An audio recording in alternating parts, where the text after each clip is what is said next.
Morning, Herm. How's it going, bro?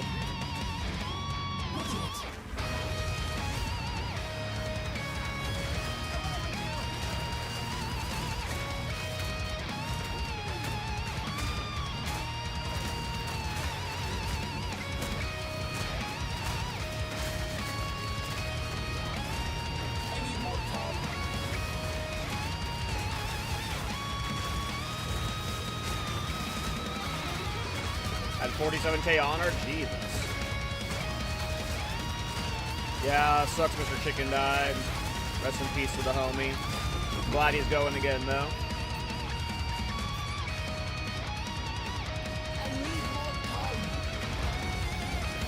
I will be attempting some Pinnacle bosses today.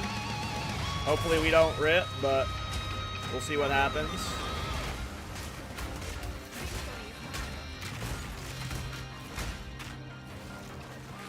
We're gonna do Zest, we're gonna do Zest, and we're gonna do Arbiter of Divinity today, I think.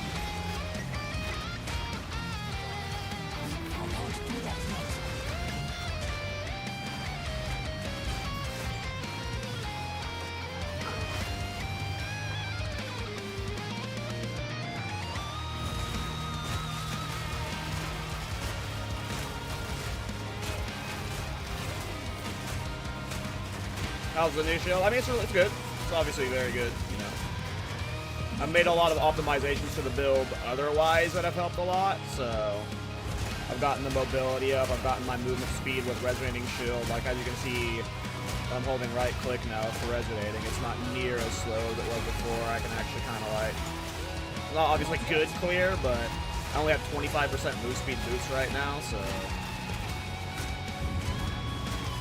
it'll get better.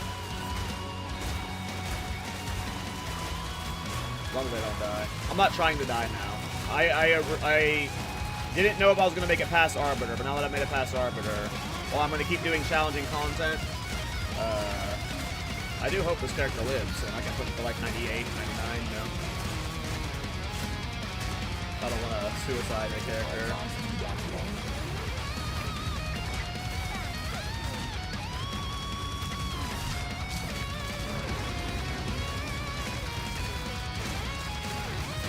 But yeah, new shield's very good. For sure.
This area right over here. Look at that.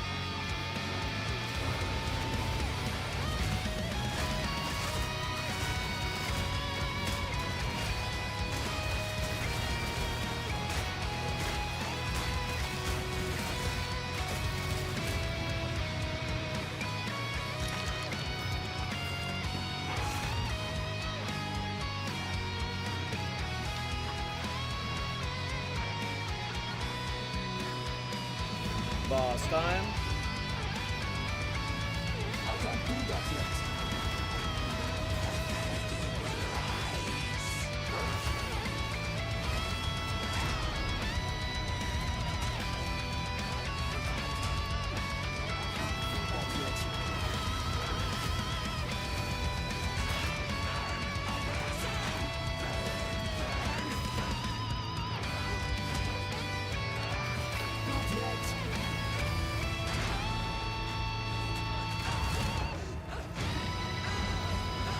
Nice.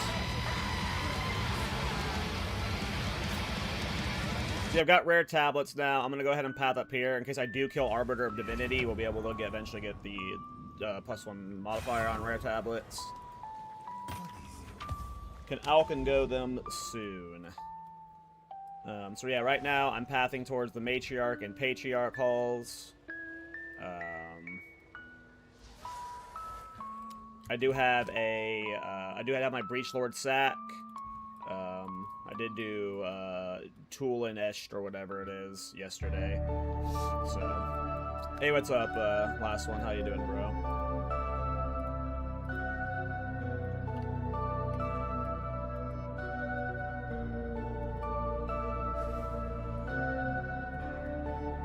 It's funny how like this area is not completed. I have to go redo it.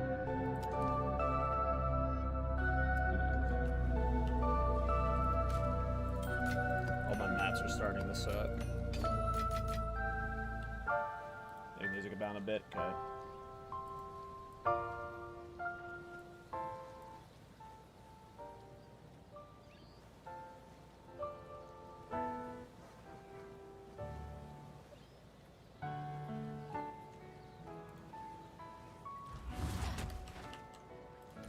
Good morning, though.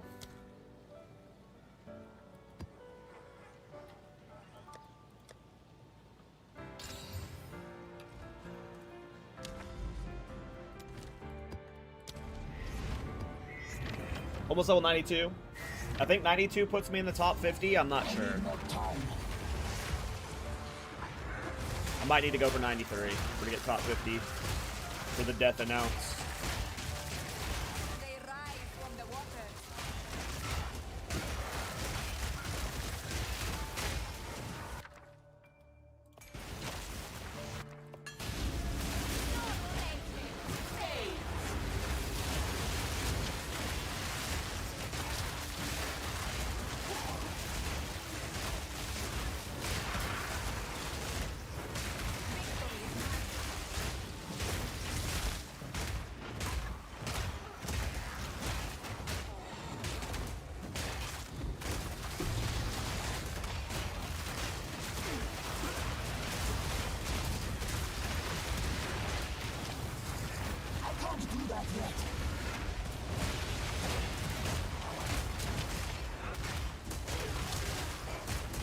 Of course, there's a mob with a periodic invulnerability order in this group.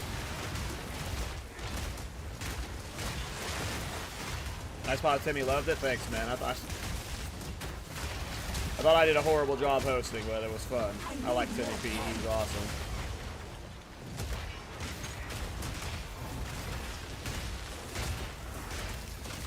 I still had adrenaline in my system from my Arbiter kill, so like I was just super jittery the whole podcast. I couldn't calm down. Not yet.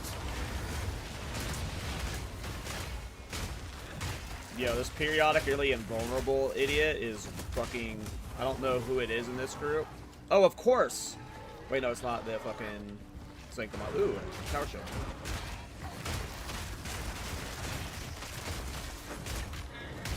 I need more time.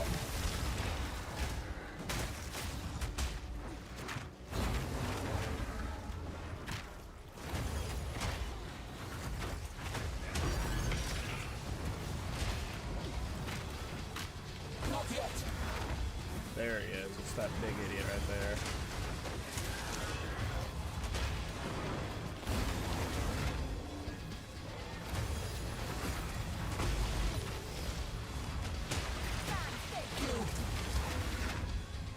Oh, there's two of them. That's why this is so annoying. There's two periodically immune enemies in that group. Because it was the duplicated dude. So we got a couple of Abyss mobs here, or Amanamu mobs here.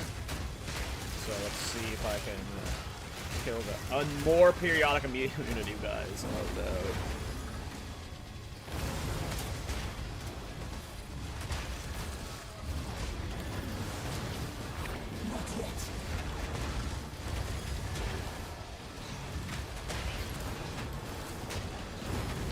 That guy over there. There we go. First Abyssal Echoes. We are farming Abyss today, so while Abyss is difficult and annoying, I need crafting currency from it.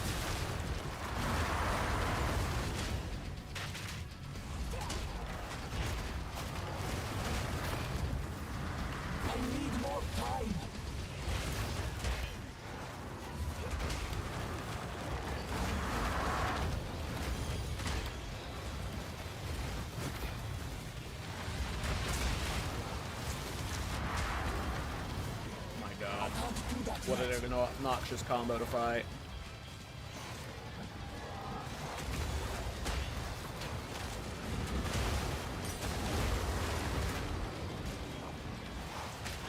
Okay, let's see if we can isolate some of them. Okay, that one's almost dead. Let's get a time stop. Oh, he's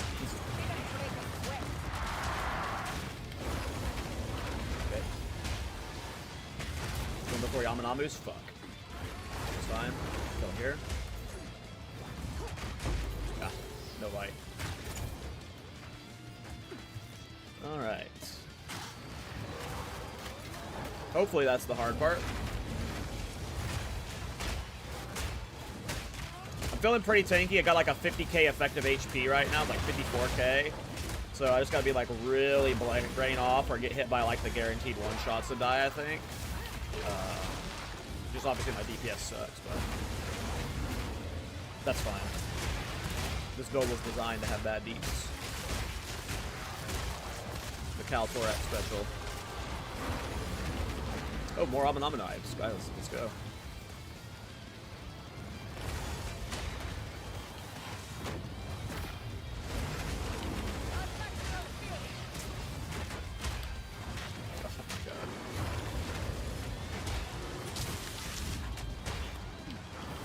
The riffraff.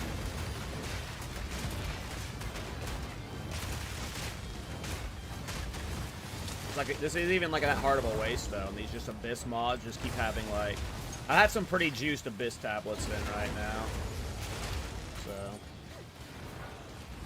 we got additional rares with Abyss modifiers on them, so that's making this harder for sure. But we do keep getting some nasty combos. Plus we got this stupid expedition mob still chasing us. Get out of there. Yeah. Alright, let's try and clear this expedition now.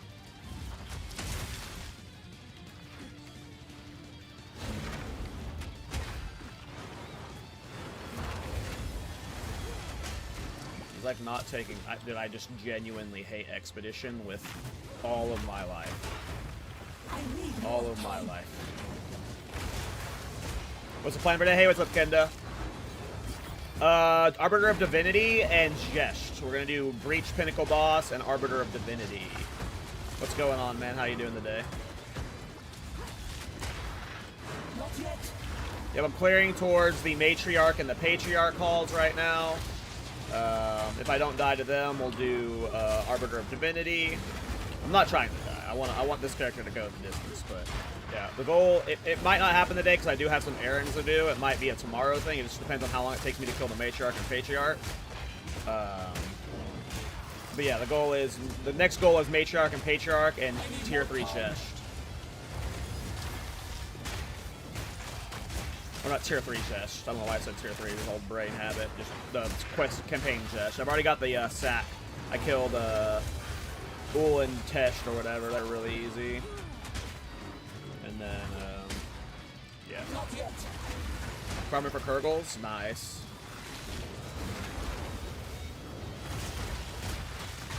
Kurgle's leash?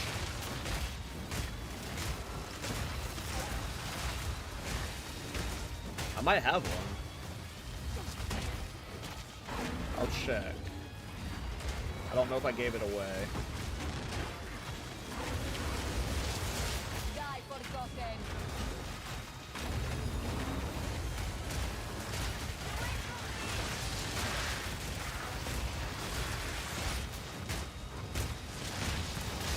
No, I got another one.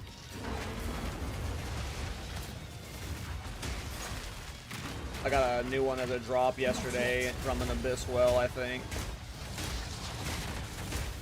And I remember asking in general if anyone wanted it, but I don't remember if anyone responded.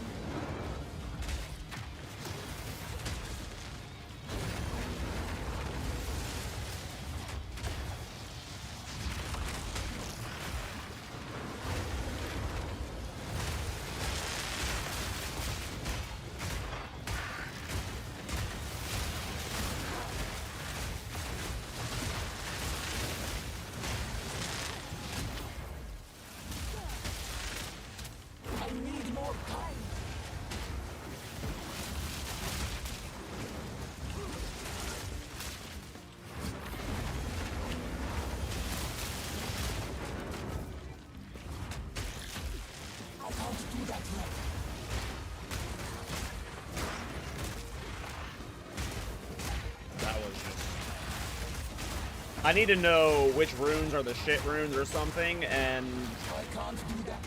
just never do the shit runes ever again, but at that point I just like, I should just stop clicking on expeditions. I have like no fun playing them. They're so obnoxious, I don't know. I don't enjoy them that much. Like, these crash outs aren't fake. I fucking I genuinely hate expeditions, so I should just stop like interacting with it. Also, great podcast yesterday. First time hearing it. Thanks, man. If you liked yesterday's, I feel like yesterday's was... I did bad, but... What happened? Hey! Congrats. Yeah, we do it every week. Me, Miso, Rabbit. Obviously, we're not a hardcore-centric podcast. Like, we started as a build-making podcast where we just brought on build creators every week and we just talked about making builds. But now we're just like a general PoE podcast. And every week the talking points change, but it's always me, Miso, and Rabbit. I know it says on them what they add. It's just I don't know, you know, which runes are the hardcore dangerous ones. And they're all obnoxious, so it doesn't probably matter what I read. They're all gonna be ass. Listen, I'm a hater. If it's like a build stress tester, I don't mind it being a stress tester, and I don't mind difficult content, but there's just like some like the fact that they're fucking coal immune. Culling strike builds just don't function versus expedition.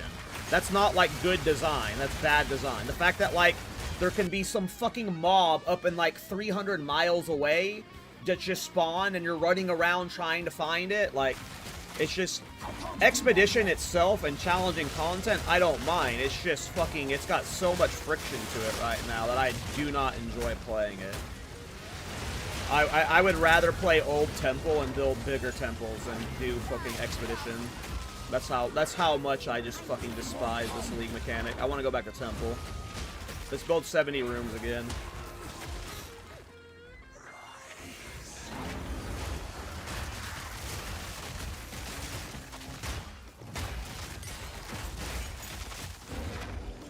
I'm obviously being a diva right now. I'm a little bit, like, I'm being a little bit hyperbolic, but... It ain't that bad, but it lacks quality of life and it has buggy friction to it that just frustrates me. Obviously, it doesn't help that I'm playing a ZDPS build. You know, if I was playing like one of the curse builds or like one of the massive AoE clear builds, I'm sure I would be whining way less.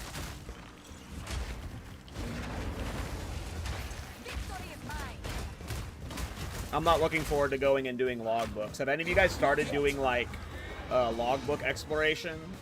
It feels really awkward to want to go south right now because there's just so much you can gain from going north. You have multiple lineage gems. You're farming towers for irradiated tablets. Like, the fact that you can't get irradiated tablet farming easily in expedition boat area kind of sucks too. I don't know how to. I want to go do logbooks at some point, but it feels like it's such a low priority at the moment. Especially since like expedition spawns in maps. You don't need to like. You can still get what you want from expedition in normal maps.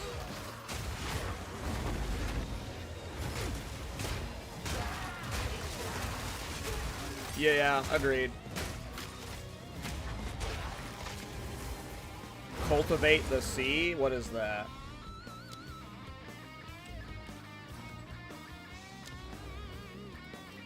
Cultivate. Is that like a Atlas passive, or is that an expedition passive? That's an expedition passive.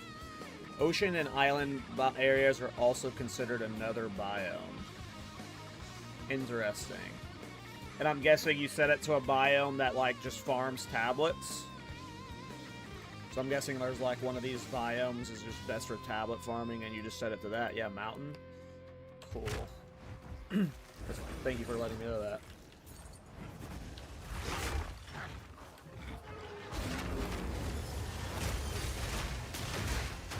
I don't think I'm going and doing logbooks with this build, but next build might be a good logbook farmer, I don't know. If I get a better shield too and a level 21 gem, I might be able to do logbooks on this build, but we'll see. I need more damage.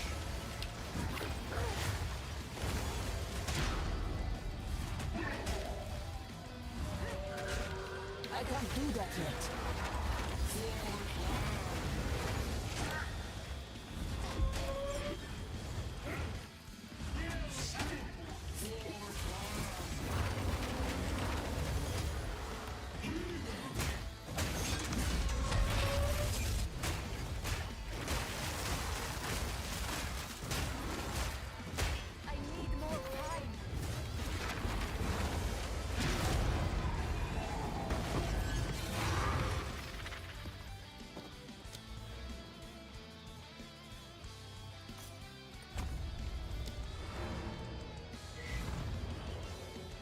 I have a question for you that I think you might know. You tried making Vol's Protector work as a main skill. Can you proc it?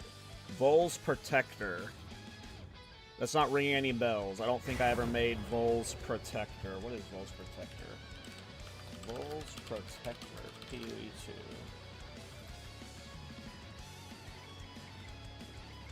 I've never used his body armor before. 25% chance to gain a power charge on critical hit. I don't think I've ever used it before. Oh, Volokro's charge. Yeah, I've used. Yes, that does work with Scolds. You meant lightning. That's the lightning coil body armor.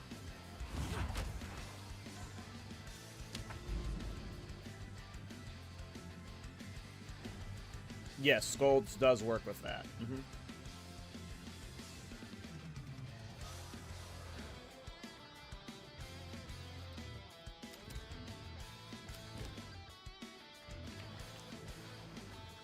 Yeah. There's a lot of different items in this game. Alright, I got this.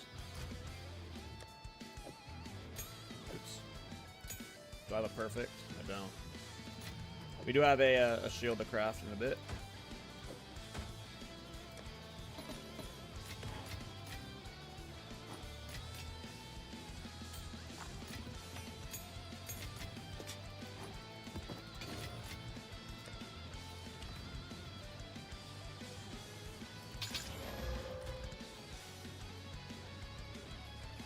I'm doing okay on currency. I'm up to 8 divines. I've got a backup perfect jeweler orb for when I craft a jewel later, or a support or gem, a skill later. Perfect exalt. In terms of abyss mats, I've got 2 preserved collarbones. I'm plenty good on preserved ribs and jawbones. I've got 2 abyssal echoes. I've got 1 omen of light. So I'm starting to get a decent stockpile. I don't really have a good ritual supply right now, but I've got like 4 omens of whittling deferred right now. So starting to build a stockpile of crafting mats. We're getting there. We're learning. We're improving at the game. Only took 5,000 hours, but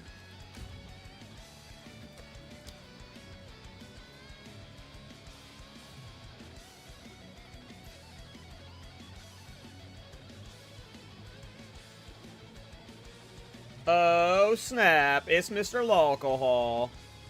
Welcome, Raiders.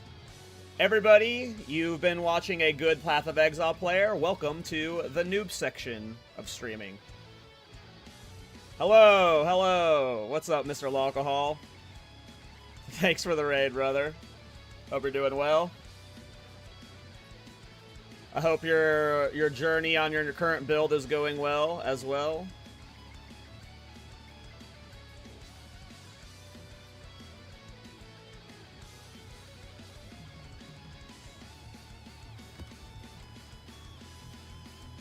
Very prematurely? It is very prematurely for sure.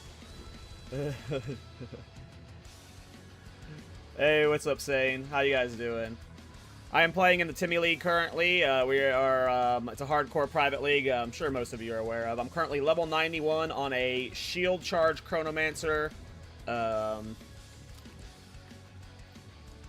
best way to equate this build is to a Quinn build. It's the best thing I can equate it to is... Are drops enabled here? They should be, yeah. Shield Chrono, what the fuck? Yeah. What'd you expect, a normal build? Come on. We don't want to break armor. I don't like lowering my maximum res. Whatever. It is ethical DPS. We had a, like, 4-minute Arbiter kill yesterday. It was wonderful.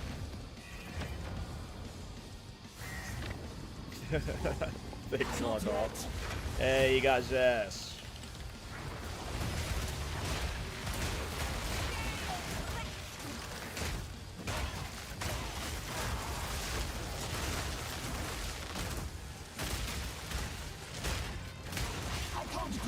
Yeah, I'm not using that right now though. We're playing since it's hardcore. I'm using like mainly defensive stuff. Right now, my tree is... The biggest thing about Chronomancer for hardcore is phase form. You just take 30% less damage. I have like a 56k effective HP right now. It's like one of the tankiest characters that I've ever had. And it's in solo, like almost pseudo solo self-on hardcore scenario. Like, so just taking 30% less damage is crazy. I'm using Apex of the Moment right now. I might eventually swap the Sands of Time. It would be really good now that I'm using Resonating Shield for clear. I'm being safe right now. And then I'm using Time Freeze for bossing. Is that a Poison Bleed thingy? Yeah. I'm using the Hair of the Blood, Poison Prolification cheese.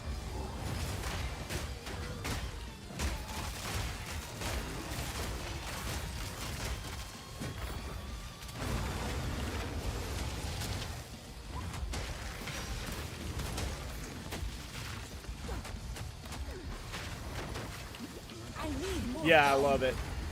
It's been a long... I used to do this, like, style all the time, and I think, like, 0.3, and, like, I burnt myself out on it, so I was just, like... Anytime it popped up, it was, like, Here we go. Let's die to Expedition right now.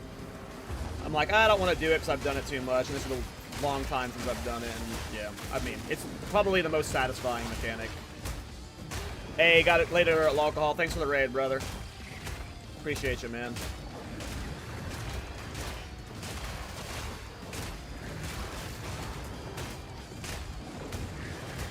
And what's cool about Resonating Shield is I've gotten its mobility a lot better. There's a lot of mobility stuff for shields in the warrior section.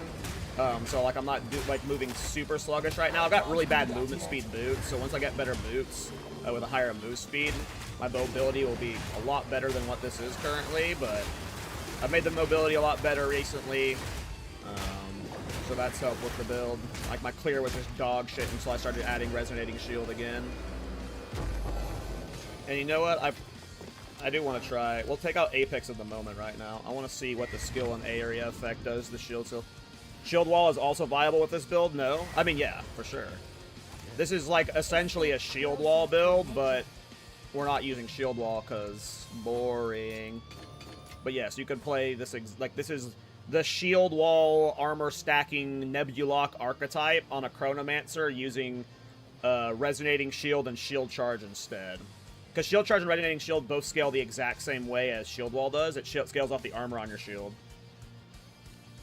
Your Mirage Archer Warrior was very pog. My friend enjoyed playing it. We usually play off meta things, and damage we had was a bit unethical, not gonna lie. Yeah, the Mirage Archer Titan was really fun. I had a lot of fun with that character. What did I want to do? Oh yeah, I wanted to swap this. I wanted to see what resonating feels like. It's not going to be very good for shield charge, but it might be interesting to use with resonating, having it alternate between the AoE and the skill speed.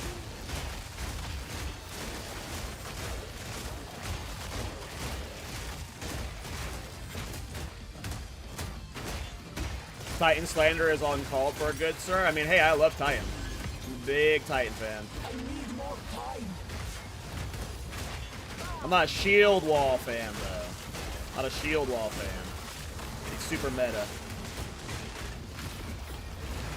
I've never actually used shield wall, but when something's super cool and super popular, you know, it's got that meta thing to it, you know? I don't want to do something someone else has already done. I wanted to do weird shit. But the cool thing about resonating shield is the entire effect snapshot. So I'm doing the Nebulock cheese. You get 100% guaranteed critical hit chance when you consume an endurance charge. So you basically just lean into critical hit bonus at that point. Which is why this style is so unpopular on Infernalist, because game is a little loud, by the way. Okay. I'm really bad with audio and streaming. One day I'll get a good setup. So we're doing the Nebulock cheese, and the cool thing about Resonating Shield is, like, as long as you don't release the channel, the entire channel will get the guaranteed crit. So, in terms of clear, it's very, like, you get the one power, or endurance charge, and then you just hold right-click, and this entire thing is 100% critting everything it hits. And that makes it really easy to enable the endurance charge tech.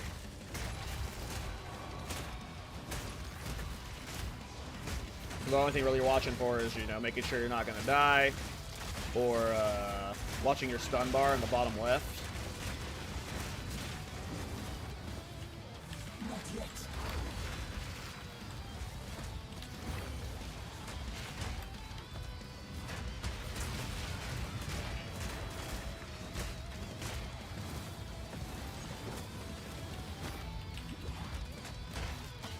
I can't do that yet.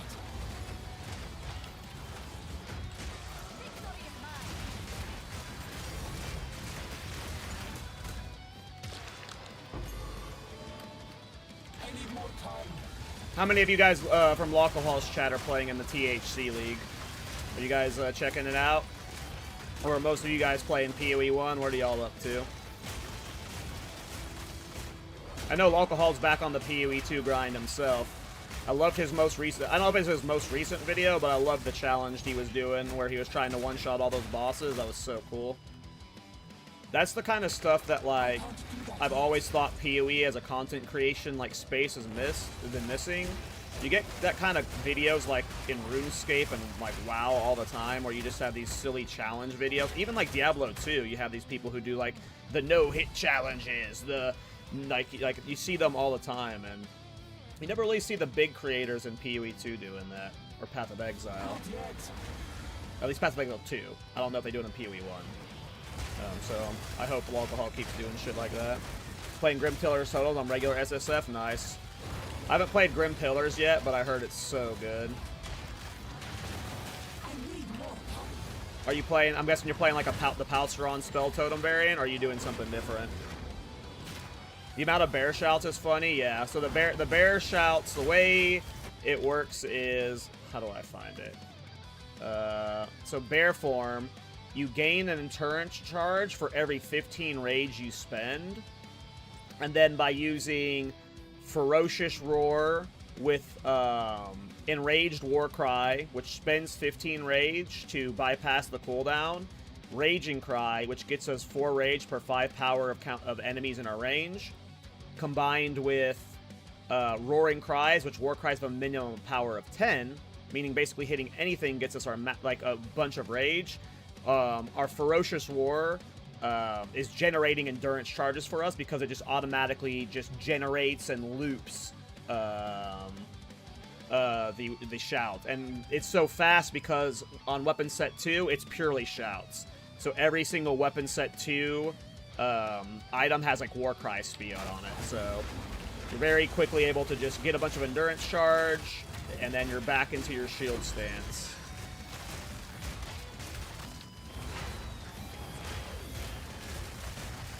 Can do 2% daily and everything. Currently farming Exhibition for the Mana Rune. Want to respec into Mana Stacker Spark Totems? Hell yeah. Damn, you're doing all that in SSF? Let's go, dude.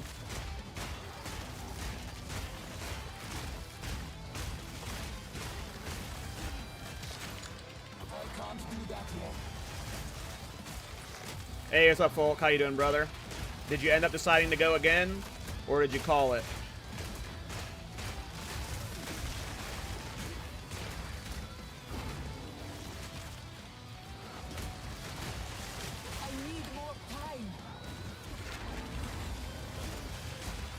Hey, Mr. Chicken, thank you for the raid, brother.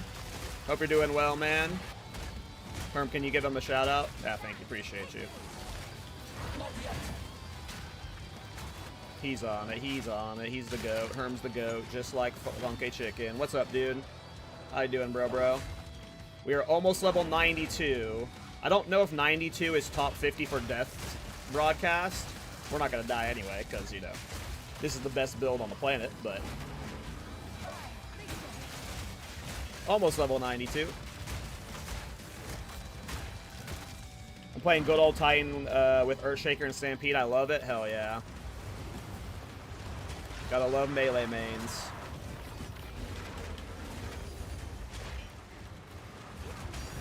Ooh, give me that. Give me that Omen of Light.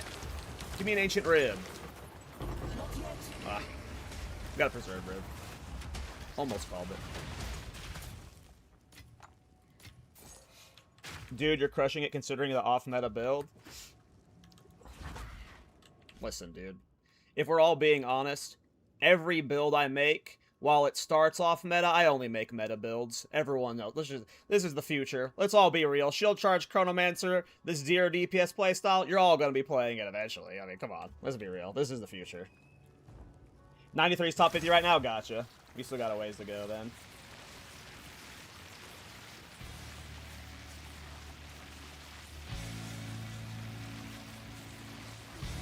055 league starter for sure. I mean, if GGG's watching, hopefully it gets buffed for 055. Like, you know, maybe it is a viable in 055. If GGG fixes all the bad shit with shield charge, you know, maybe.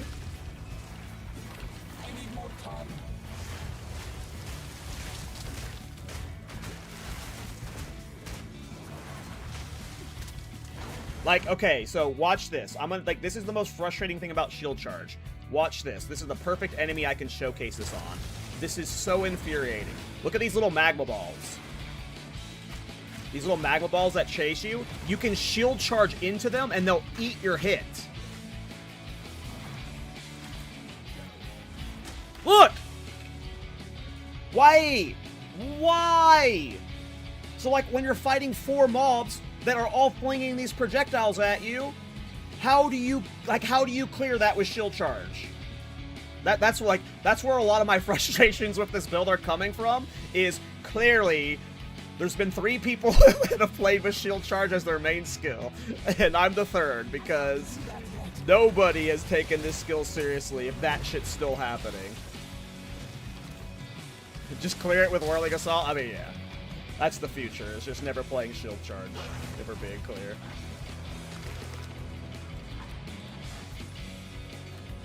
Not yet. I can't do that. Oh, this boss. Great.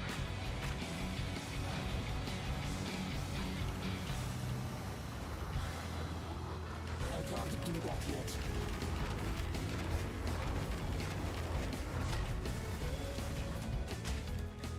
I need more time.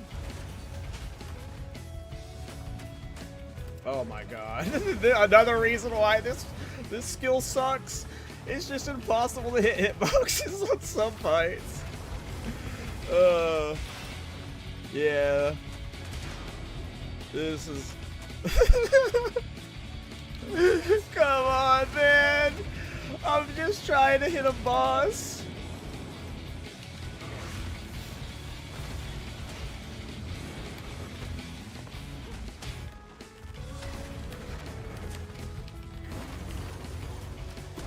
Yeah, boy.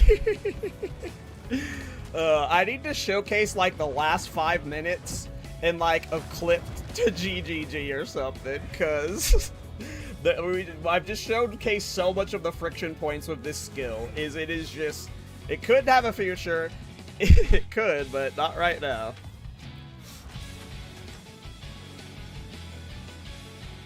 Did you level for the campaign with Resonating Shield? No. So what's funny is, I leveled the entire time with Shield Charge only. This shitty-ass Shield Charge playstyle, I have been doing this the entire time. I was using Trample Toe and stuff. I only recently added Resonating Shield because I've been so frustrated with Shield Charge only. So we only recently, like, I think yesterday was the first day I was streaming with Resonating Shield, and we were level 89. So, yeah. I should have 100% had Resonating Shield from the start. Without question, I was just trying my hardest to make Shield Charge only to work. All my dump tabs are getting full. Next one.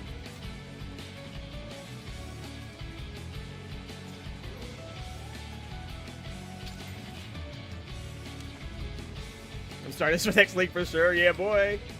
Huh? How come the map's not finished? Oh, I didn't click the replay. That's why.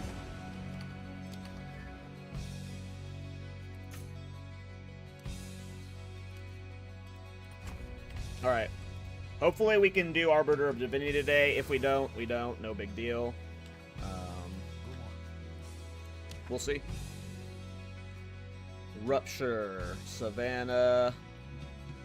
Is there a connector here? It looks like there is. I can't. Maybe not. Okay. So I'm gonna have to clear both pathways, it looks like. That's fine.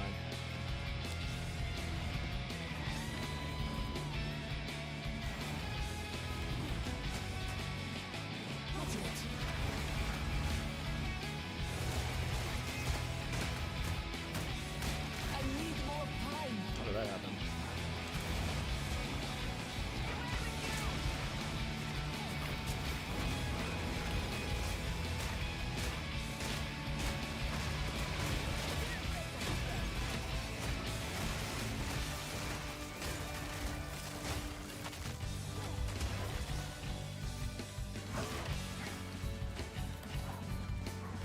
Not yet.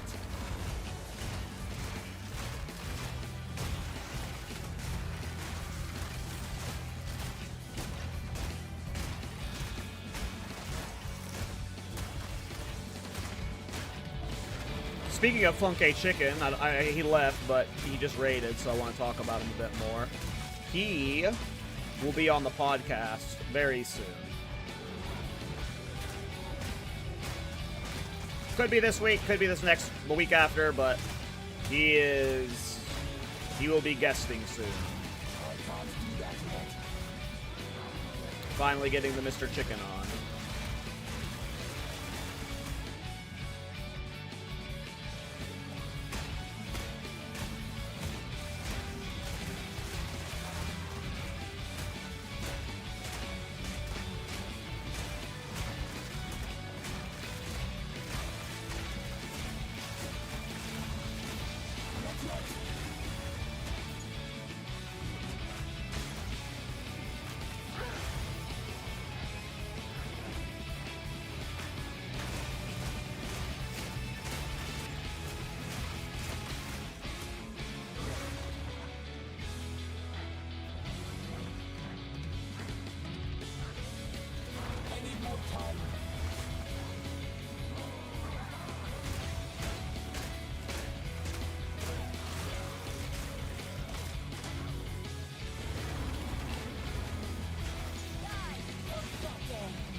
Oh, right, this is Munko boss.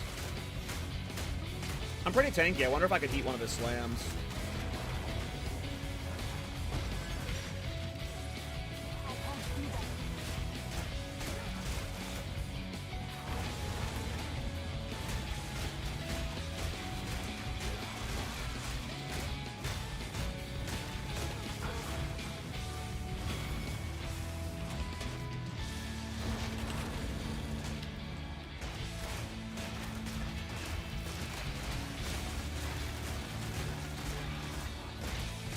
Oh, we're almost level 92. Let's go.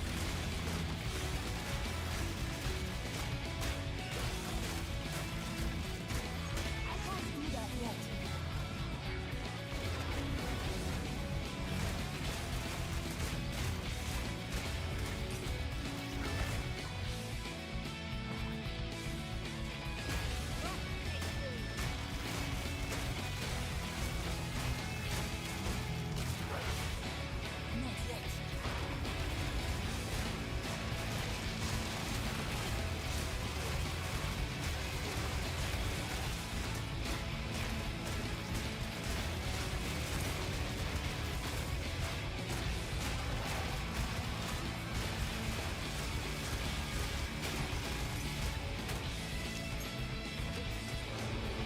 I need more time.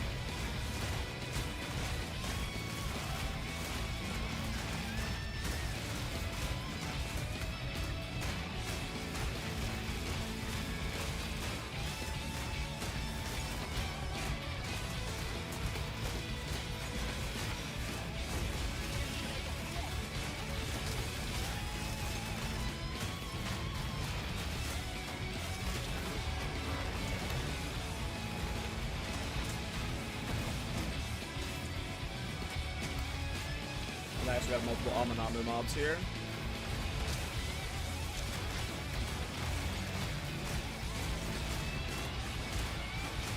We're getting swarmed by multiple abysses though. Be a little bit careful.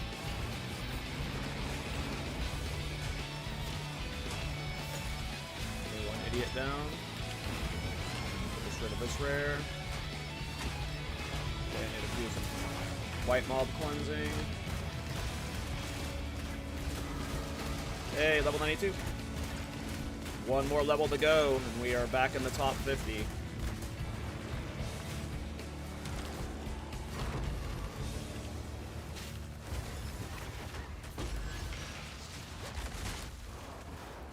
Void. Nice. Alright, another Amanamu guy. Come down here. Oh, he got pushed back into his void. I kind of want to move him back. Time freeze. Leap. Stuck. Putrefaction. Take double putrefaction.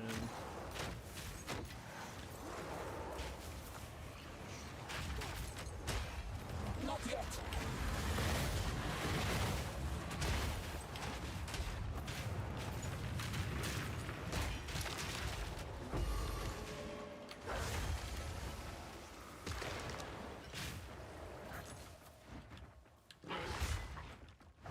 Is it Munko time?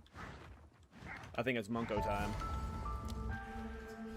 Alright, how am I spending this passive point? I don't remember what I had done last.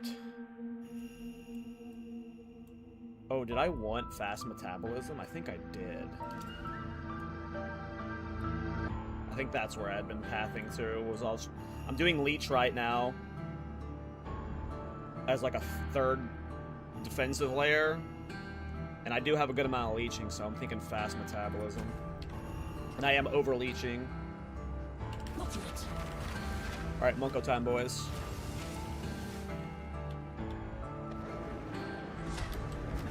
Ooh, I rolled really early there.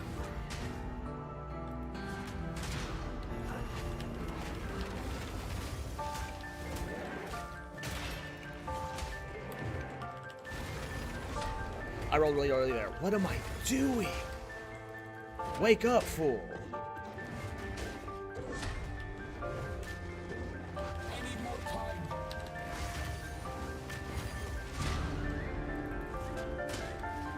Not yet. I'm dead? Oh, fuck, man. Dude, I rolled horribly every fucking dodge roll there. Head up ass-itis. Remove it. Remove your head from your bootay. Wow. I got lucky. Ooh, I forgot to pick up that shield. I don't know what I want to play if I go again. I have something in mind, but ugh. What's the but ugh for? You're just not vibing with the leveling again? Ooh. As expected.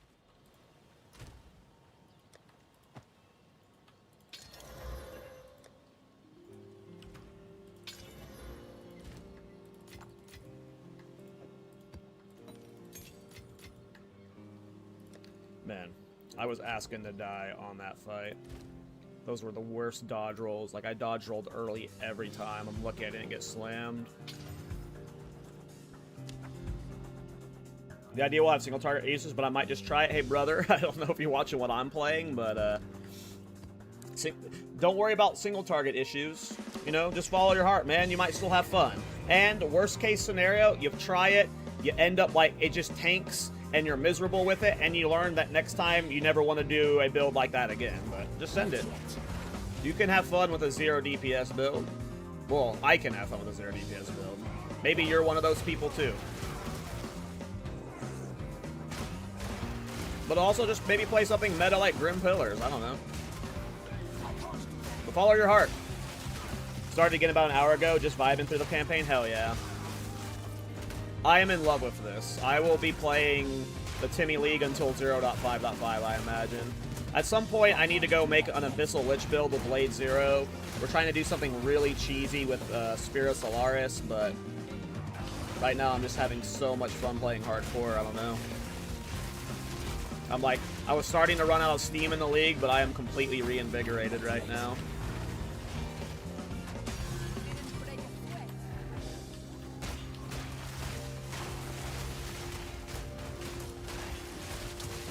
Same here. Hell yeah.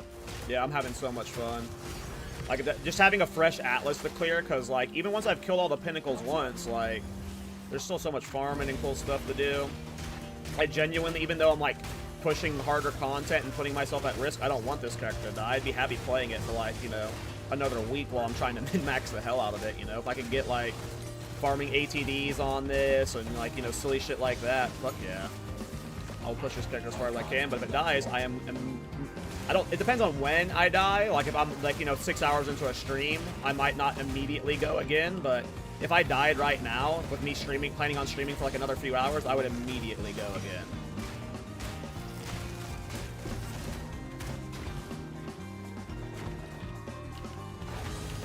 Not the only one with armor scraps as Tinks? Brother. People thought I was trolling when I did it, but even I've had armor scraps and armor scrap salvageable gear as Tinks for the last 4 days. I'm still armor scrap starved. I'm still armor scrap starved. So, like, they are absolutely Tink tier. They are absolutely.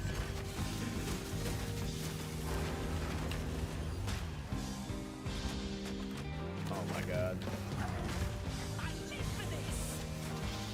Oh my god.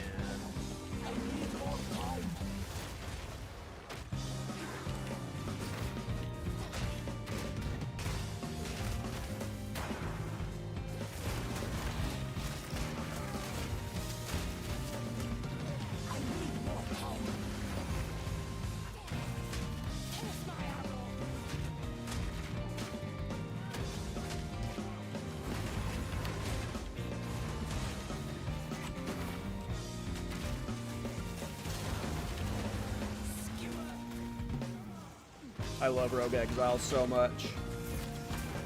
Whatever you do, folk, do not play a shield charge drill. As long as you don't do that, I'm sure you'll have a good time.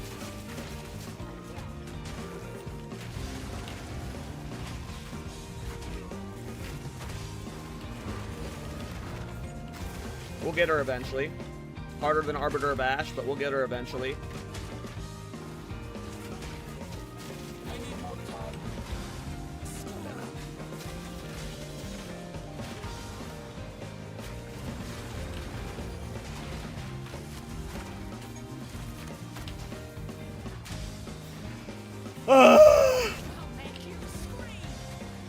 This isn't worth it.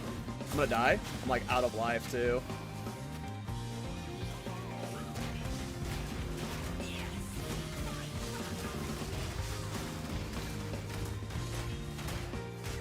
It is obnoxious how annoying some of the Rogue's Exiles can be. Like, why are Rogue Exiles so damn squirrely?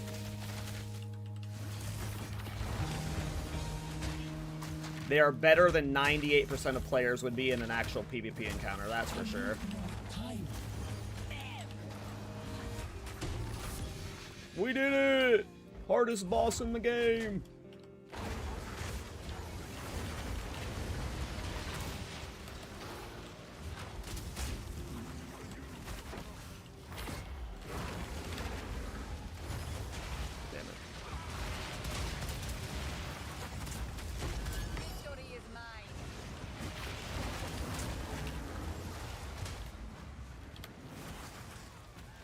Course. New dude shows up. Yep. Here we go. Here we go. We did it. We are the greatest around. And nothing will ever keep us down. Wait, there's an abyss on this map someplace still? Okay, it's either in the bottom left or it's at the boss. I did Sork and a Warrior, then I messed up on a Ranger, and now I'm back on Sork. Nice.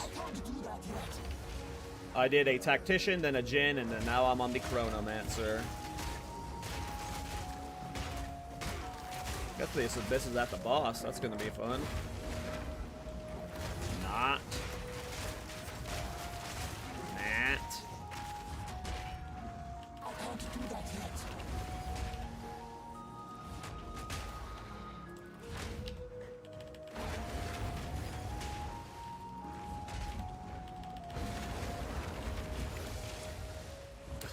They can Shroud Walk while their fucking time stopped.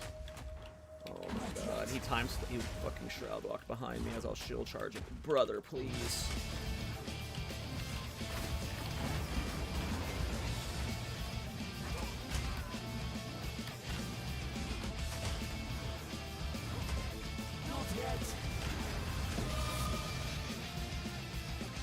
Gain Hebrim's Composure for 2 seconds on supported skills. When supported skills cause you to shapeshift. What the fuck's Hebrim's Composure? While you have this buff, damage you take is stored. When the buff expires, you gain guard. What the hell?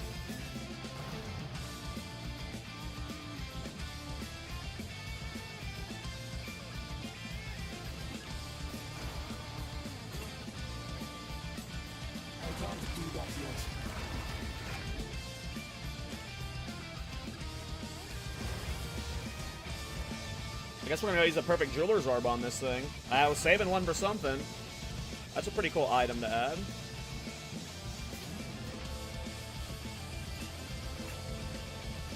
Cool. Yeah. I mean, that's just straight like an addition to the build. Like it'll make me. I probably shouldn't be shouting in the middle of mobs, but when I am getting damage while shouting, it'll lead to a little extra guard. So, you know, why not?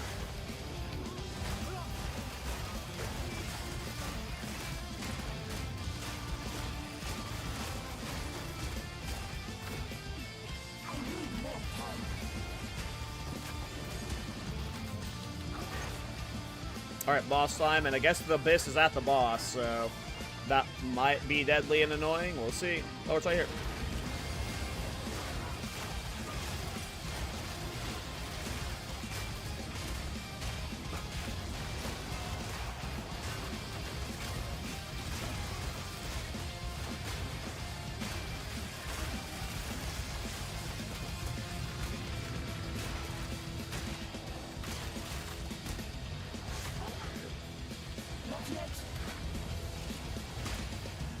Goddamn temp change is so rough.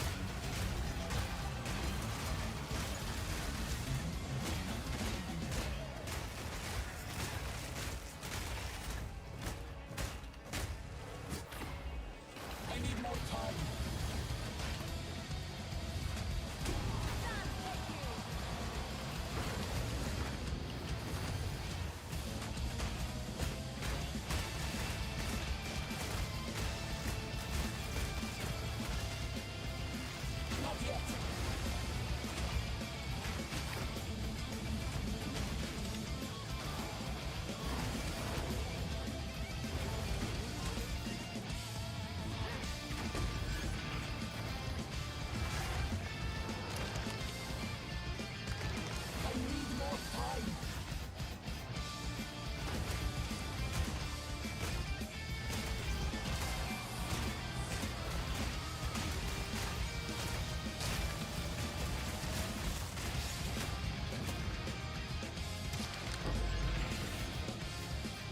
Okay, so there is an abyss on the boss. Lovely.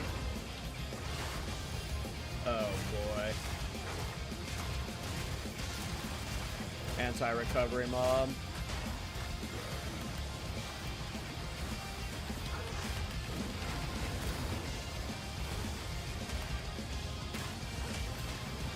Body blocked by a magma ball there. Got body blocked by a magma ball there.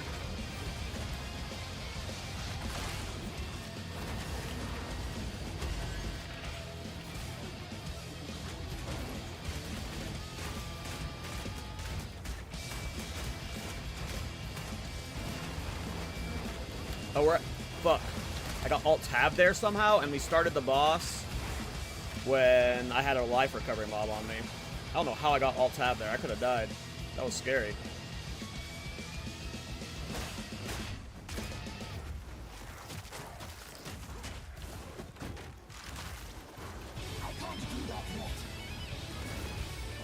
I have to get rid of that life recovery mob.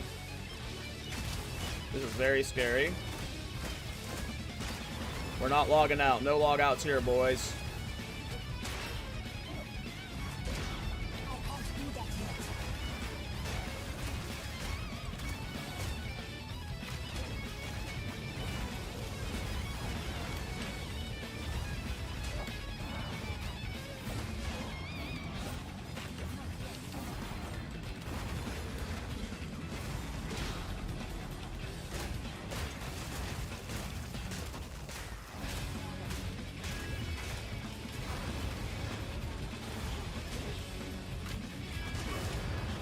That was scary.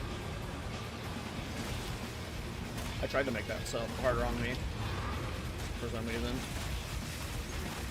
Okay, I'm so tanky. This Chronomancer ended up being, like, it was kind of a, like, I wouldn't say a meme pick, but it was, like, definitely, like, a flavor pick, for sure. It's kind of meme. But Chrono actually ended up being really good for hardcore. Ignoring the time stop being just, like, clutch when it needs to be clutch. The 30% less damage taken is just crazy.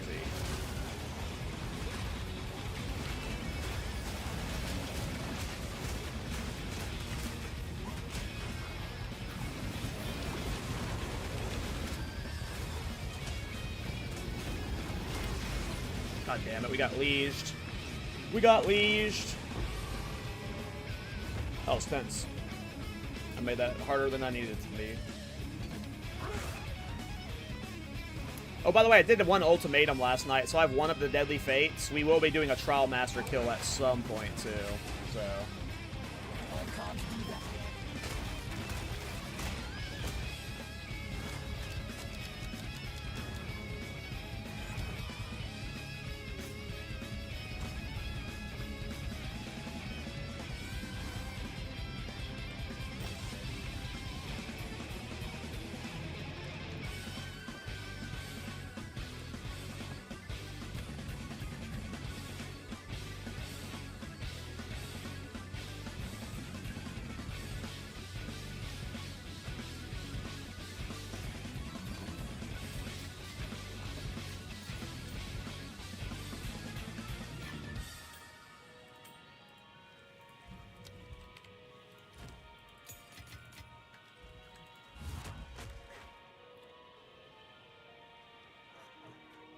You can combine this with a surround passive. I mean, if I had a Constricting Command, I would be playing Constricting Command, but I'm in a hardcore private league.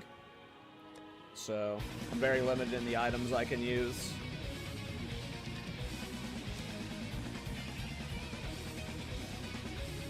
But I have bought and crafted on many Constricting Commands, and none of them gone well enough that they were worth using. But yeah. Surround tech is very good. Would be very good. But I would need a situation where I can drop the 1500 armor from my helmet with all the resistances it has, still be able to itemize around it without, you know, giving up too many defenses, and I also just have to get the Constricting Command to begin with. See if there's any even on trade right now. Yesterday there was only one on trade most of the day. There is one up for 10 Divine. This is actually really good.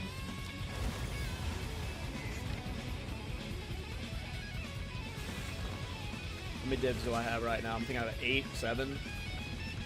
We can get to 10 Divine.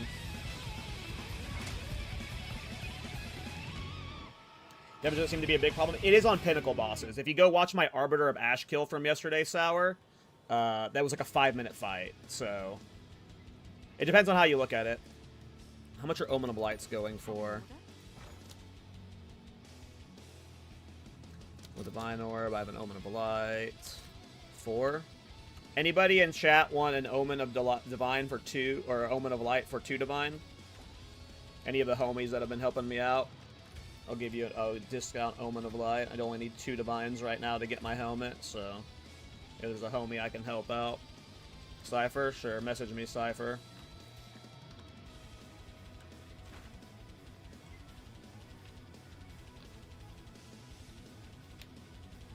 I just posted it for you.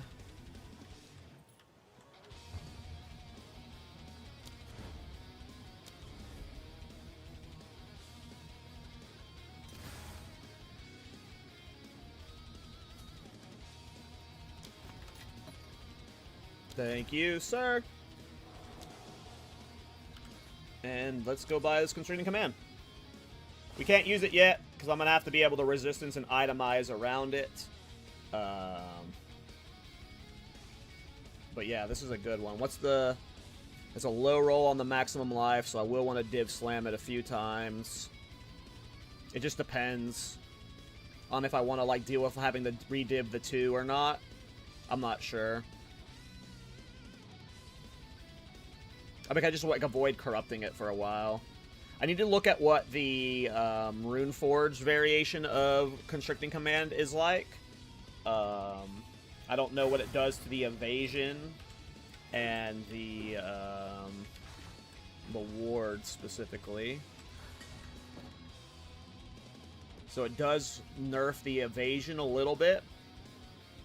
But we gain 110 ward. Now evasion is like not awful for the build because we have iron reflexes, but I imagine that this little amount of evasion, like effective HP, would still be better runeforging it.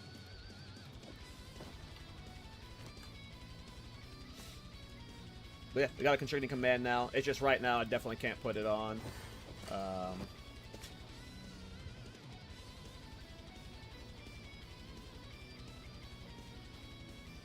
Yeah, we just can't afford to put it on right now. Not without like a complete re-itemization. So I guess right now what we're saving for is re-itemizing around Constricting Command now. Nice. It's like for the last like 6 days, there's only been one Constricting Command on trade, and it was like vowed without a socket and armor scraps and stuff.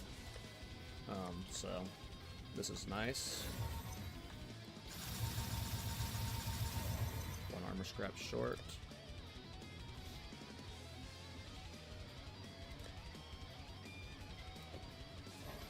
I don't know if we'll try and div that later. It's on the 2 of viewer, so that's what we want. Oh wait, no, we want the 4 viewer. I'm stupid, right? Yeah, it's 4 viewer you want, right? So we will need to div it. We will need to div it. It's 4 viewer. Yeah, I got my brain backwards. So we will need to div it, or no matter what then. So that's good. So we will div this later. We want to get the 4 viewer, and we want to get the maximum life higher. And then we'll need to... I feel like it's going to be, like... we'll have to see how much of a DPS increase it'll be. It'll probably be, like... It's going to be a massive DPS increase. It's just... We're going to have to, like, probably ditch these points here. We're probably going to have to ditch the leech points here to get all the surround nodes we'd want. So we're going to be squishier for sure. Like, losing 1,400 armor... 1,500 armor, essentially. Will be a blow. I'm worried that I'm going to have to optimize out of Brass Dome to make up for all of the resistances I'm losing from this helmet. I really don't want to optimize out of Brass Dome, though. We can't depend on our shield for resistances, by the way, because if we ever are in bear form, we don't have our shield, and I still need to be resistance capped when we're in bear form, so like we can't depend on our shield from stats, so I'd have to make up the resistances by re-itemizing. My rings are not very good, by the way. I can probably re-itemize them, but I need to like these pieces have to be itemized to hit these two back up the res cap without losing too much maximum life. The surround nodes should cover the defenses, though. I mean, they'll definitely help, but I mean, that's a good point for sure. You do get a decent amount of defenses from the surround nodes. Yeah. I don't know if it, like... If we can, yeah. I think in terms of armor, it should probably end up equaling the same.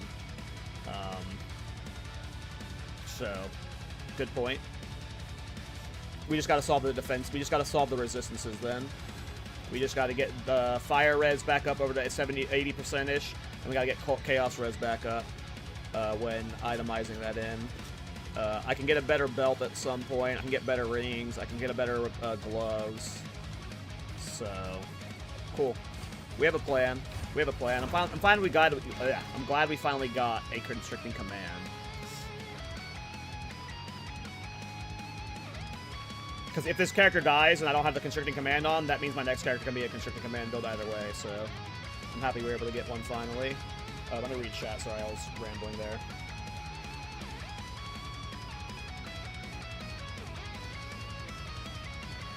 Oh, for sure, wrecked. Can you still start in the hardcore league thinking about changing it up? Yeah. Yeah, Shrek. Jump in, man.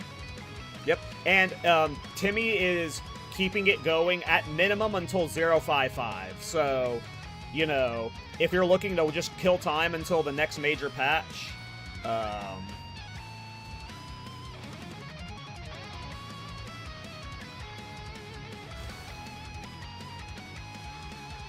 oh, for sure. And I will be doing Sanctum farming for a time loss. But yes, this is one of the best spots, especially in the warrior side of the tree. This is like one of the juiciest time loss spots right here. Over here is okay, but this is really nice because you get the additional rage, you get all these nodes here, you can benefit from goring, and then I think Molten One's gift ends up being in it too. Or ATD too. We do like a max life gains damage ATD, that would be really nice. Or a max life strength ATD, just to make us tankier. Or hell, even just a resistance ATD wouldn't be bad. If we had like a fire res, maximum life, or fire res strength, fire res gain damage ATD, like, just itemize around that. I don't think we have the damage for ATD runs, unfortunately. But there's still some pretty big shield upgrades we can make. And Constricting Command would... Maybe Constricting Command makes it to the point where I'm confident with an ATD run. I'm confident enough with Zarok that I don't mind slow ATD runs, but there's no way this current DPS is going to be able to handle a bad RNG on Boons ATD run. I love charging into these magma balls from these two guys. This is what I'm talking about.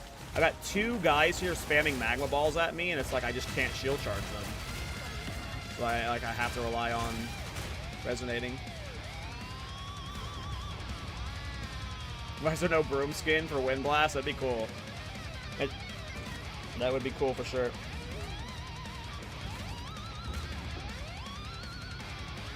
How's it going, Giller, by the way? Sorry, I'm really bad at reading YouTube chat, Giller. I don't know if you're still here. I don't intentionally ignore you. I need to get the merge chat set up at some point. That's what Miso told me to do.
I moved my Frostbolt build from Chrono to Infernalist to solve mana issues. I mean, Infernalist does solve that, exactly.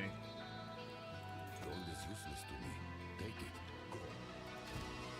Insane DPS, thank you, thank you.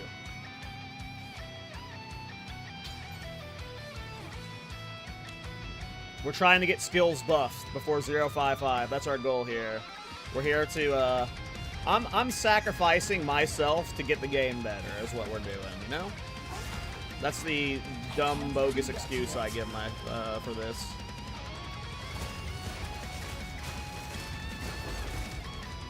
Ooh, a radiated tablet.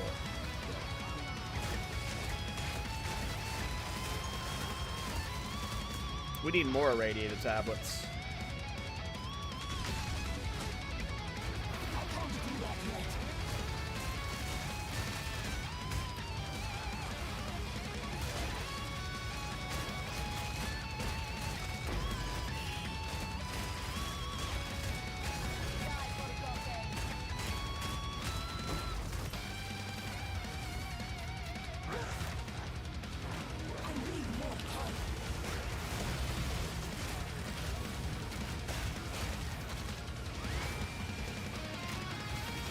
By the way, for those of you who are in the Timmy League, this is going to sound absurd. I don't care. There's at least maybe one person that would be interested in this idea. If you get a Garukan's Resolve, I will trade you Rakiatas or whatever crazy lineage gems you're wanting. If you're not playing a attack crit build. I am desperate for a Garukan's. I'm basically... Part of the reason why I want to go north is just I'm probably just going to be tower hopping, and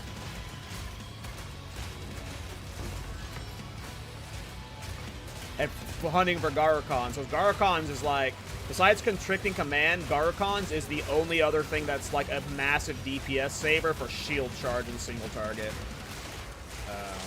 Constricting Command is the first, like it's like the easier step, and then of course if you just get a Garukons, you know. Hey, what's up, Palace? How you doing, bro?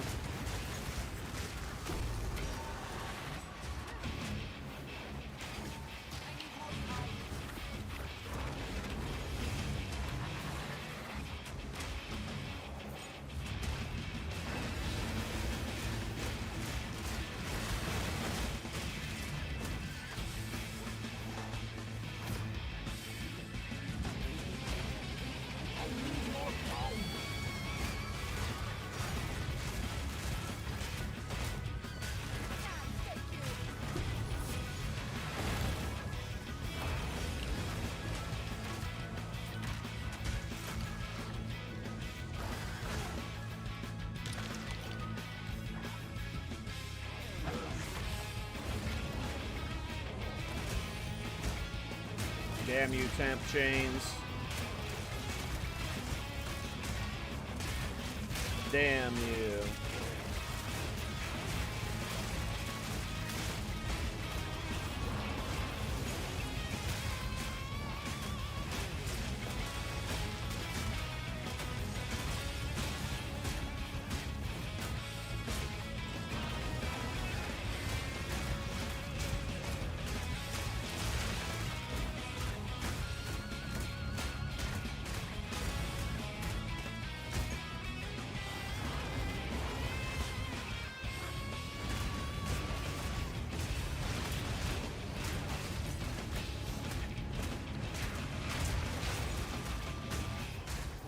Now, I think one of the fights up ahead actually is pretty deadly. I mean, all Pinnacle bosses are deadly, but I forget which one it is. It's either the Matriarch or the Patriarch, but one of them has the knockdown mechanic that can one-shot you. And I'm doing those soon, so if I fuck up those mechanics, we dead.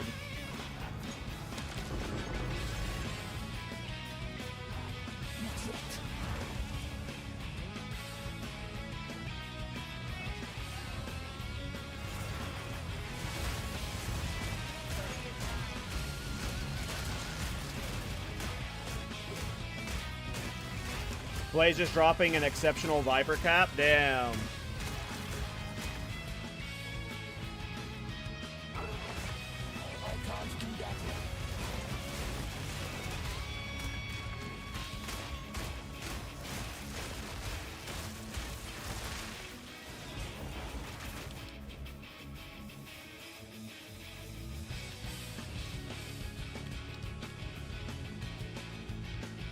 Oh shit, he got a, except, oh, I see what you guys meant by that.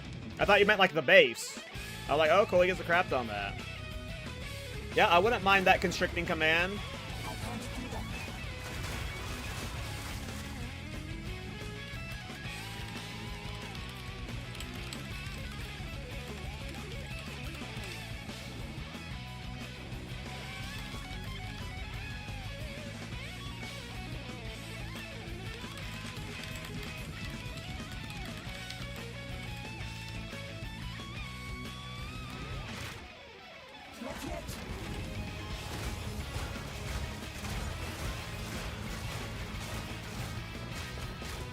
That's so funny, he just got an exceptional constricting command.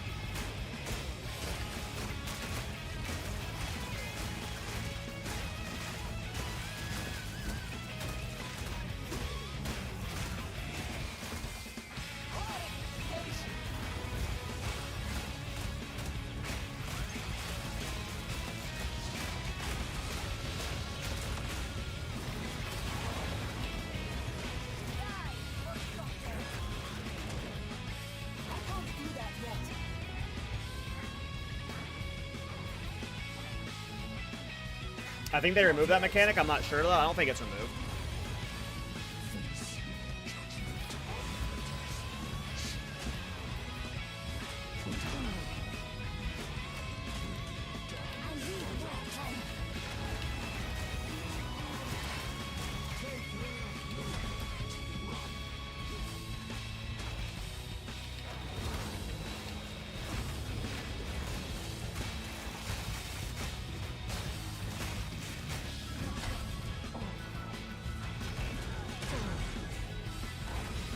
Beef.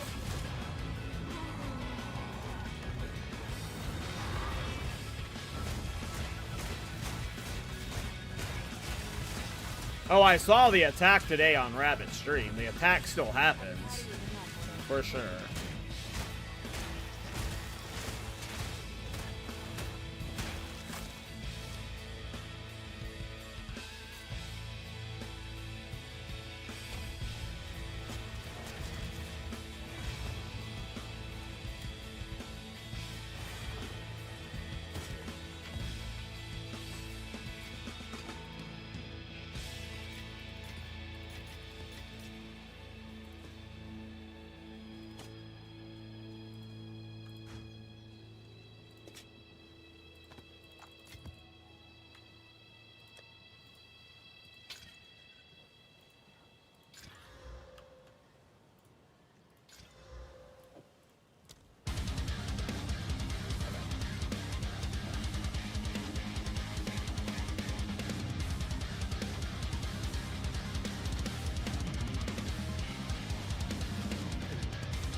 Almost. A few more divs.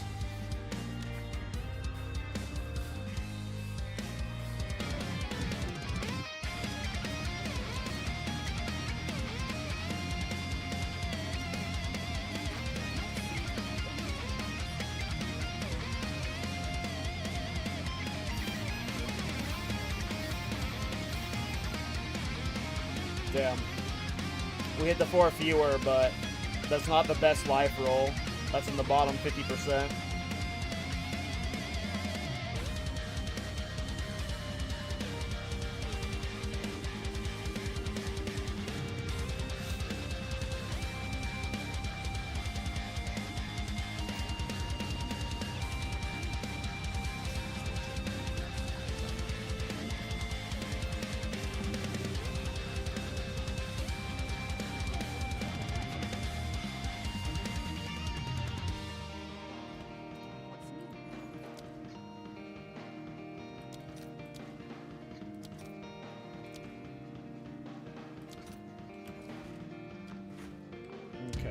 How many more maps till my first of these little dudes? Well, we're almost actually to the Matriarch Hall. Do any of you know off the top of your head which one it is the scary one? Just so I can go in prepared and I'm not puckered on both. I mean, I should be puckered on both, but one of them's got the knockdown and one of them doesn't. I don't remember which is which. I'm gonna save one of these white maps for those.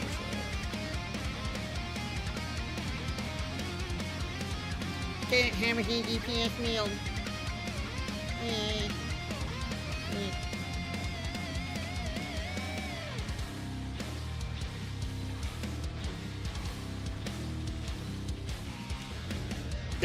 Yeah, I know. You don't see some of the fights whenever yeah. I've done enough builds this league where I definitely saw the phase at least on one character. Don't remember who though.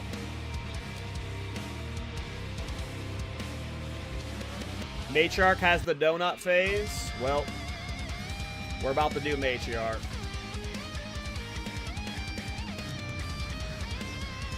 Patriarch is bullet hell, Matriarch is one shot. Gotcha.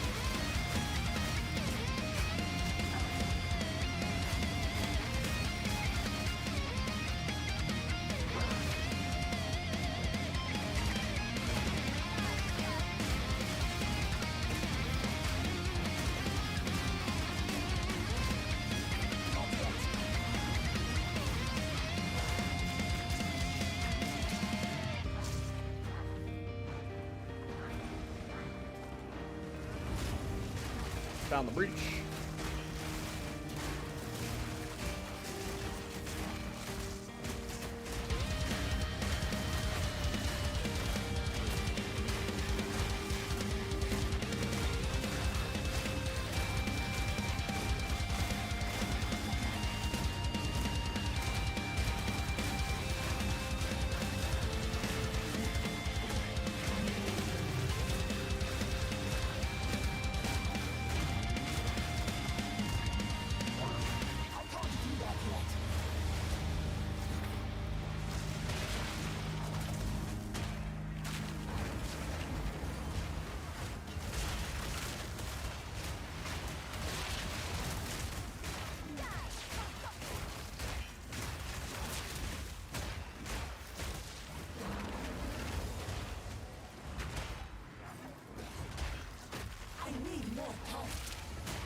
Okay. Matriarch calls time, boys.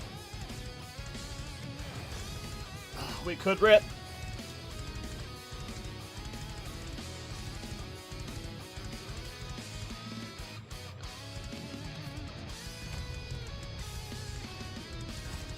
Probably one Alcorp, honestly.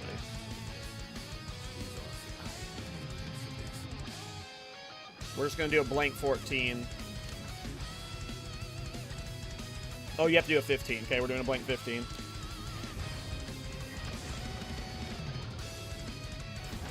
Here we go.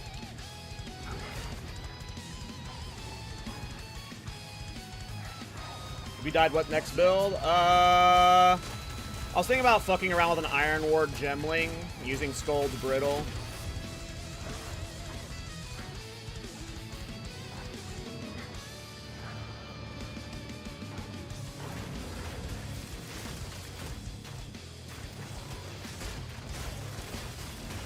I just don't know if I have a Scold, then I would have to get a Scold, but yeah.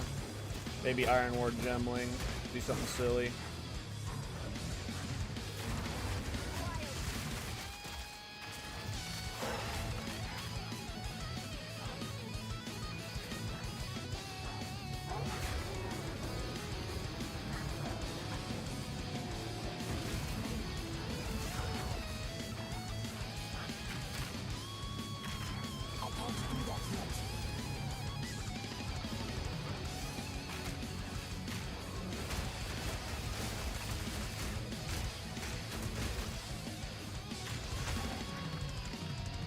Alright, here we go, boys. Wish me luck. Don't fucking choke.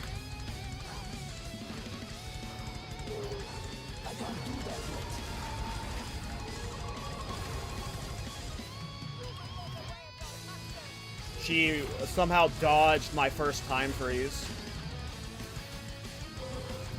Oh my god, she keeps teleporting.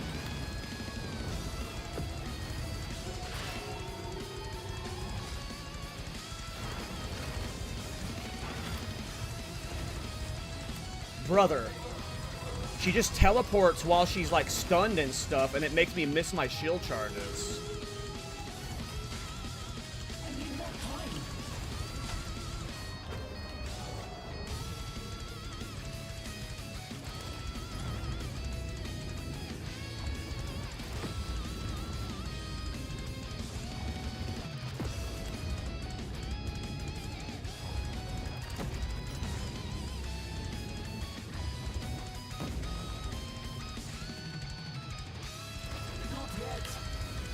Oh my god. I was like, where are they done? And it did one more, and then like fucking delayed. Holy shit. Why did it do that?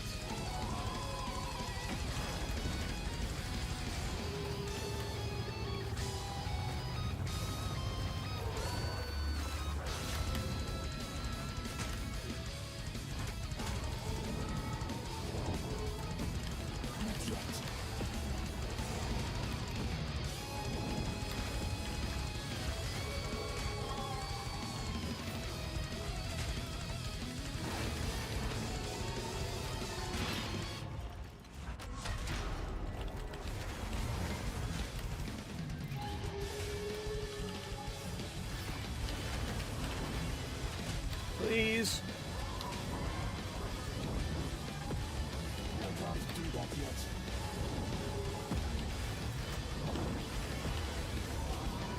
Please, Cal.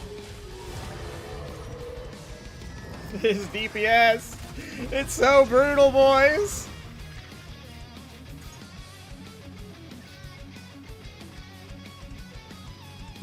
Whew.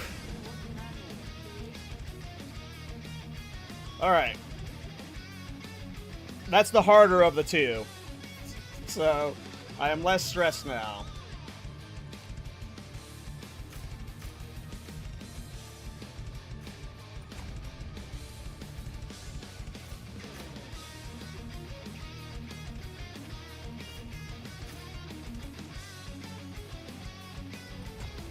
Whew, that was scary.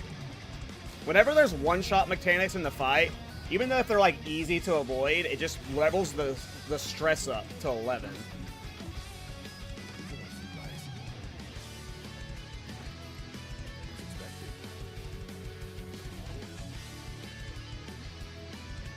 Do the unethical builds have to do these mechanics, or did they just delete it? They just delete it. Unethical builds just one-shot bosses, and yeah, that's what they do.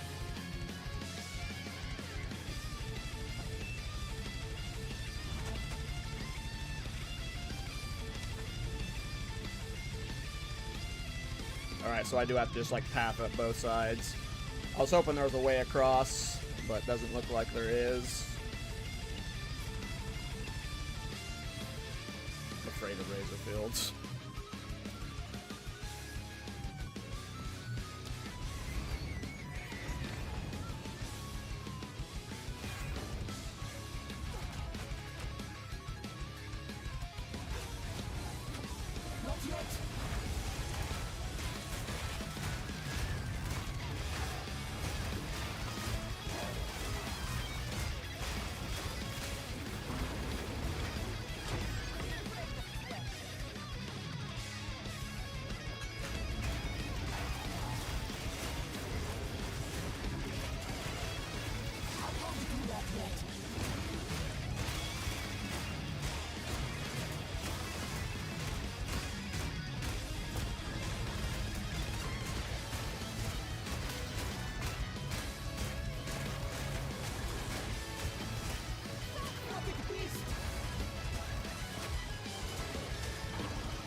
Squish you like a I can't do that yet.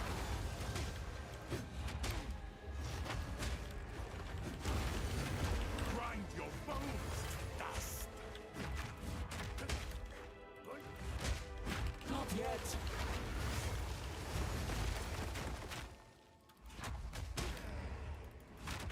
Tuning Exile. I can't do that yet.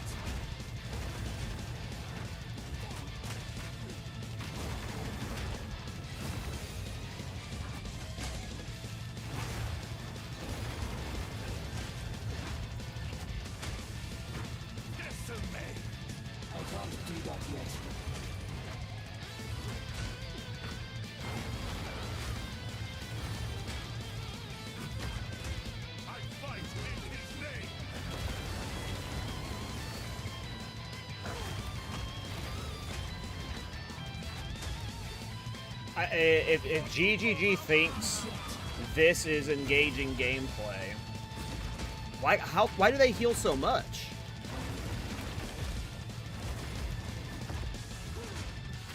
Do you have a mod on him that's just like making him regen? No, he's just like has this much flask or what? This isn't his life flask. I think he's got like a regen buff on him or something. Like this is. Nope, he's just been spamming life flask. Okay, nope. Alright, so it is what I was afraid of. GGG hates fun.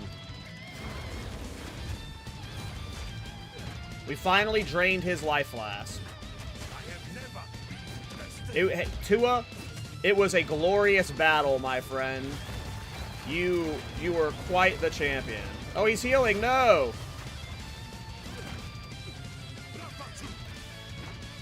Time to put you down, bud. Maybe. You might be too powerful for me. We did it, boys. We did it. What up, Blade? Tua down.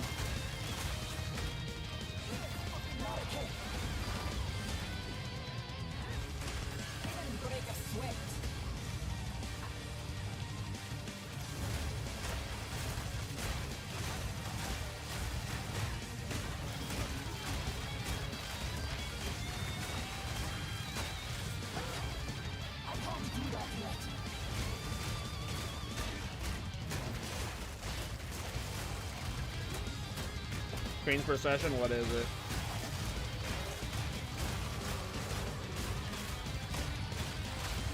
I need more time.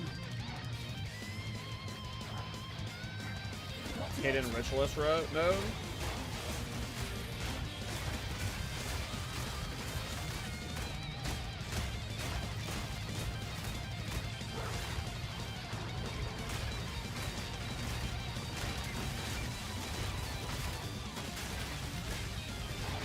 What, is it just something like that you just found data mine?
I got a perfect transmutation. Back to the beach. No!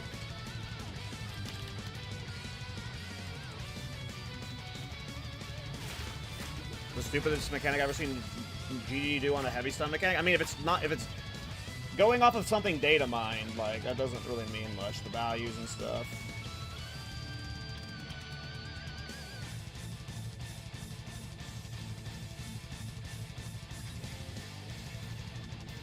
I mean, yeah, that seems cool, but I don't know why you're trying to bait me with, like, data mine stuff. Why am I gonna get excited over something that's, like... There are, like, so much stuff that's been data mined that's still not in the game. I ain't getting excited over data mine stuff. Not yet. And there's some data mine stuff that's, like, been... Like, we've gotten that was just, like, really bad, you know. Until I see visuals of it, you ain't getting me hyped over it. Because it could be, like, awful in terms of how it moves or something.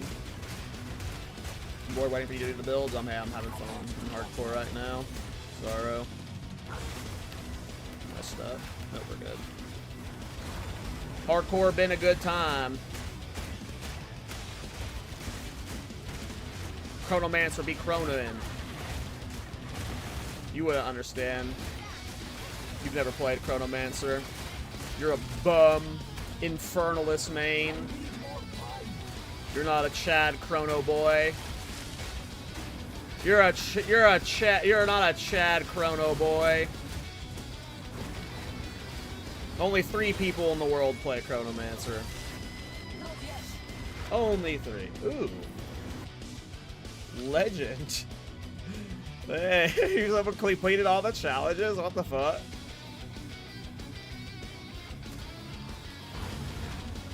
What a beast. I mean, yeah, that sounds cool for sure.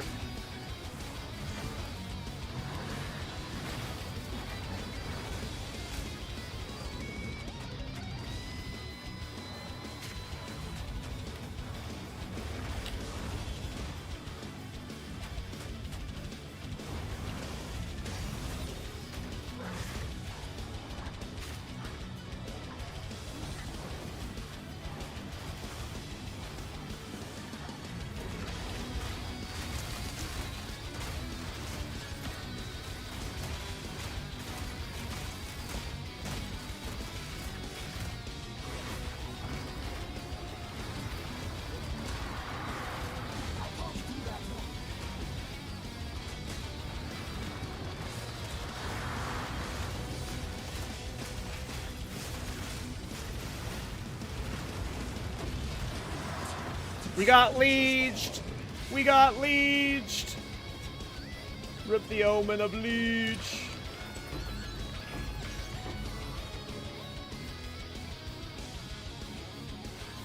Yeah. The cloud timings are brutal sometimes.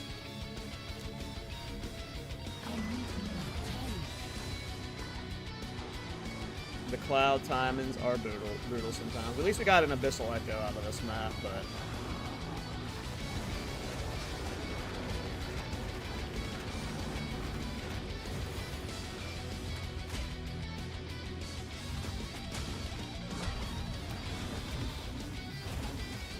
Ugh. I love this boss. I love this boss. I love this boss.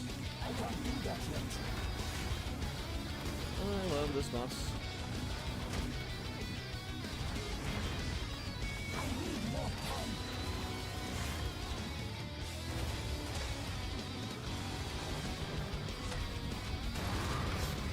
Nice. I gotta admit, the Bear Roar looks cool with the music. Yeah, I mean, the Bear Roar is just cool in general. When you get it super fast, it's super fun. Especially when you have the skill speed from the Chronomancer on top of it, it's just silly looking. As expected.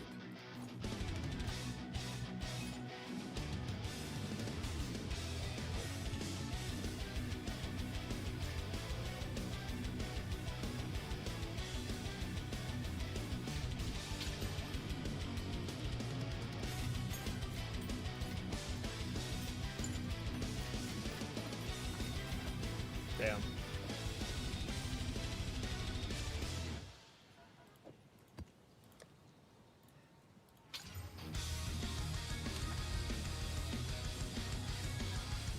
Oh yeah, the skill speed change is a very good one, agreed.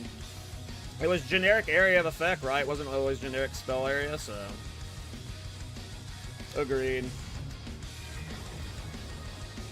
I don't think there should be, especially from an Ascendancy's perspective, nothing should be like forcing you to spells or attacks. They should be like, not always generic, but mostly generic. And the skill speed change is really good because, yeah, it's a super nice change.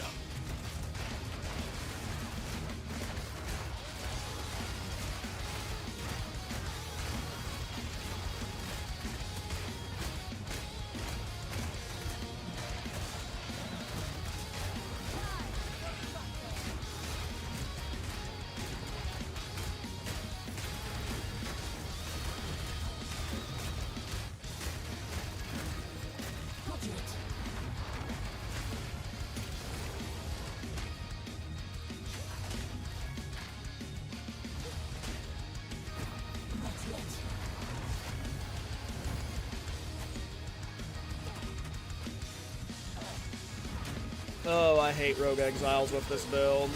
I regret putting any points in my Atlas passes in the Rogue Exiles while I'm playing Shield Charge. Especially this, like, obnoxious fuck. Like, you know what? We're not even gonna kill you, Uhtred. We're gonna park you at the front of this map, and we are getting the fuck away from you, idiot. Hey, what's up, Lachlan? What's up, Will? How you two doing? Hey, thanks for hanging out, Blade. I mean, yeah, it's a cool skill. Berserk. But yeah. I thought you were trying to bait me with something we could actually do.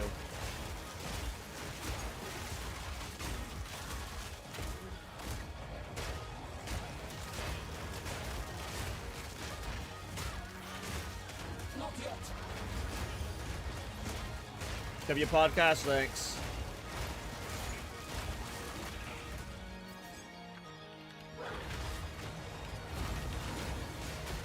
I'm okay, got in the interlude, took down the Ice Monkey. Hell yeah, Ice Monkey's always fun. I am trying to get Arbiter of Divinity today, but I didn't realize how many maps I needed to do for him, so we might not get him today. We'll see. I thought it would be quicker getting to both the Matriarch and the Patriarch. But so far, level 92. Still continuing on the shield charge chronoer.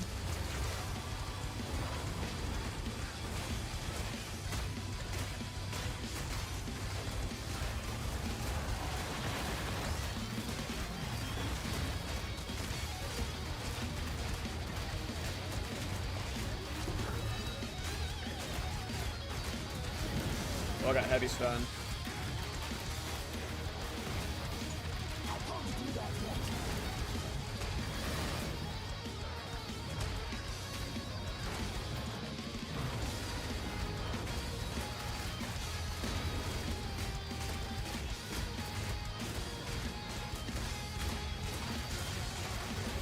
I keep trying to shield charge them and colliding with the magma balls.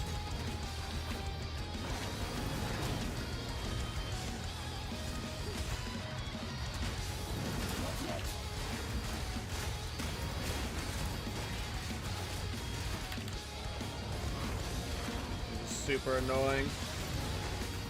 Like this would be cleared if it wasn't for this magma ball bullshit. And the fact that this has been in since 0.1, just like, come on, GGG, please.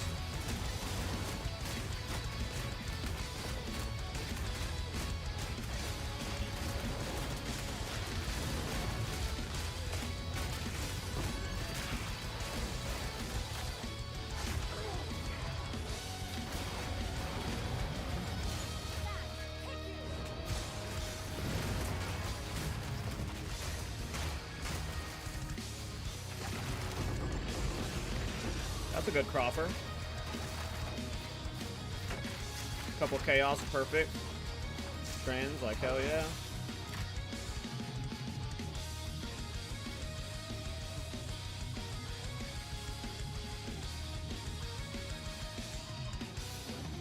Let's get these essence nodes.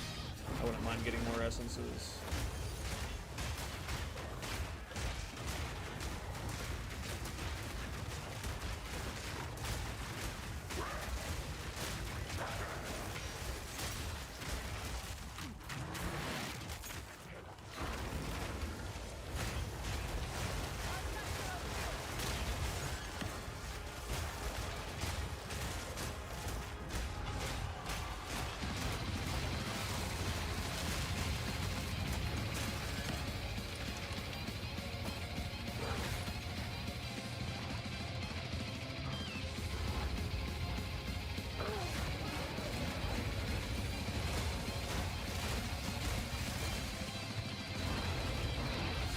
All right, here we go.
You going to league? Start this on reset? Highly unlikely. I assume I'm playing something new or something that's balanced. If you go watch Miso Shiro's recent video where he talked about everything we know coming in the 0.55 patch, he showcases a lot of the developer interviews that have happened talking about it, and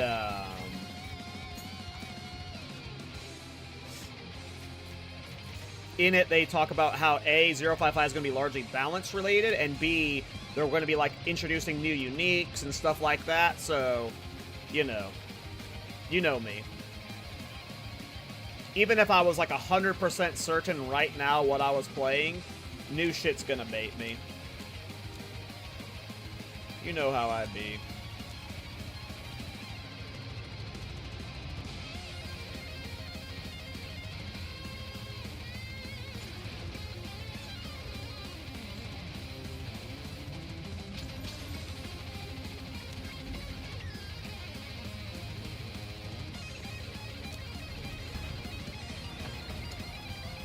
I don't care if they drop Temple, they're definitely not dropping a full class with a new weapon archetype for a mid-league. So, if there's even 1% of you that has hopes of that, that is extra coke, you know? They're not releasing a weapon. Like, those Templar, Duelists, like, all those come with weapons, and they're not releasing a weapon in a 0.55 patch. 0% chance.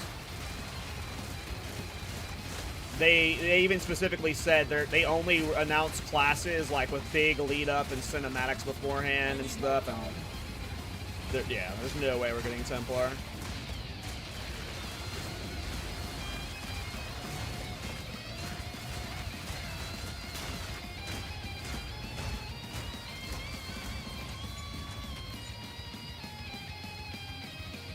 Double wooden.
Rare up here for it? Damn. God damn it.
the most ethical of boss fights. 1v1ing them each slowly and then killing them together the last second.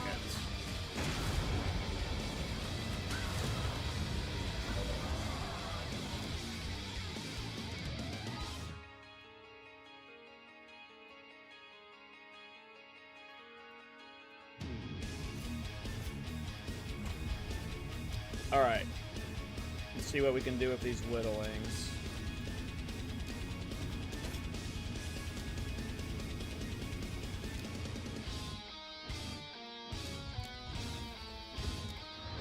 Alright, cool, cool, cool.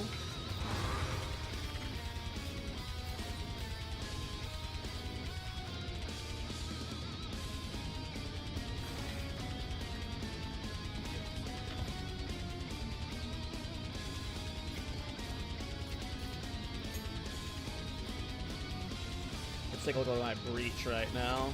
I don't know how much high blood I'm at. I don't think I'm at too much, but let's check.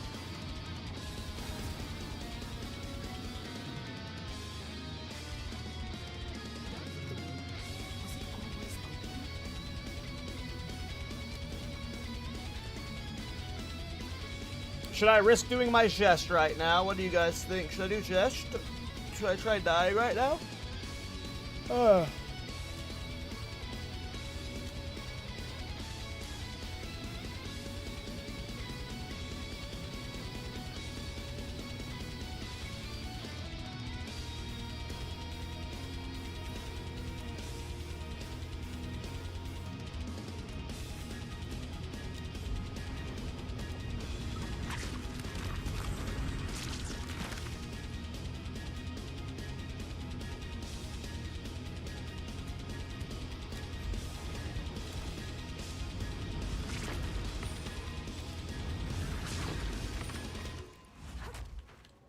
You'll get Ulnatol's first try? I like the faith.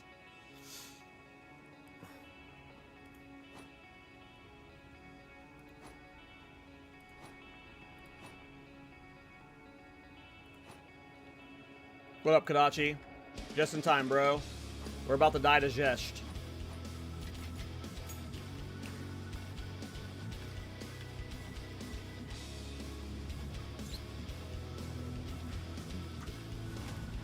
Here we go, boys. We weren't planning on doing this right now, but we're doing it right now.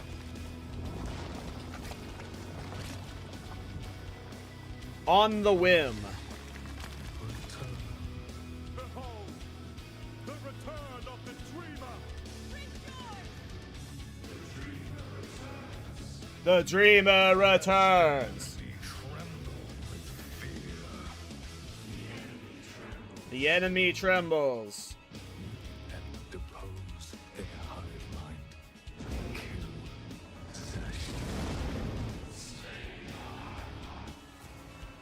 Slay the hive mind.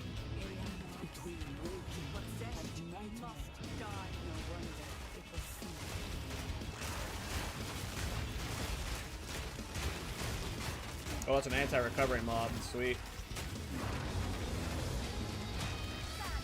Not anymore.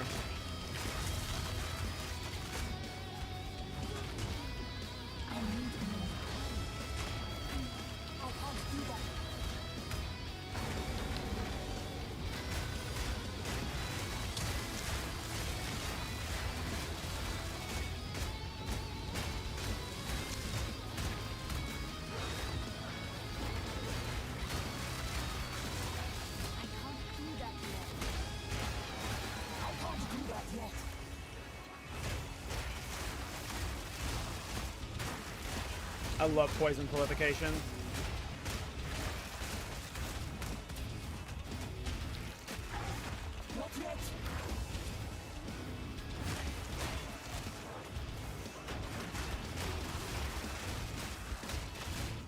Another anti-recover enemy.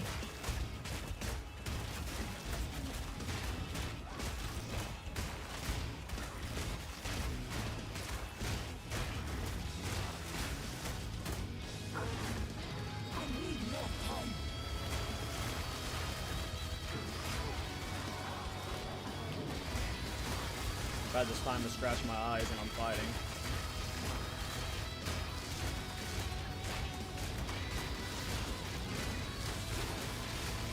Temporal bubble. Anti-recovery mob.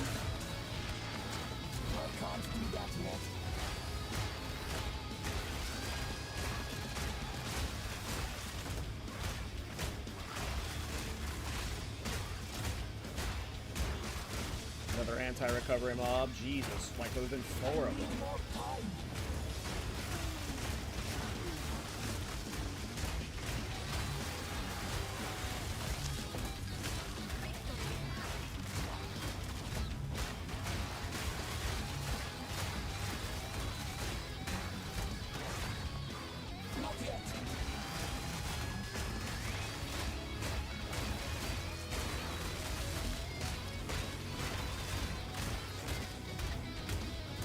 Good luck, Kadachi.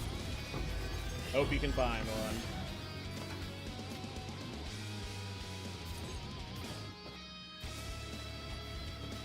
Alright. Wish me luck, boys. We may rip here. We're not logging out. We are not logging out. I have no idea how hard the campaign gest is. I can't remember. He's probably easy, so we'll see. Onward.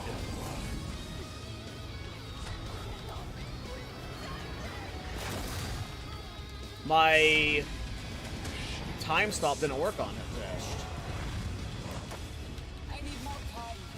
Oh, he was like immune. I just now started being able to hit him. What the hell?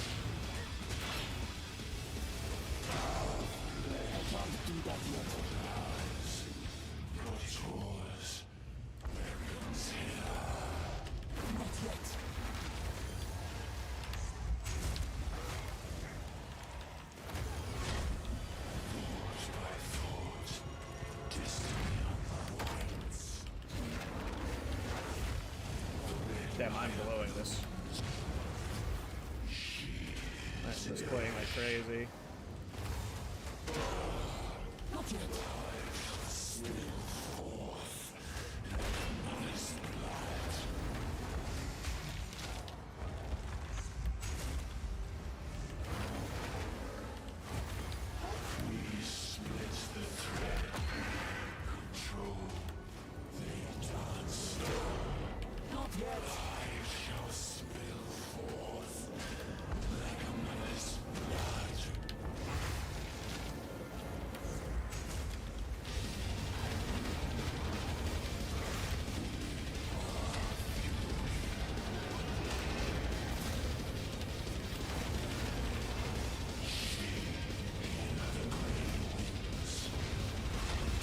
Well, when you can interrupt every one of his attacks, it doesn't matter if you have 0 DPS if he can't do any DPS himself.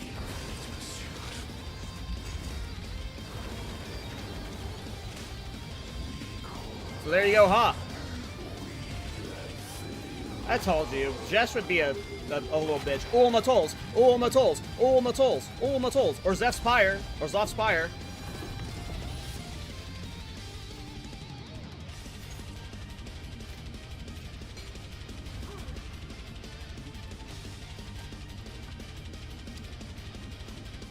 Any reason you're not also using Shield Wall as well? Are you really asking me why I'm not using the super overpowered and meta skilled Shield Wall pro tag? Is that an ironic question or an unironic question?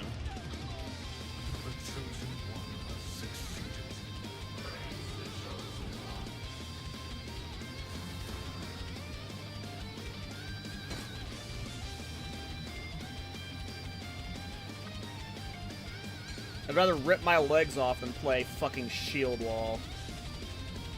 Get out of here, bro. We make new metas here. We're bringing Shield Charge back. We're bringing Shield Charge back.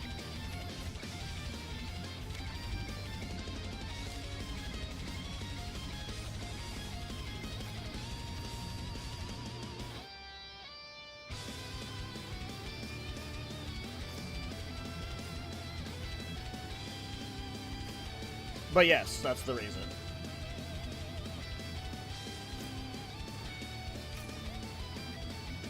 Because then I would just be playing a shield charge build. And there are already plenty of those.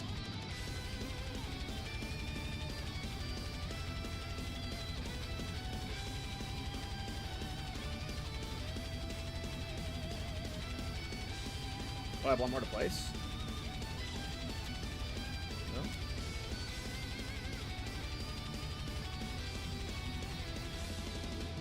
Oh, I'm blind. I see, I didn't have that point. Well, that worked. But yeah, this is specifically a shield charge Chronomancer, so if I use shield wall, then it would cease to be a shield charge Chronomancer. Well, I've almost got the entire breach tree done. I could do Colamok.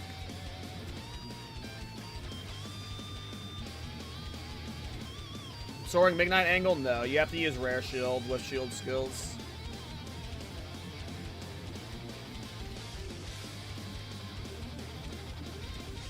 And even if Soaring Midnight could somehow push 2,000 plus armor and be good for shield charge, I'm playing on a hardcore private league, so the odds of even getting one, let alone a good one that's like crafted like with high, or you know, vowed with a high armor pull, you know, that's not really happening. But no, with any shield skill, whether it's shield wall, resonating shield, or shield charge, you're gonna more than likely be using a rare shield with it. It scales off the armor. Its DPS scales specifically off the armor on its shield, so you want as high an armor shield as possible. And there's like, you know, unique shields, they're never going to get as much armor as a rare crafted shield. Like, even this is better than, like, every unique shield out there, and this is even, like, a Bish shield. A good shield can push over 2,000 armor. But, yeah, you know. That would be a Soaring Midnight build at that point. Which could be fun, but not what we're doing here.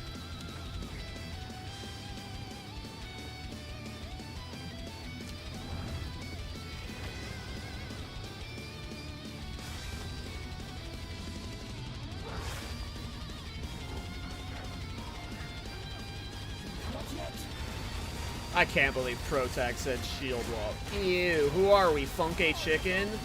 Ew. Wait a second.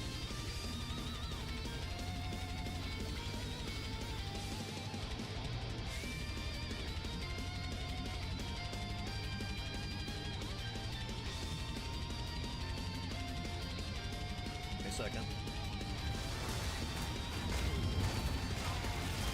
Establish a breach hive in a nearby map.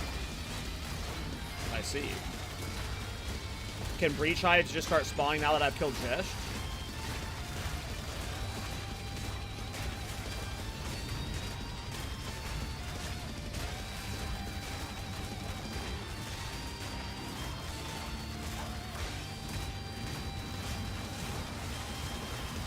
Oh, gotcha, Protag. Yeah, no. I'm aware of Shield Wall, and I am aware of everything that Shield Wall can do, and how easily it would slip into this archetype. But yeah, this is specifically a Shield Charge Chronomancer. I was trying to make Shield Charge the main DPS skill, and I tried to make it the main skill for everything for as long as I could, but for clear, because of all the body blocking bullshit that happens,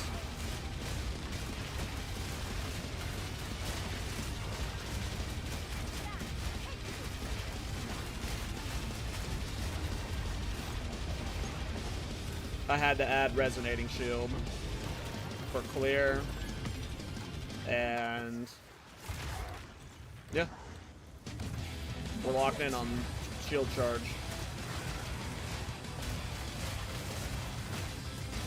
And I also prefer the slower fights. I don't want to be one-shotting fights. Like,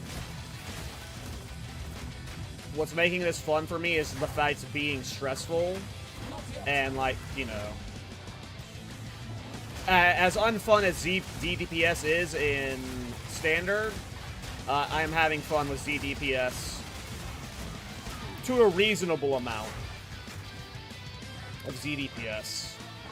Like, if I wasn't actually able to kill any of the bosses, then that wouldn't be fun, but as long as I'm skilled enough. and get lucky enough at times. This build has the damage to clear, so but yes.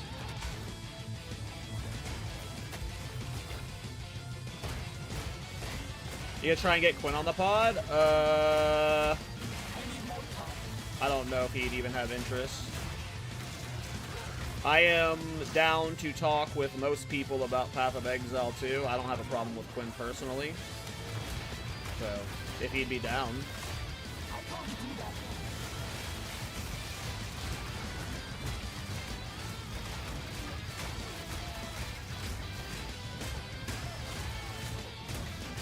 But that's more of a question about,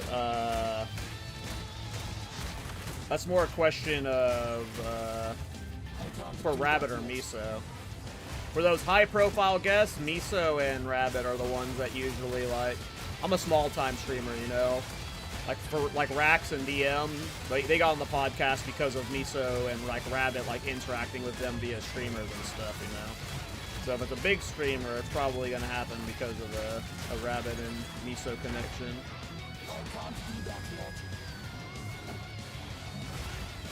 Hey, what up, Jorgen?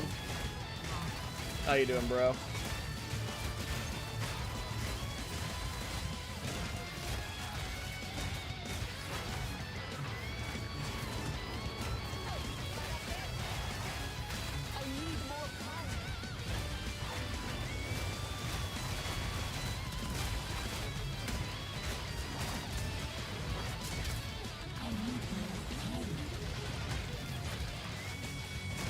Got the mirror and Simi recently? Sheesh, but no voices, yeah.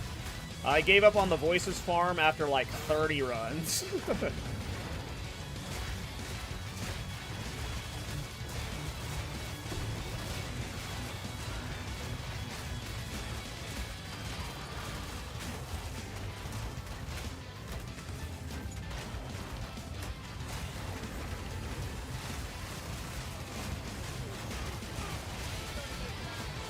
You did around 300 to 350. Isn't that where Miso and Rabbit got theirs around? 300 to 350?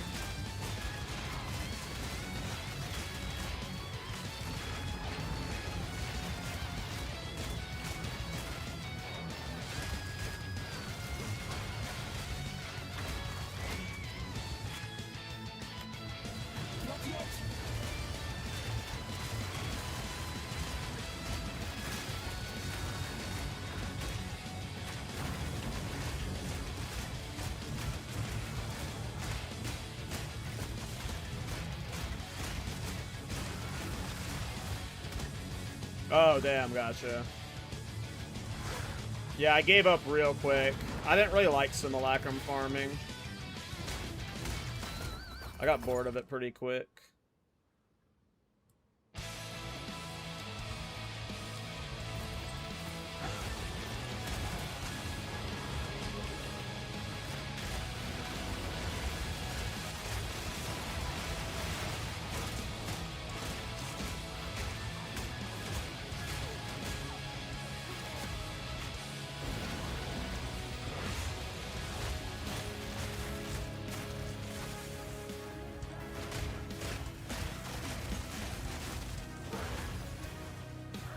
Which is weird, because I usually like that mindless, repetitive, brain-off content. Oh, we didn't fully clear this Abyss well down there. But for some reason...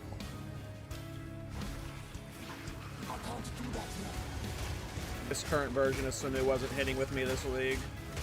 I've done, like, probably 50 runs across all of my characters.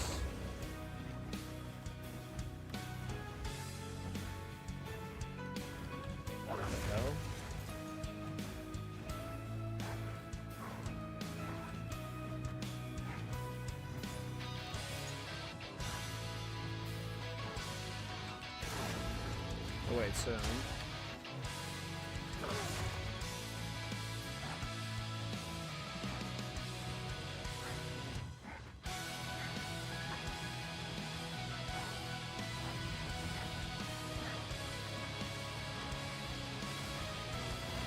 Don't tell me it's this burrowed idiot here.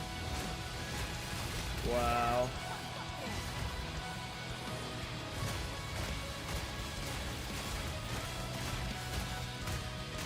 Didn't even have an Amanamu. Lightless Void. Alright, I need to order lunch real quick, so I'm gonna mute up for like 3 minutes while I order food.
Alright, I gotta be right back like 2 minutes and then we'll get back to grinding. Be right back.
Damn, I came back at a bad time. Someone just ripped.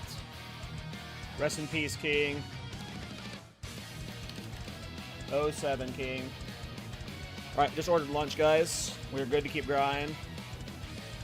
How do I watch the yesterday podcast? It's on Miso Shiro's YouTube channel. I should eventually get a command for ! Podcast. That links to the playlist. But yeah. I might actually already have one on Twitch, but I never set it up for YouTube. Either way, yeah. It's on Miso Shiro's YouTube channel.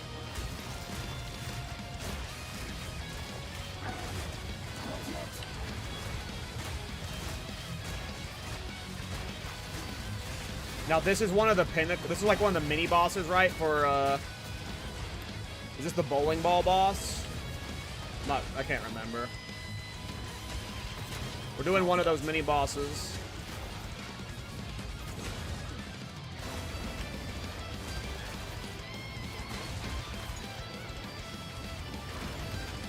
We're definitely not doing a full powered Chronomancer right now. There's no way we can do a full power Chronomancer. Not with this shitty melee build. Melee builds really struggle on Chronomancer because of like the anti-recovery pads he puts down.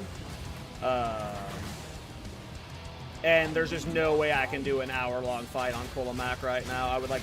Chronomancer would be like a... like, I'm cool with challenges, but like Chronomancer would be like a 2% success rate with no practice. If I had a bunch of practice, maybe I could like get that above a 50% success rate. Or to a really good success rate, but no practice, I would put... You know, it's very likely that I'm dying going into a full-powered Chronomancer. So, I don't think we're going to do full power. We'll just do the easy kill.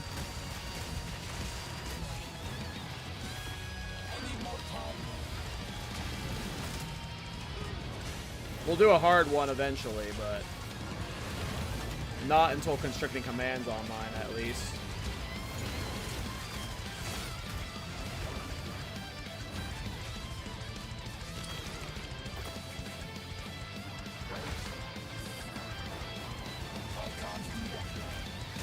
Alright, mini boss time.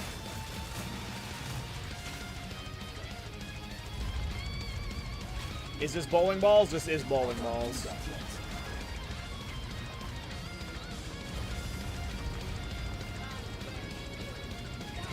I've already killed this guy in actual maps, so... Like, I got him naturally in maps. Pretty sure it was this one.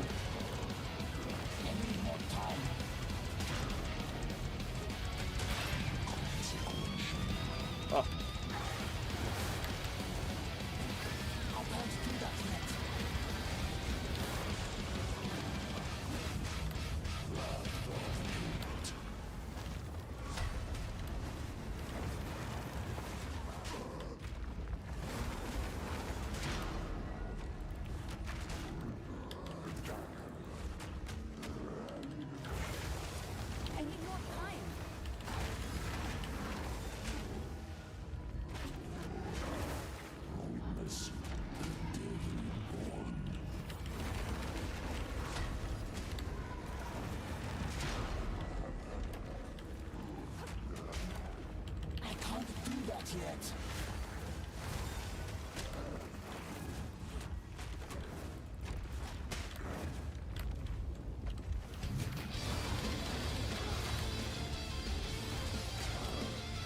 It's funny, every time he's tried to transition to his minion phase, I've interrupted him out of it, so he just hasn't been able to do it.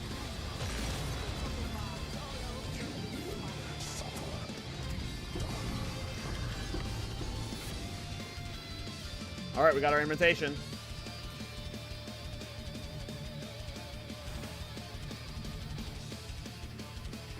Alright, we gotta clear this map now.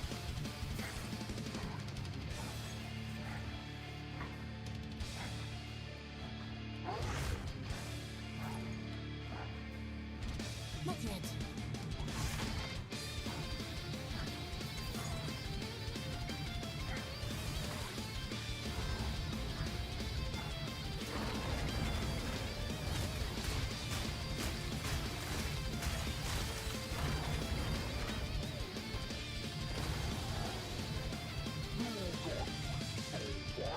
Nope.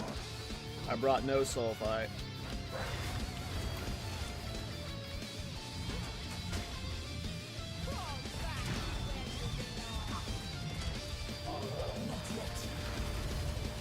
Uh-oh.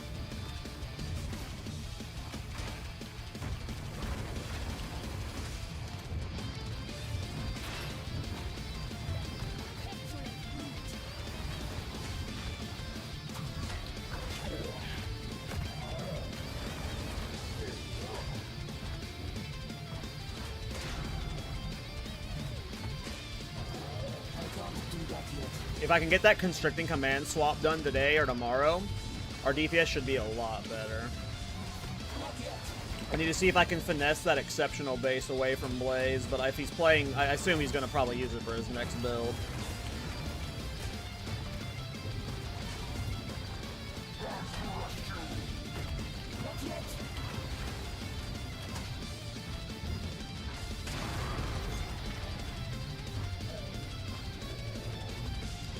Alright, level 92.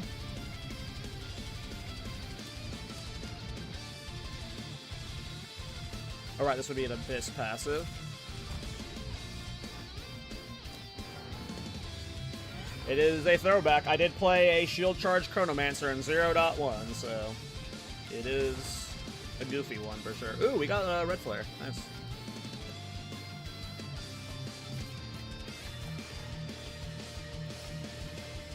Alright, let's do our Kulamok.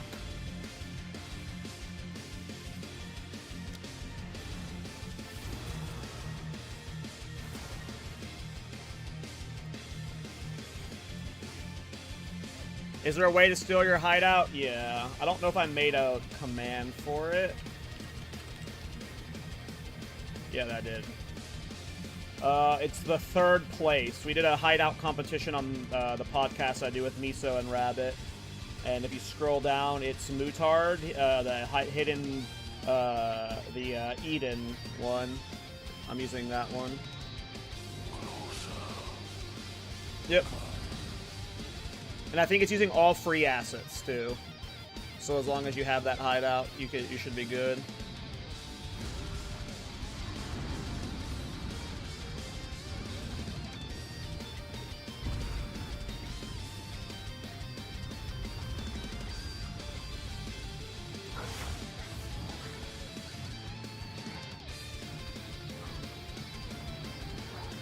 Are you liking the build? I mean, the build's cool. It's got a, like, shield charge has a lot of friction points that suck.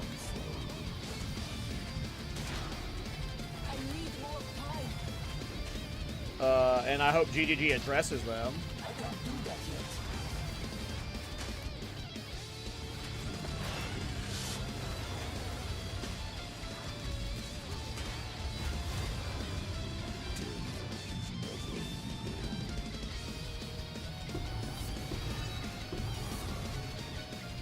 Oh! Got the staff.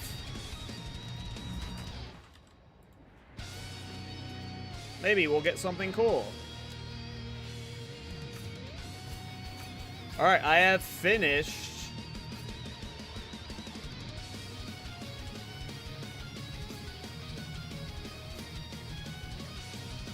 I have finished the Breach and the Abyss quest chains. I don't have all the points yet.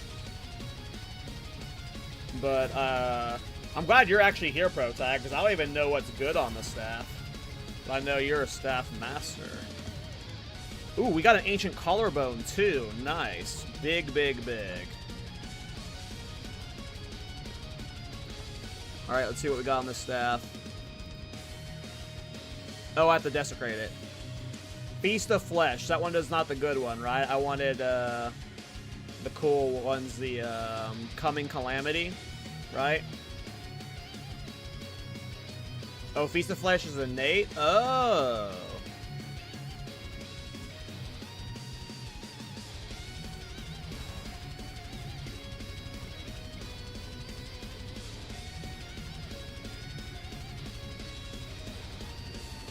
You choose one of 4 skills on the first row? I gotcha. Well.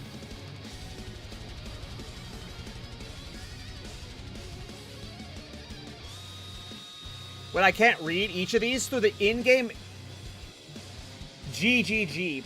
There's no way it's been like this the entire time. There's no way it's been like this the entire time. I just have no way of knowing what any of these skills do unless I fucking load a website. GGG. Like, come on. There's no excuse for this.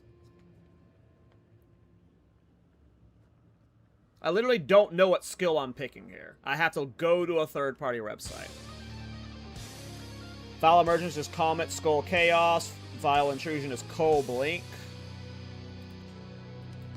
Sure, that sounds fun. If I'm doing any of those three things, they would be Coal Blink. You can leave anything and use trade to check. Well, I'm in the private league. I doubt there's any on trade right now.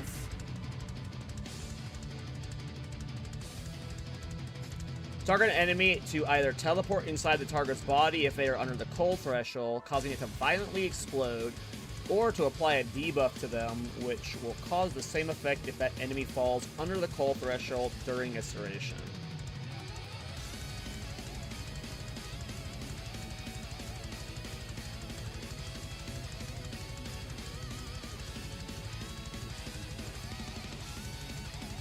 I mean, that sounds fun for mapping, but, you know, you have to do something, like, you know, specifically for bossing. But that sounds fun.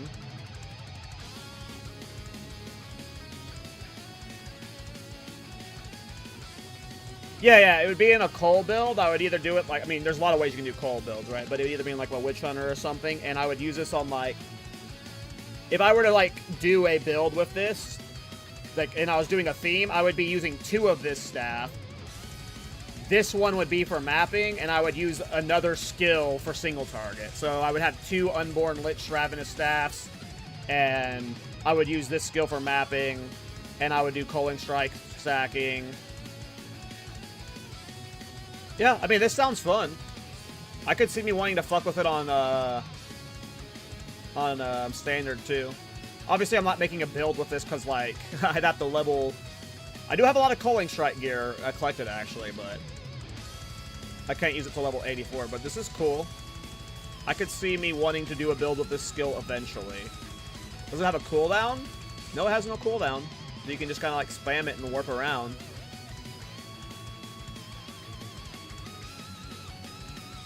It's just weird. It's a weird item for sure. It's like, it's kind of redundant because it's like, when you get your Culling Strike high enough, you don't really need to like deal damage around it. So... it's a weird item for sure.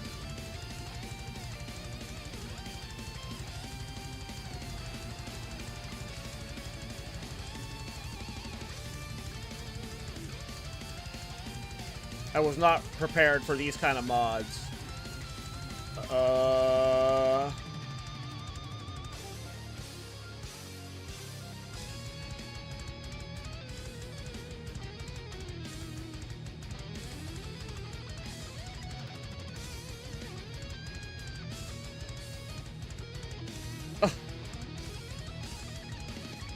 I mean, all 3 of these are kind of fucking awesome.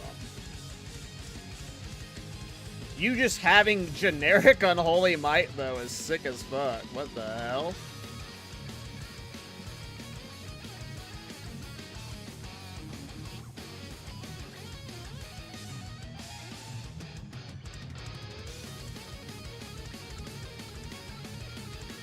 Take Explode, it's so satisfying. Well, the problem I have with the Explode is, if I get my culling threshold high enough, I'll be culling stuff and I wouldn't need the Explode for mapping. But this would also, like, if I'm on a low-budget, low-cull threshold build, this would also just make the clear easier. And yes, Protag's right, this is just, like, the generic, if I have no idea what I would want to do with the build, Unholy Might's just insane. It's just free damage. This could also slot into, like, most builds. It's like, you know, an extra Spirit Gem or 2. You know what? I actually kind of like the idea of, like... You know what?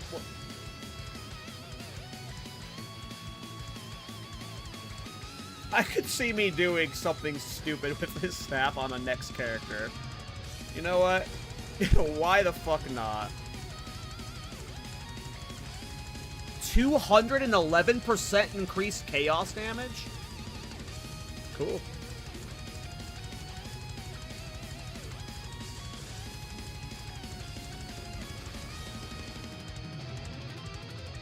Block chance? Cast speed when low life. Well, these mods all suck.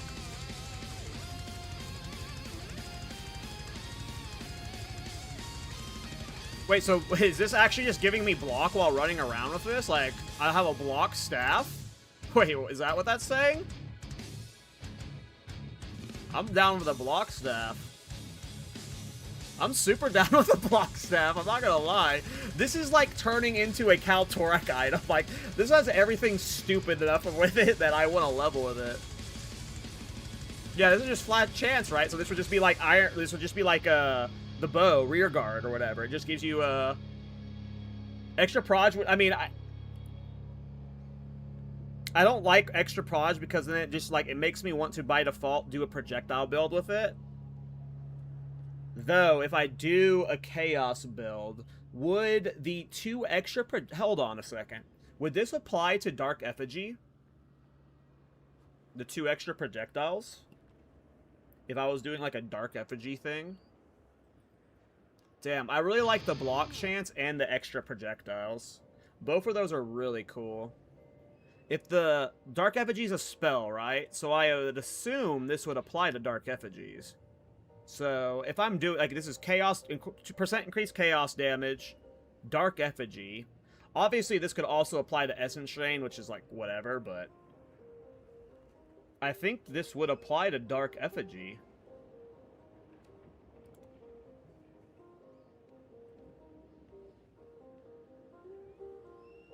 Let me double check real quick.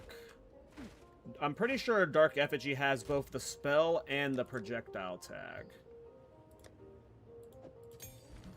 I feel like I've done proj speed Dark Effigy before. Yeah, it's got the projectile tag and the spell tag. It should work on paper.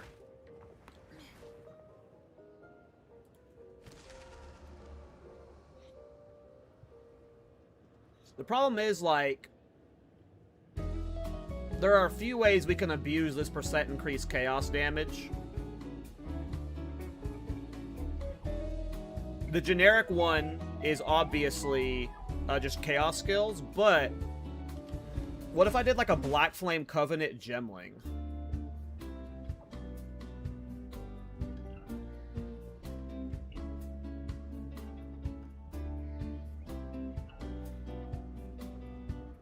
Does the 200% increased chaos damage, it would apply to like the converted like chaos damage from Black Flame, right?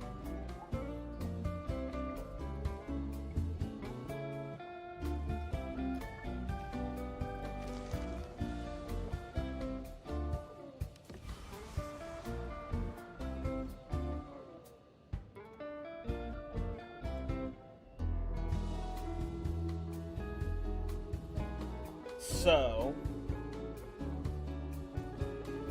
I'm just talking this out right now. So, of all the skills that could benefit from the 2 additional projectiles: Fireball, Dark Effigy, Contagion.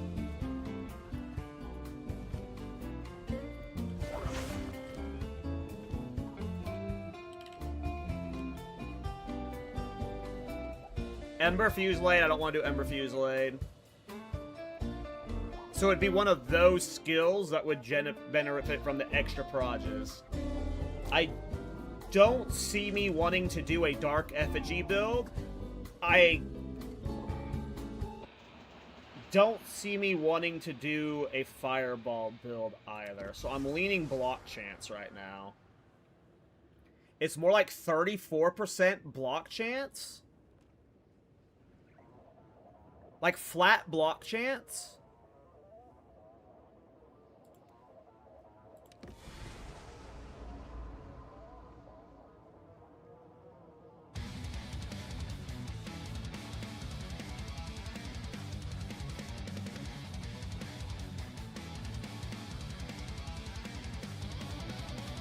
This is awesome!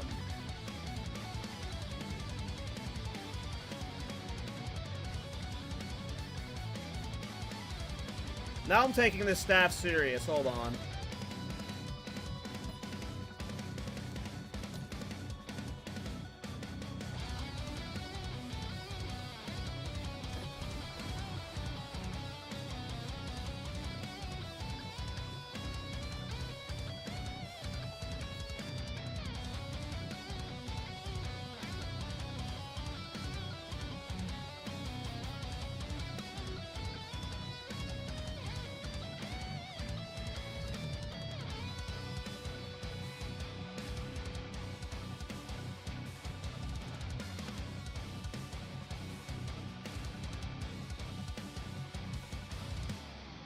Spirit is not bad. Are you kidding?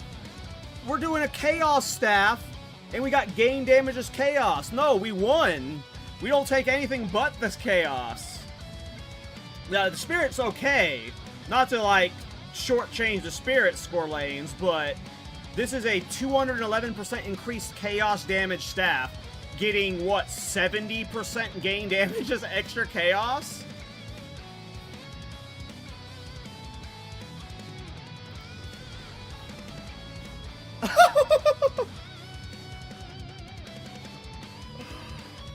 What did we just make? What do you two plan to do with the block chance? Block with it. It just makes you tankier. We're hardcore, you know? We probably won't do anything fancy with it, you know? But we get 50% block chance. You know, it's hardcore, so it just makes us tankier. Especially if we're playing like a Blink and Culling Strike. Oh yeah, it's flat block chance. It's not percent increased block chance. This is just flat block chance. Herm, I just made the best staff in the history of this game. I know what my next build is now. We are doing a build with this staff. It's such a weird skill, though, because, like, I have Vile Intrusion on it, so I don't know how we're going to use it.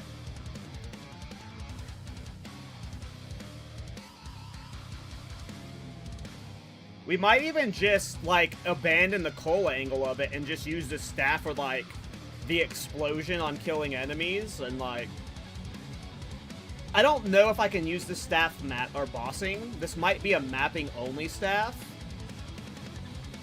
I have, for the record, I have at no point ever put one of these staffs into the Abyss thing, so I had no idea this shit could even happen.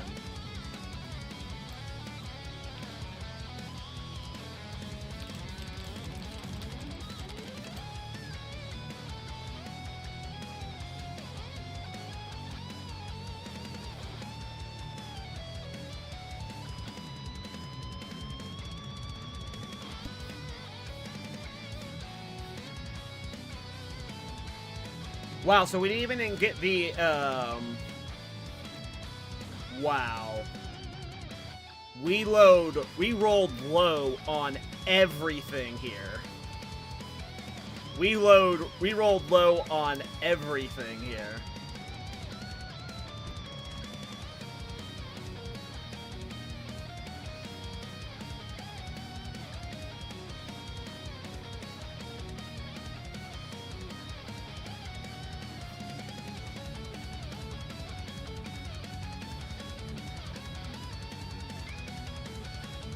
So this is a free heal, I see. Not a free heal, you have to have corpses.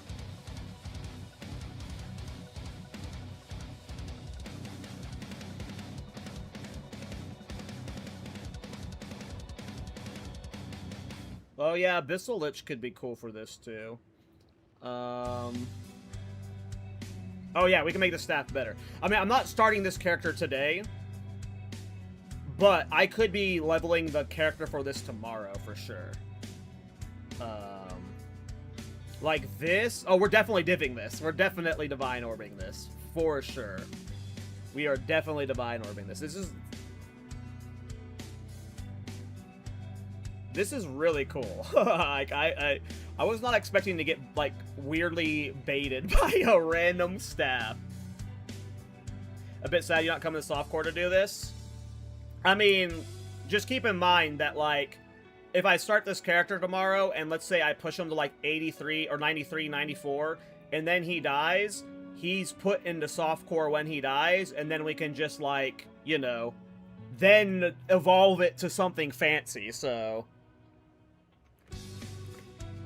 Worst case, it dies, and then we do it in softcore. But, yeah, I think I want to try it in hardcore for sure.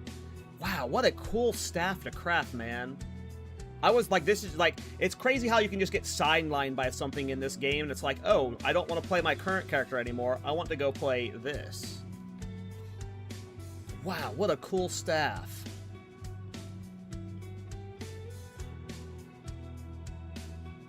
Do I have any divines?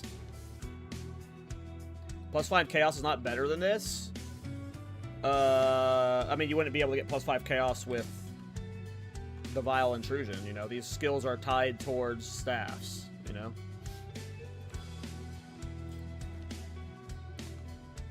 Also, you're talking to the wrong build maker when it comes to would it be better. I very rarely do what's best. I almost always just do bad shit. Suboptimal shit. How much are Abyssal Echoes going for? Only 1 divine? Oh, there's a lot on stock, too. That's good. I'm glad Abyssal Echoes are more funded now. Okay, so I do need to farm more divines for this character. So I kind of actually don't want... I kind of actually do not want my shield charge character to die now. I kind of want to farm currency for this new build now. Damn, I'm getting giga addicted to hardcore, boys. This is a problem. I'm having way too much fun.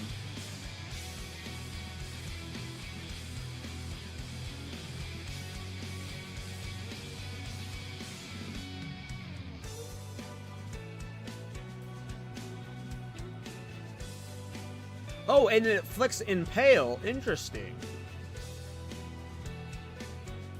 Cool. Maybe it's like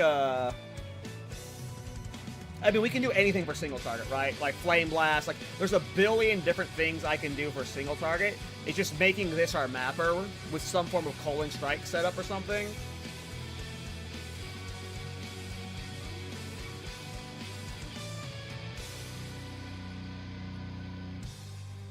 This is really cool. Blood Mage might be really cool too, just to get a really giga easy Coal Threshold. I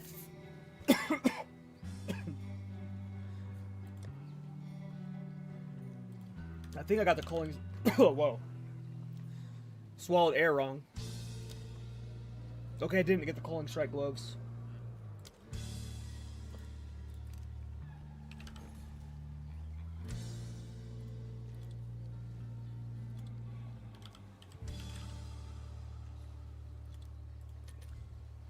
No Horror Splites on trade. Use a Varashta, staff plus focus.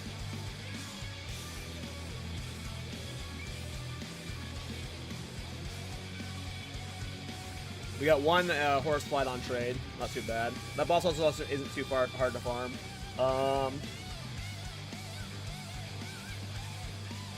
Yeah, that's a lot to think about. Can we teleport to our own minions with sacrifice? That is a good question. I assume you can... If you could teleport to your own minions with sacrifice, it wouldn't cull them.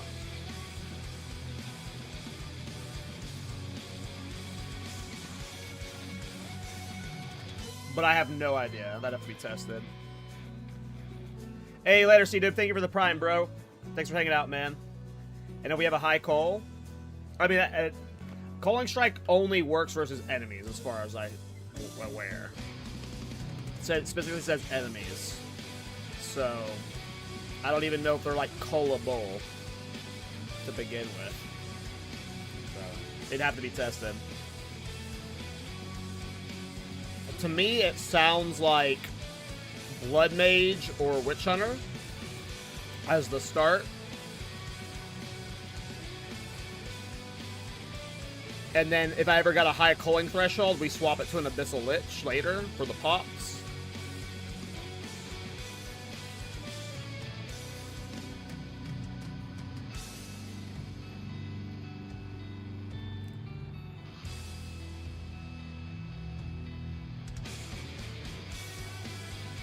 Not sure. You have Monk, the bells are cullable.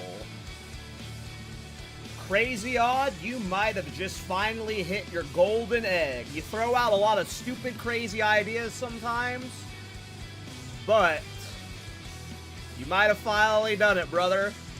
You might have finally thrown out the one. You might have done it, brother. Bells are only callable on martial weapons? Ah. Damn, you were almost at it, Crazy. That was a good idea. That was a good idea.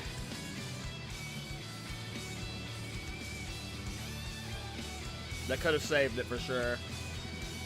Alright, my food's here. I need to go get it real quick. I'm going to eat real quick. Obviously, we're still not playing this character yet, but when this character dies, or potentially tomorrow when I'm bored, I could see me wanting to level a build with this staff. I mean, this is a hilarious staff. So, we'll figure something out. I need to be right back real quick. Yeah, be right back real quick. I gotta go get my food.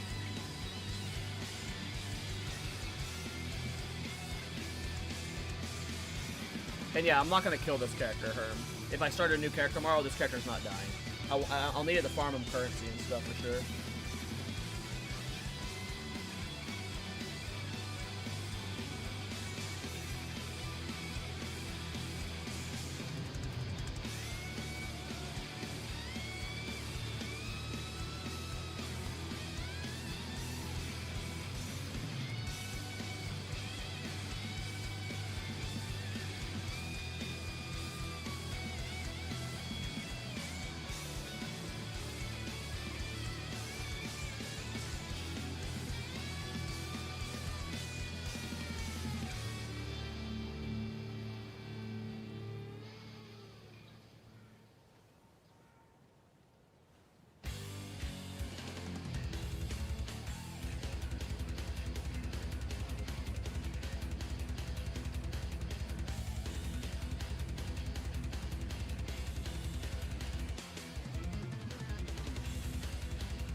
Hey, Mr. Machi, thanks for the raid. Sorry, bro. I was AFK getting food.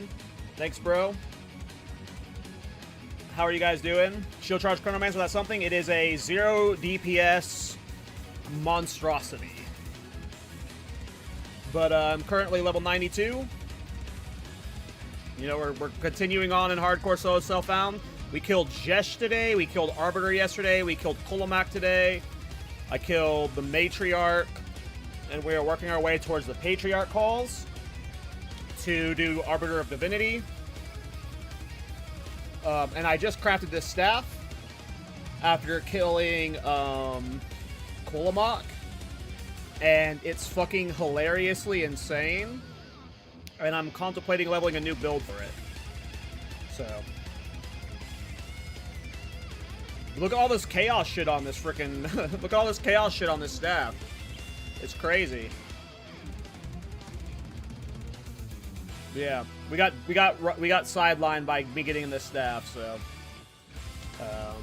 We got more maps to do. I'm gonna eat real quick though, and then we'll get back to more leveling. Hopefully we can get maybe Arbiter Divinity today. I'm not sure. We'll see. Gonna eat real quick.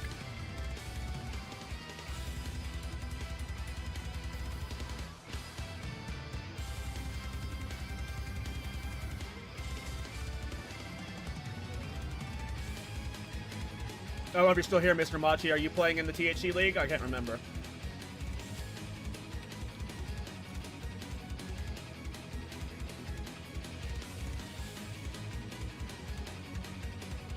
Hell yeah. How you enjoying it?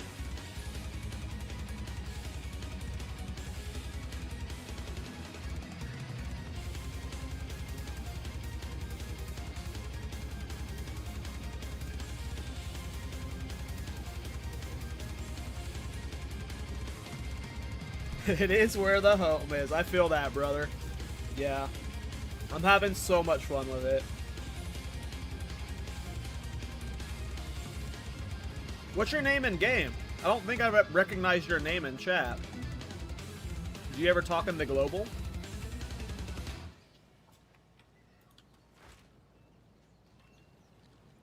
Where do we go to sign up for this league? Here, I'll give you the link. And, someone had told me a few days ago that there was a time limit on private leagues, but there's no time limit. Timmy's keeping this league going for a long time, until 055 at minimum. So if, like, you're like, I'm late, or I don't know if I want to jump in, you're not late. You're not late at all. So...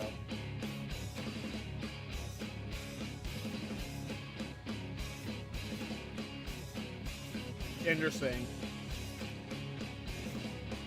If gem levels matter, then there's two, like, you have Gemling, which gives you gem levels, and then you have Varashta, which would give me the +2 spell skills focus. So, if we wanted to make up for the loss of gem levels because this has none, Gemling and Varashta. What is the alt? Do alt qualities? Do these skills have alt qualities? I'm guessing no, huh? That'd be too fun.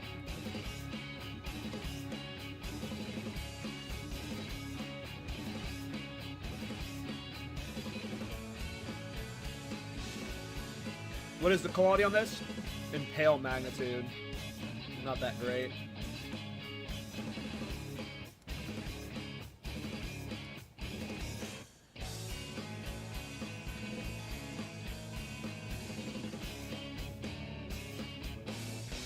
Yeah.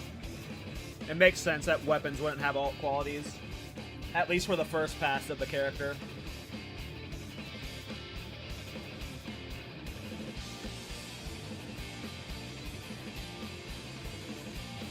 I just got to Act 2. Going to play supporting fire build? Hell yeah, dude. Good luck. Oh, what the fuck? It does have a 15% base critical hit chance.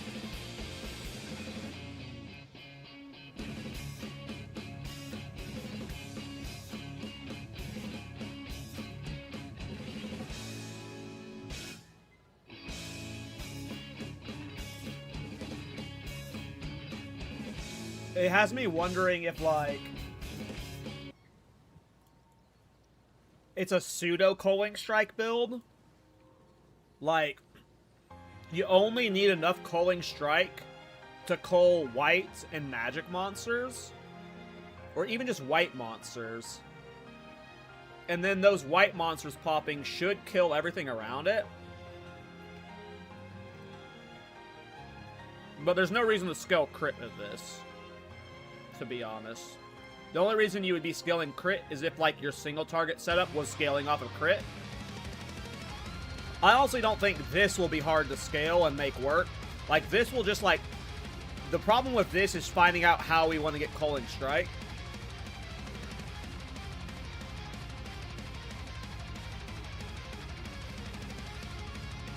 It's definitely weird. I need to think more on it.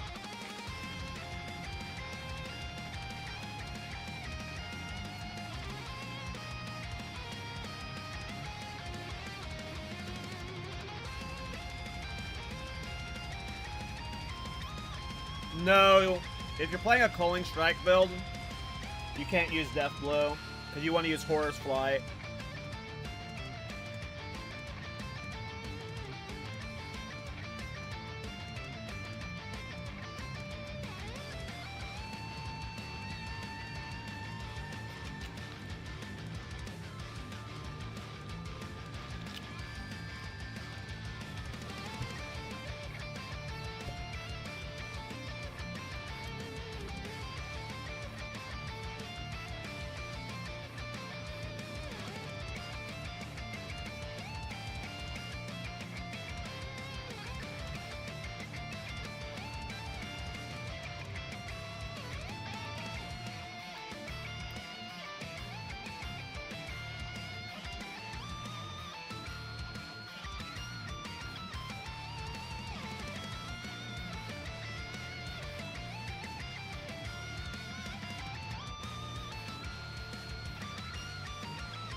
Oh, 100% Impale Magnitude's hilarious.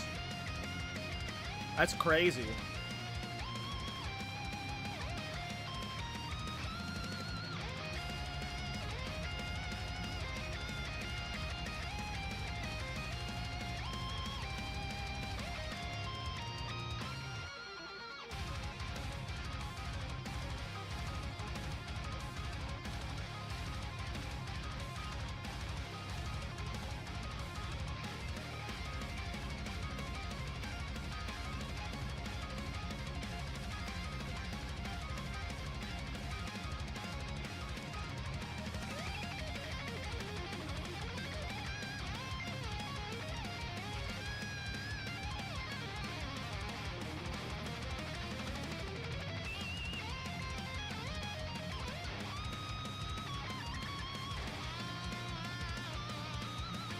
Gotcha.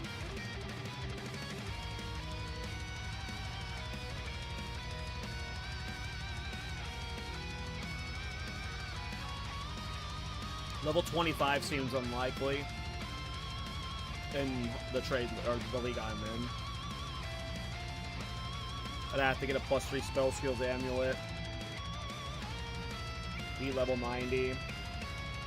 But then have a focus. So only Varasha would be able to hit 25.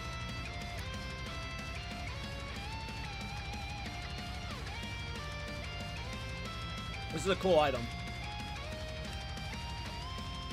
I feel like we mainly got hoed by it being this skill. I feel like if there was a, like, there's probably a skill that we could have picked. I don't know what all the skills are for this staff, but I'm sure there's a skill that we could have picked for this staff that would have paired so perfectly with all this cool shit. This could still work pretty well. And it's going to be fun to build around.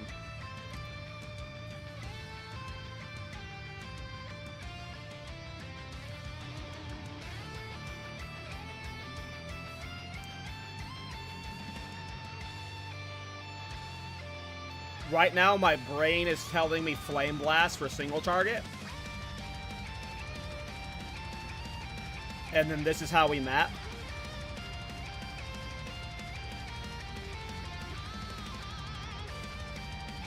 So it's just then between Gemling or whoever.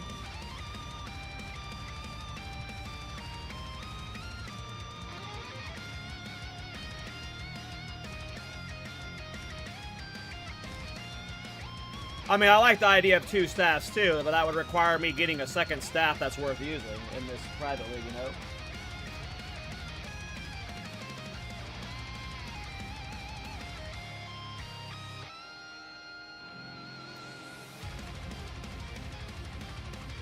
Bone Storm or large scale Swizzle on the Pale? I think I'd rather not, but I'm not like gonna say hard no. I think Bone Storm's kind of boring, but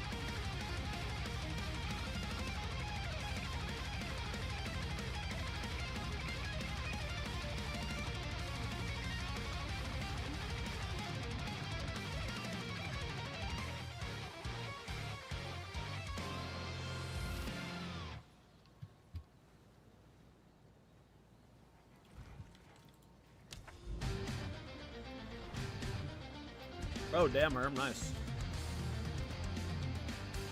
Yeah, I would only use that if I went Varashta, but I'll keep that in mind.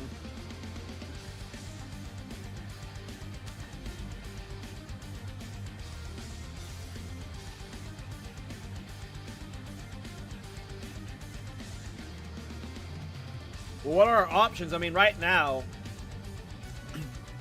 the only real option is starting Witch Hunter and then swapping to Gemling eventually. Because I assume I'm not getting Legacy of Deathblow.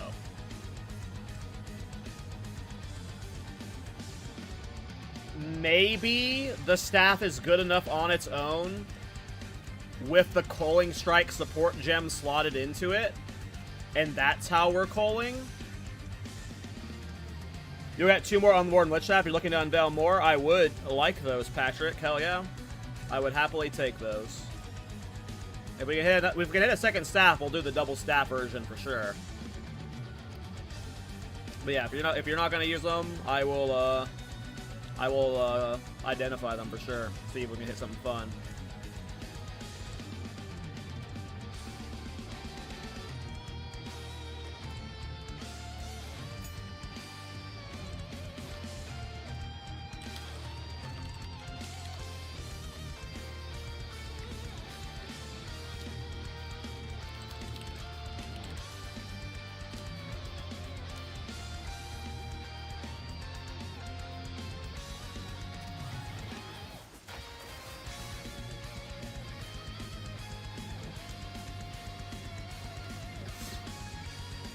Thank you very much, Patrick. That is greatly appreciated, friend.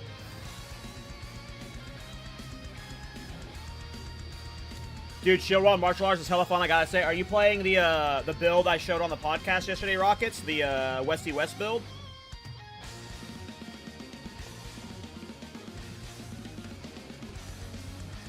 Hell yeah, Rockets. Yeah, that build looks insane, man. Nope. This is Patrick.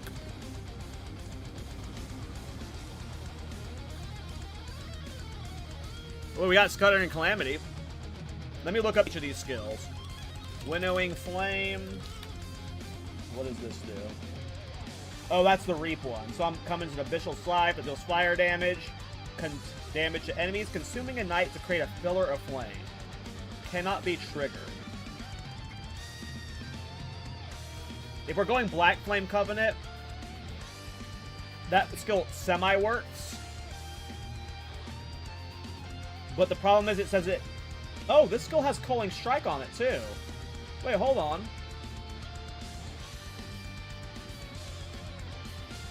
It just says it consumes Ignite. I don't know how we're going to get Ignites to consume. Flame Blast, maybe?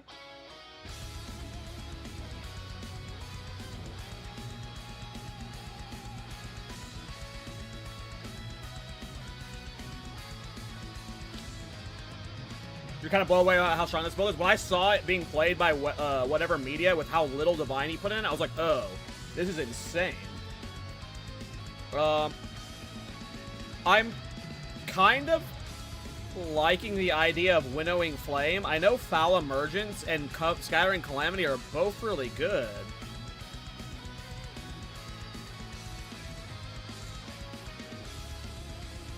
But the Winnowing Flame... it has Culling Strike on it, so it kind of already scales. If we're playing a Culling build with the other staff, this skill has Culling Strike on it.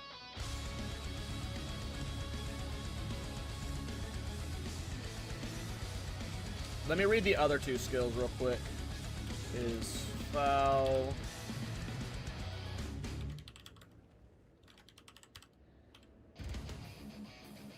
Foul Emergence, conjure a horrific skull.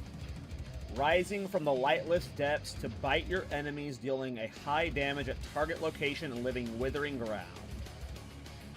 Targeting close to you will cause you to jump back as you cast it. So that's the nuke one.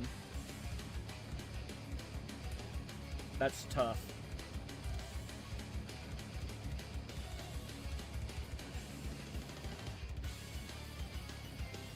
I don't know which one I want to do here.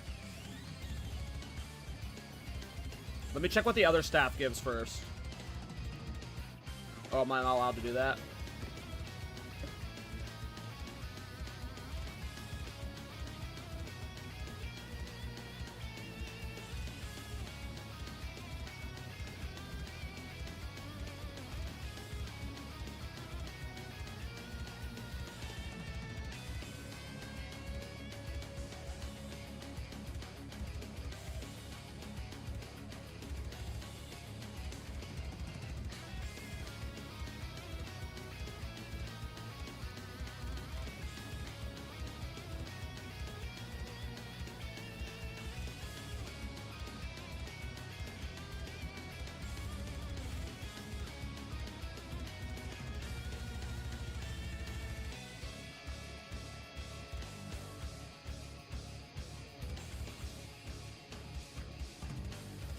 My brain tells me his foul emergence.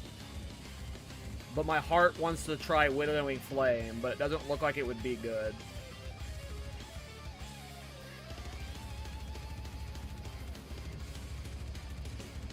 We'll do foul emergence. Let's just have at least a good secondary staff, and then we'll... I'm sure we can get more onboard lich staffs to try and fish for...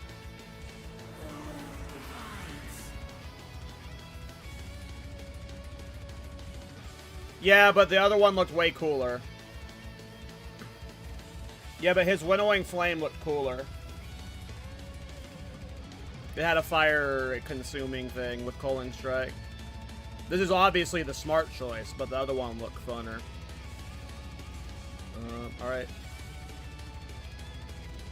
I mean, I might as well just use my Abyssal Echoes on this, whatever. I only have 2 Abyssal Echoes, but we'll use 2 of them.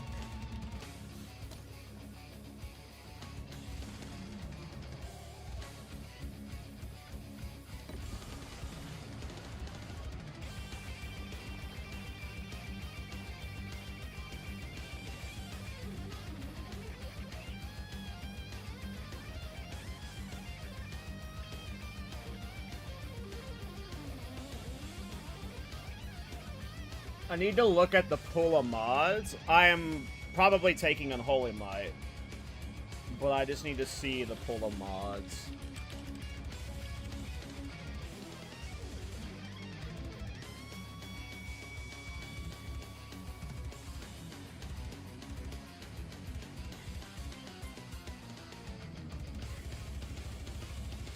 It would be this or chaos damage.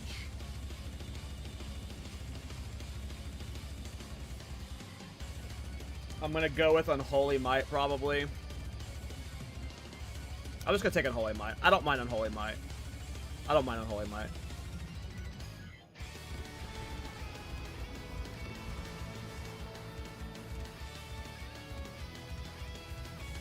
Foul Emergence wasn't a projectile. Yes, it wasn't.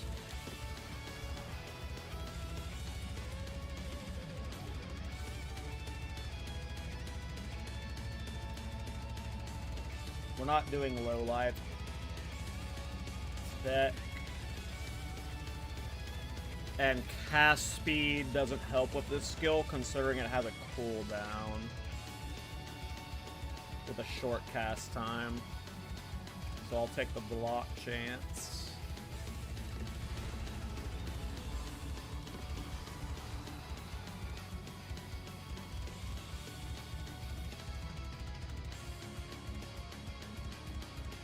I mean, that looks really good.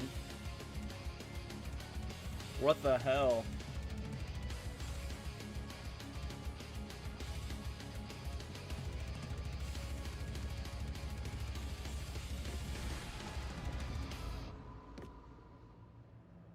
I mean, this pairs so well with the other staff I just crafted, you guys. We're gonna do some fun shit with this new character.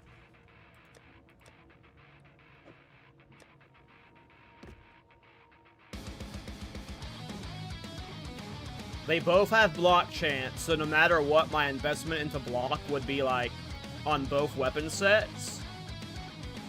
And then they're both chaos oriented. So scaling wise, this is easy.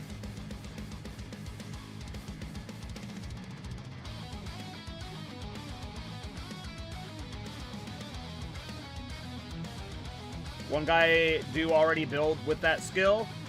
Here's the thing about PoE 2. It's got over 1 million players. Every skill has been done by everybody. Every build's been done by there's nothing untouched in this game. I ain't worried about other people doing shit. I kind of want to make a Winnowing Flame Staff. Let me see what Grave Command does. I didn't read that one. Conjure Abyssal Spirits to hinder a rare undead for a duration. If you defeat the undead while it's hindered, it will be captured and stored into a soul crystal. Oh, that's stupid. I don't want that.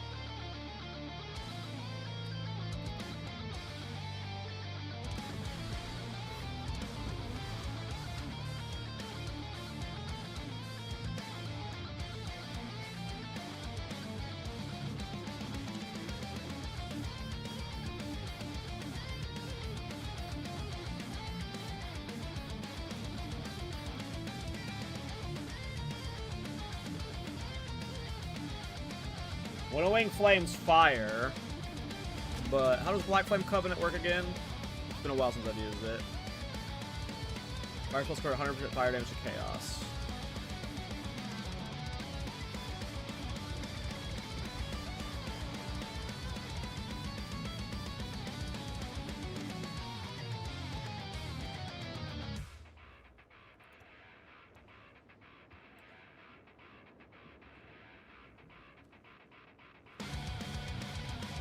I don't care what other people do, Johnny.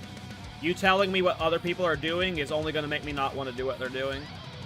If you're, like, trying to, like, influence my decision to be a Chronomancer, you telling me what other people do, like, you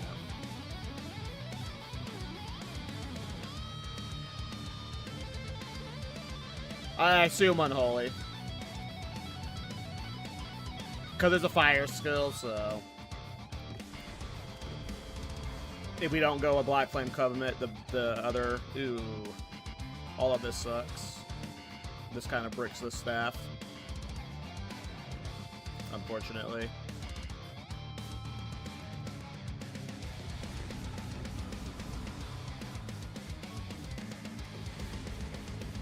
It's okay. We got 2 really good staffs.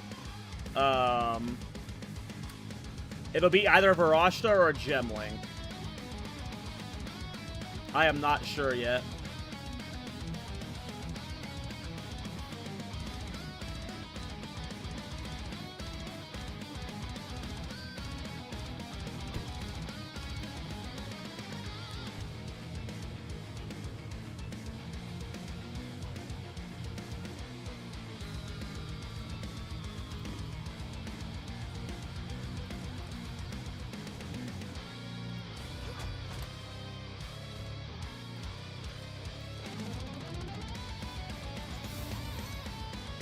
Well, we have 2 really cool staffs for a Chaos Unborn Lich build. Gemling or Varashta, I am not sure yet. It'll probably be... I do not want to level up another Varashta, if I'm being honest. But it might be a Varashta. Because Varashta just makes so much sense. Time loss cheese... The focus with +2 spell skills combined with this like staff will help us solve resistances and defenses.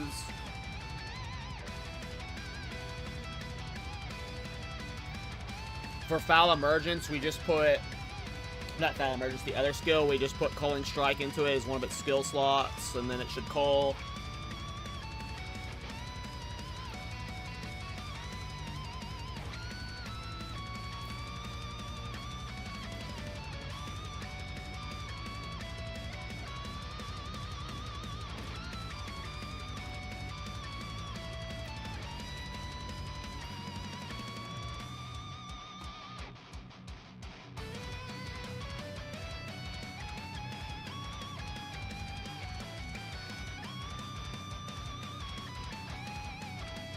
I'm not against Abyssal Lich, it's just, I'm a noob at Abyssal Lich defensively. I'm also not good with, like, low life tech stuff.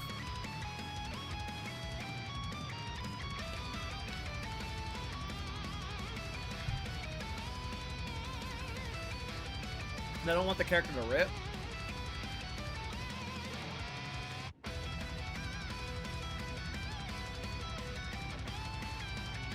Barasha just seems super obvious to me, since I'm in hardcore.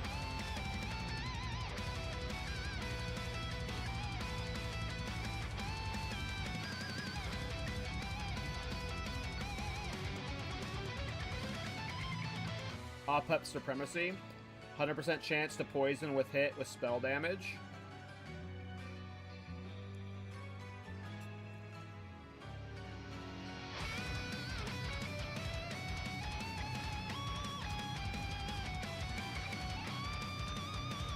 I don't think so. That's a cool item. But I don't... I'm making a build of these items. And that wouldn't really fit into the build. Nor do I have that focus. I'm in a hardcore private league, so I don't like... It's not like I have, like, access to millions of items and stuff, but... If I'm doing a build of specifically these staves, I would want a focus with defenses on it and not that. I'm in hardcore, so I will not use a Peps. I could see me using a Pep Supremacy in a different build down the line, but not for this build. At least not right now. Okay.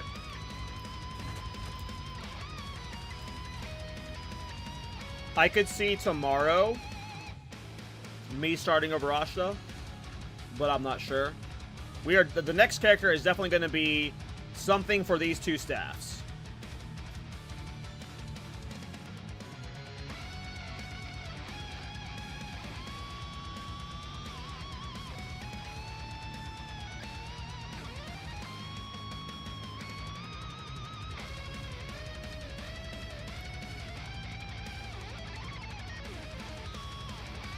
There's no reason to go Blood Mage.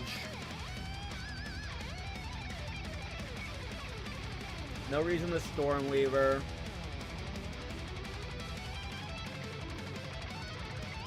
Chrono could be cool, honestly, because of the rewind time, since this has an 8-second cooldown.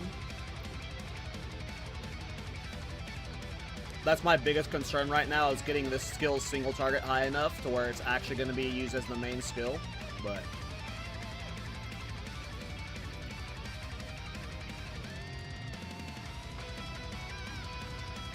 I'm not going to do it on a Chrono, since this character's already a Chrono. I want to play something new with the build.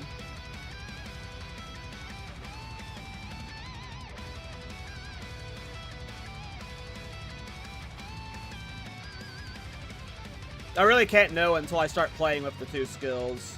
And either way, I won't be able to play with this stuff until I at minimum have Horror's Flight. I don't know if we need Myris Uxor.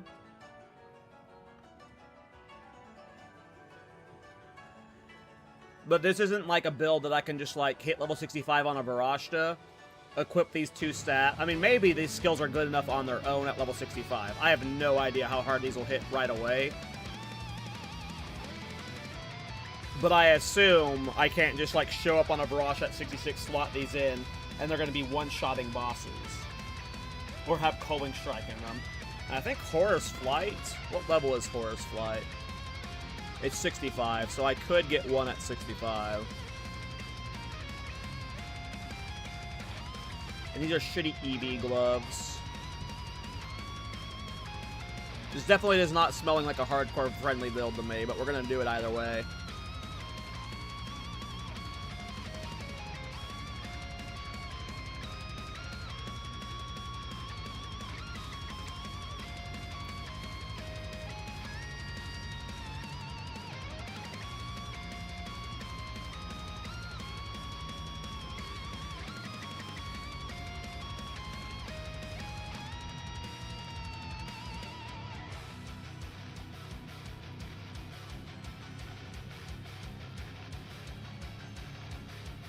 Word.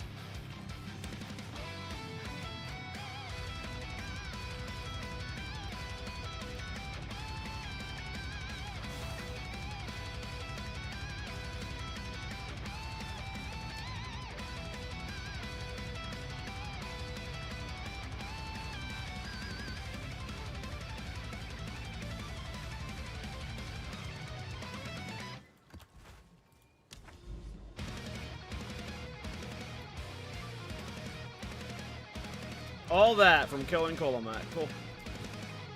Ooh, I hate Razor Fields. That fucking fire bitch sucks.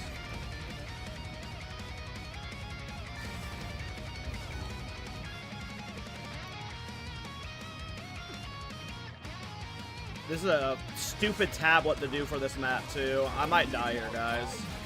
This might be the worst map to juice. We might have just bricked this Chronomancer. We'll see. We're committed to the map now. I'm not above logging out on this boss, though, if I can hit escape in time. The fuck that fire hag. She is scary.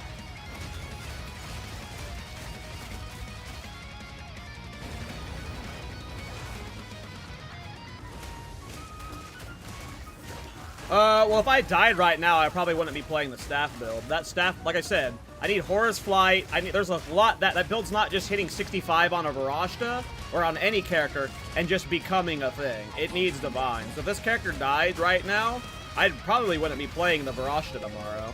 I'd probably be leveling something that can farm and then... Because without at minimum Horus Flight, the build's not happening. But even with Horus Flight, I don't know if the build's happening. I think it's going to need more than Horus Flight. I think it's going to need Myris, Uxor, too. And if I'm using Myris, Uxor, and Horus Flight, my defenses are going to be dog shit. And I don't even know that's going to be hardcore viable. There's like a lot of question marks right now with that build that I'm still processing. I'm definitely not like 100% ready to level it.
Spread, poison bleed. Spread.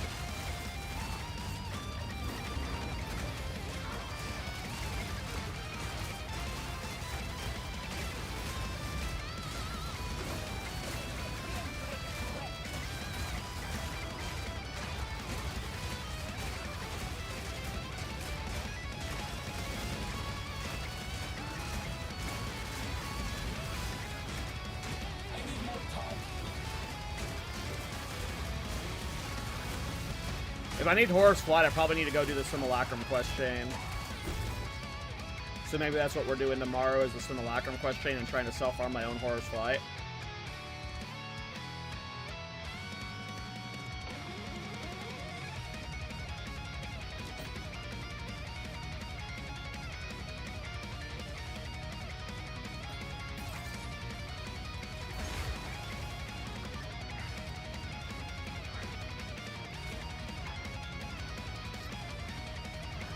Horus Flight is off of that Simulacrum final boss, right? And not from the actual Simulacrum.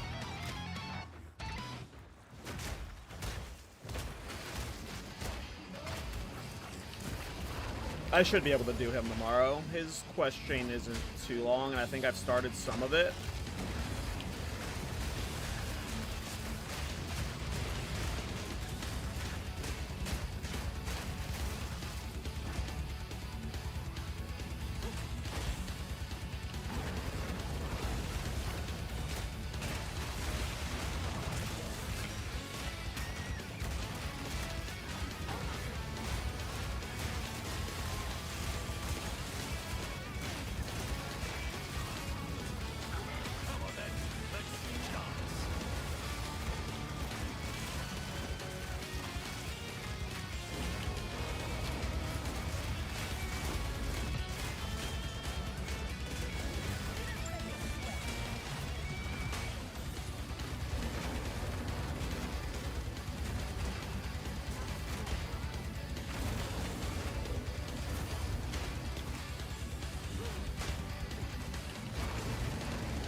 keeps putting ballistas down in front of him. I keep hitting him.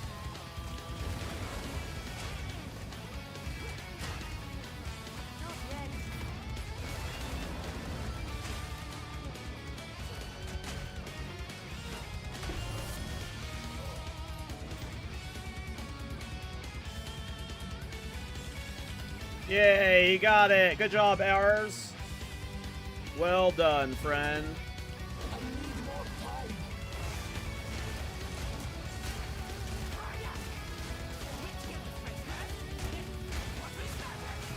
Alright, here we go. I'm waiting for some of my cooldowns to get up, though, before I whiffs this fight.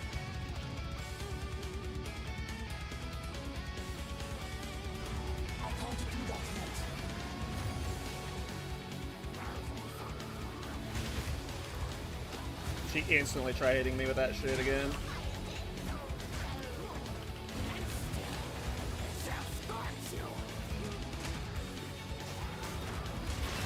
Okay, scary part's over.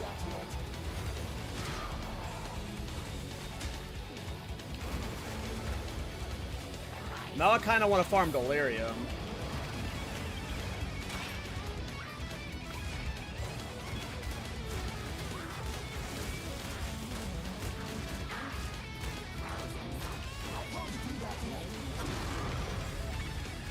And get a Horus Flight. I need to get a Horus Flight.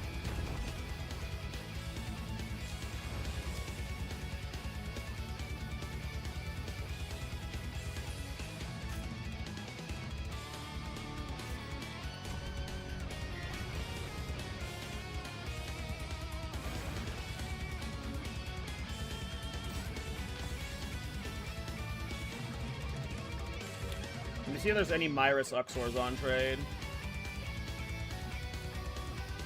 There's a couple. They're kind of expensive, but not too expensive.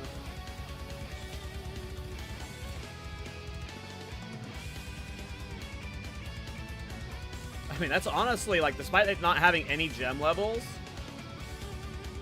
that's honestly not a bad. That's not bad. It's got 43 spirit, 132 life, 79 cast speed, strength, dex. Like, this is a, you know, there's no dead stat on this.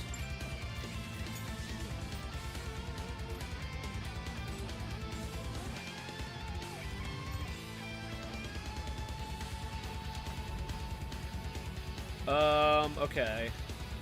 That kind of changes my plans. I think we're going to Delirium. We're going to do the Delirium quest chain.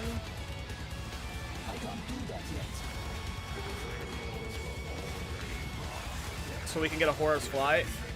Because I'm definitely not comfortable starting this build until I have a Horus Flight. So we gotta get a Horus Flight.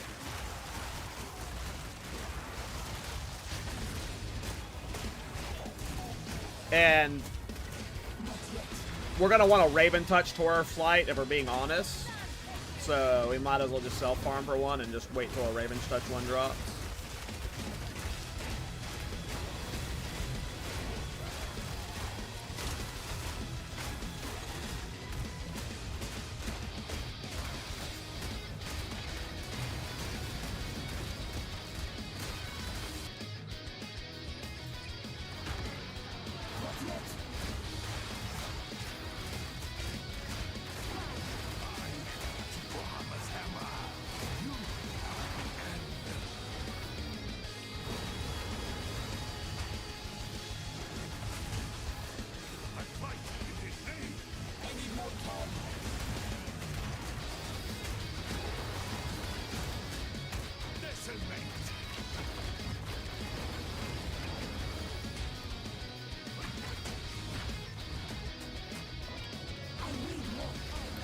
God damn it.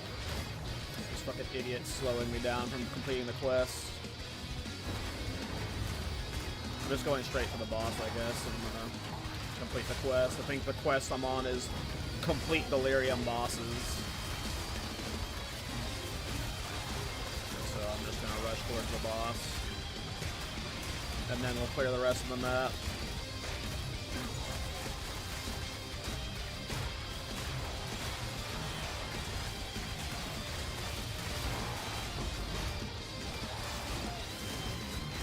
Hey, we're halfway to 92. They're 92. Making good progress today. Fucking life recovery rate mobs.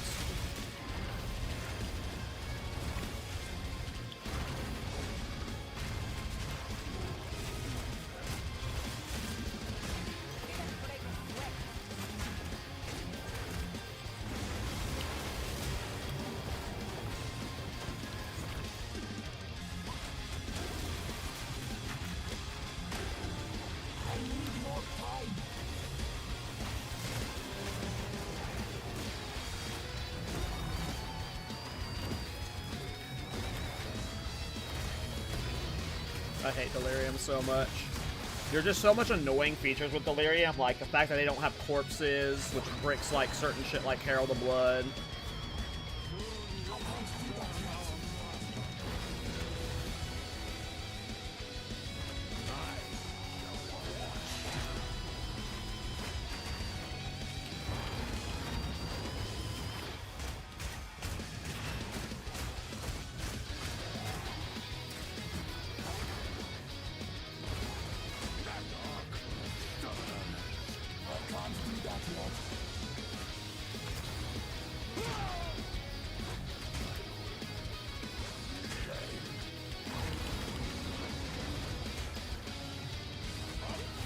Yep.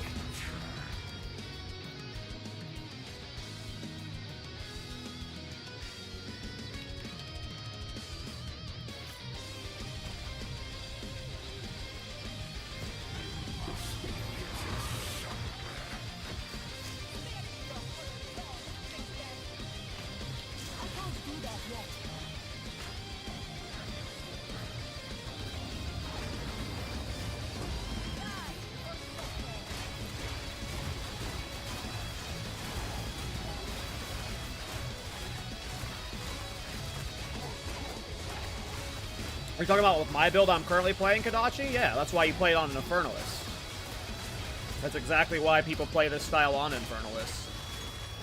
Because Infernalist gives you more crit damage bonus, like it multiplies your crit damage bonus, and then you do the low life tech on it, and you get like 2,000% crit damage bonus on an Infernalist, easily.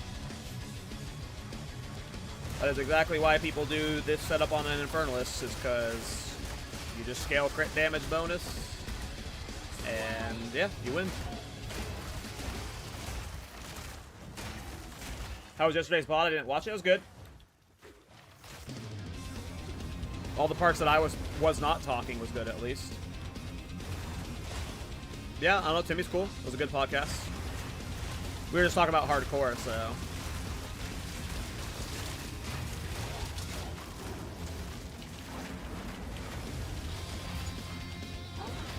But yeah, Infernalist is the best for the Nebula tech for that very reason. You get lots of crit damage bonus, and Infernalist in just general is like one of the best DPS scaling classes because of how they multiply crit damage bonus. But if I had like a From Nothing and stuff, or like good Anoint Juice, you know, I'd have a lot more crit damage bonus than I currently do. Yeah, pretty, you know, I do have crit damage bonus on the tree with no critical hit chance stuff, so. Makes it really easy to scale its damage.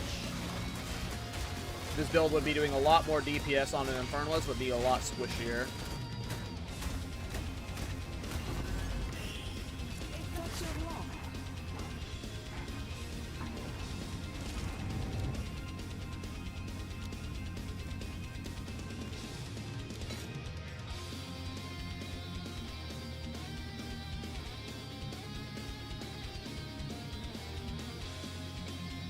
Mine is over 250. Mine's well over 250.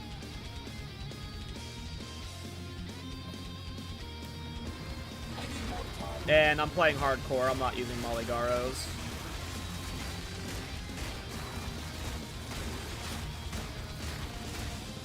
I also seriously doubt there's a Mollygaros on trade, but no. Gloves are such a massive defensive piece for armor builds. You can't use rare gloves in a hardcore armor stacker, in my opinion.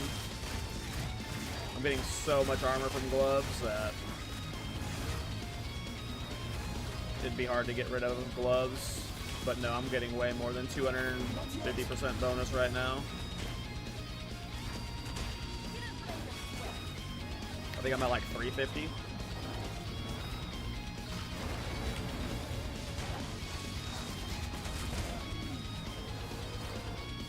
And that's without Garukons, which I need. I need some Garukins. Some Garukins.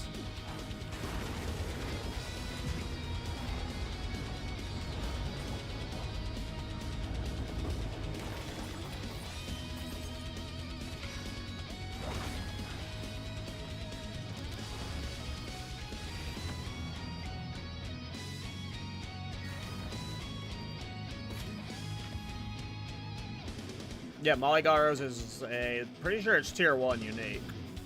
So A, it's just rare. B, it's highly coveted by caster builds. A lot of caster builds use Mollygaros in budget setups. So, I'm honestly not surprised it's not cheap, you know? It's very good in budget setups. Especially on non-Infernalist.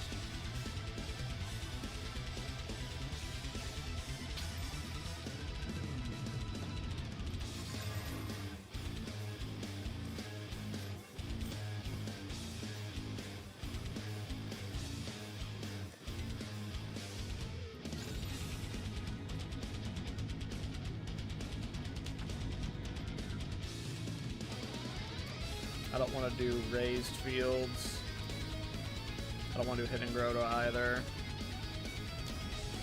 But I don't want to do like either of these bosses. Like I don't want either of these bosses on Delirious. Both annoying. How's it going, Kadachi? By the way, what level are you right now?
Ooh, a boss.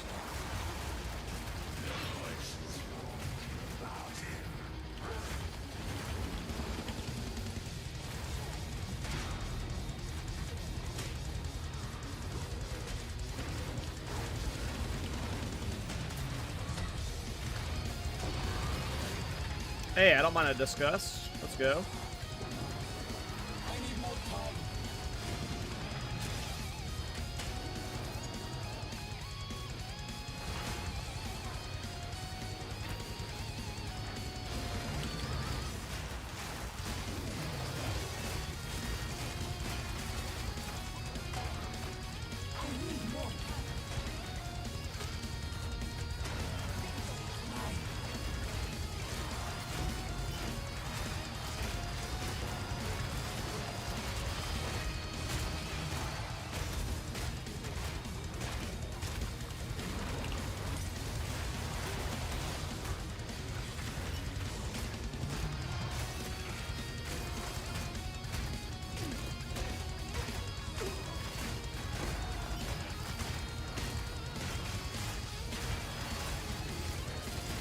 Interesting. I just noticed something very interesting about Resonating Shield. Huh. So what I just noticed is it is snapshotting Sands of Time. It's not like fluidly floating between the two. So if I cast it when it's at max skill speed, it'll stay at max skill speed.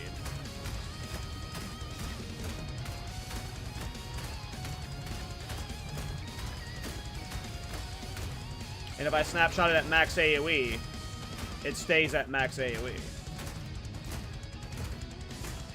I should only be trying to snapshot it when it's got max skill speed. Or I should be like resetting my snapshot when it is at max skill speed. So like right now it's snapshotted at a low skill speed. So I should like whenever it's at like, you know, close to 60%, I should recast it with my endurance charge like right now. And now I'm getting the fast skill speed variant. Cool. Didn't realize it was snapshotting. I mean, I realized it was snapshotting. I didn't realize it was snapshotting the Sands of Time, though. It's definitely snapshotting. I recognized that it was snapshotting some stuff earlier, but for some reason I didn't recognize that it was snapshotting Sands. Oh! We're done talking. Fucking hag witches, man.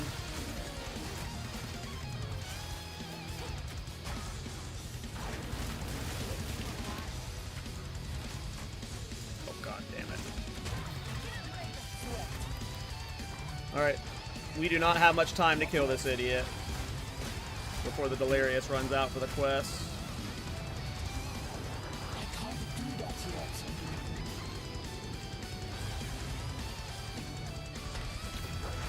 Oh, the pounce fucking landed over there? How? How did he not get interrupted there, but I... This is why I hate this boss. This is why I was like... Raise Field and this both suck those builds because his hitbox is so weird with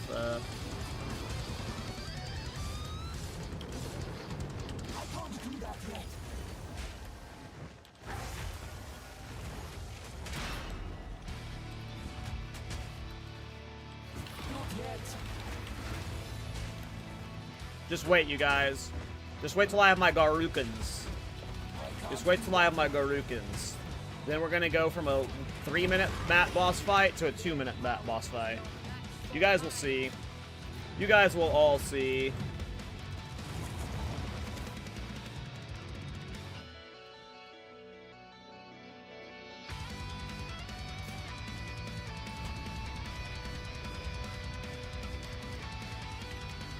Alright, let's go find those ritual altars.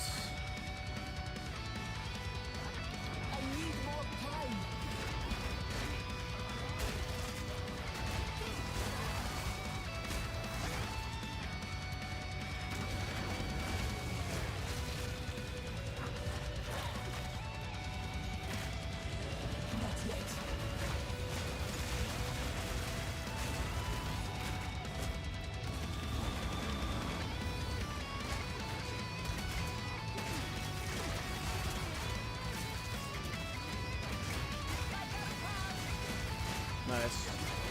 Yeah, snapshotting the skill speed is just significantly more efficient. That's cool.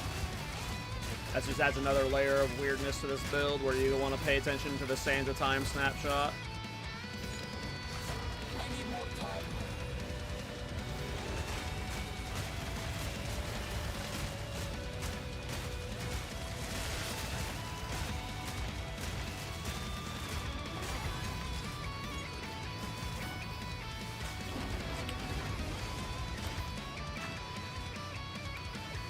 Breach, Ritual, and Expedition over here, damn.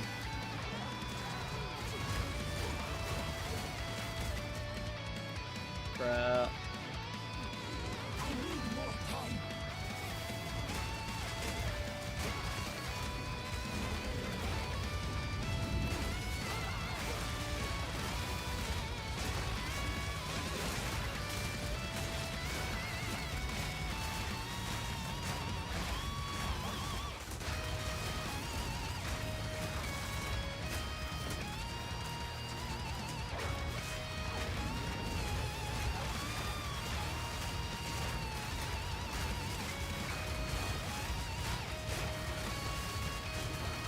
I love the poison bleed prolification from Herald of Blood. It is so satisfying, man.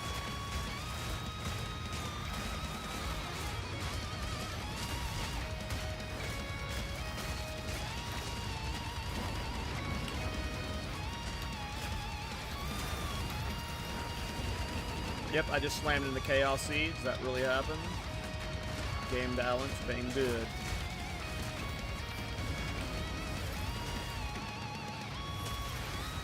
It's crazy that you can slam into the Chaos Seeds with your freaking shield charge. GGG, please!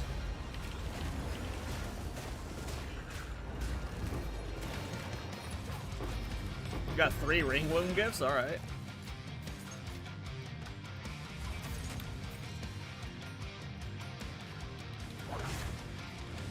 Alright, last witcher window of the map.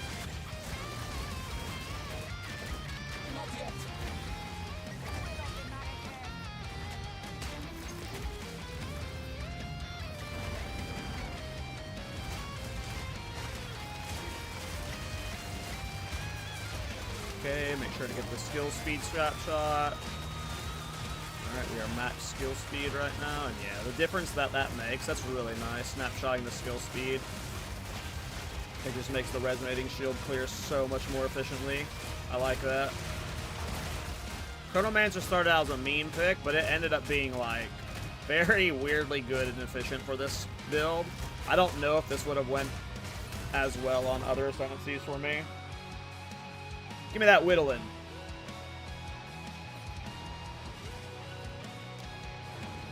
Alright. Where am I at? I'm 3 of 5 Delirious map bosses.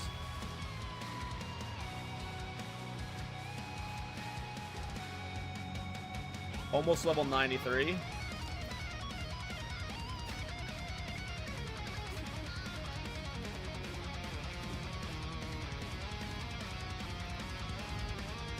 You still saying Exile? Never.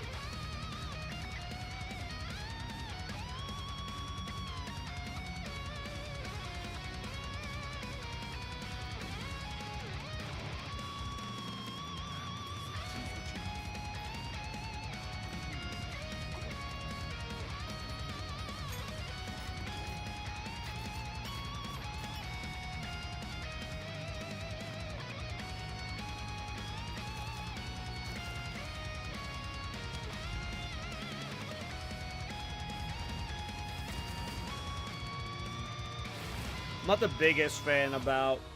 I think I could handle Simulacrum and the Delirium boss. It should be fine, whatever.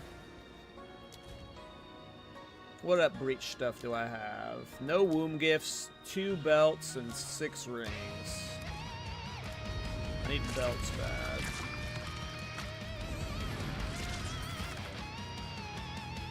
Crap. Crap.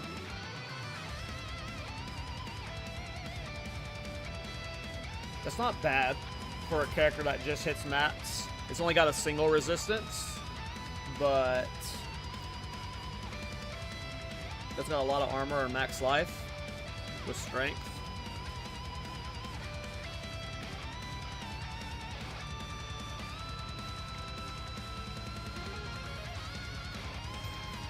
Hey, that ended up working out nice. The collarbone prey ended up removing the thorns. We might be able to turn that into a good belt. Let's look at these rings. Double stat mana. Max life, double res, mana regen.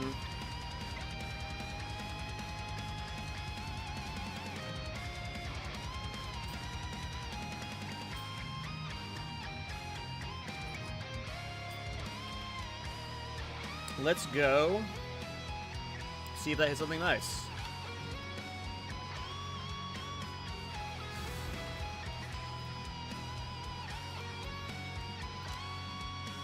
I don't care, I don't have an Abyssal Echoes.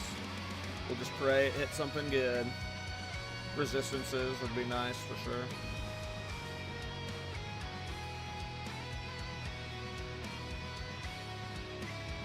We're gonna leave it here.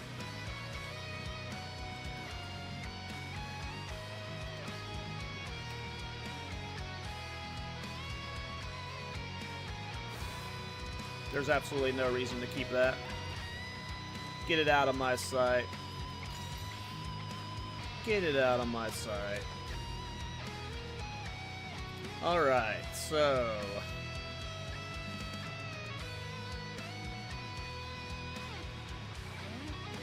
Oh, that doesn't even connect there. God damn it.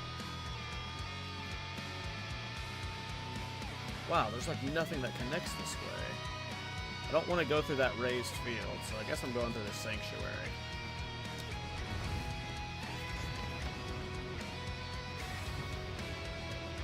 I need more time. I can't do that yet.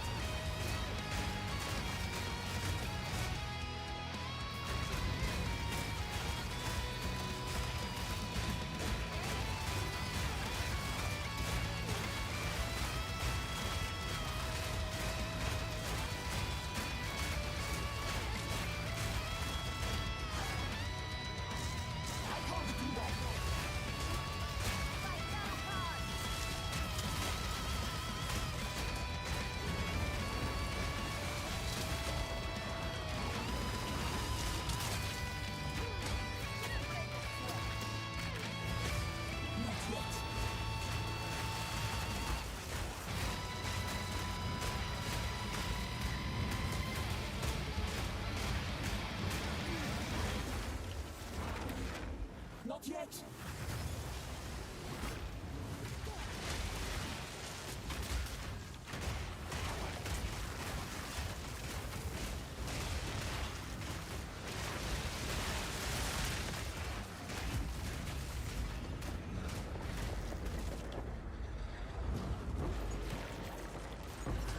I need more time.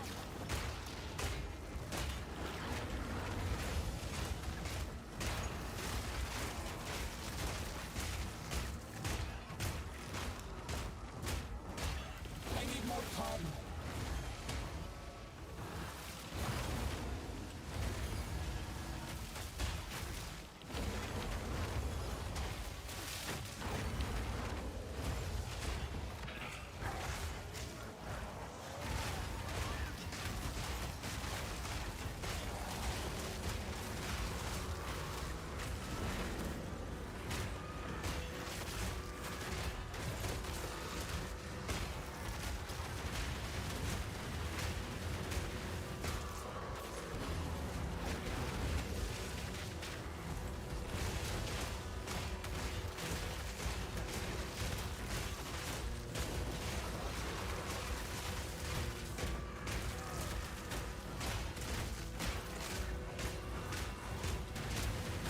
I can't do that yet.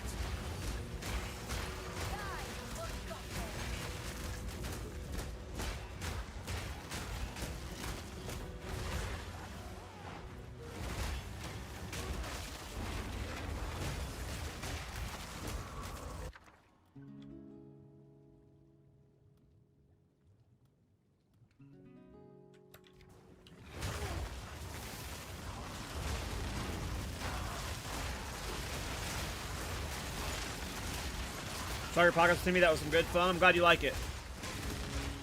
It's a weekly podcast I do every week with Miso and Dead Rabbit. We try and bring in a new guest every week. We're not a new guest every week, but a guest every week. So, hope you keep watching it. We have put a lot of work into the podcast.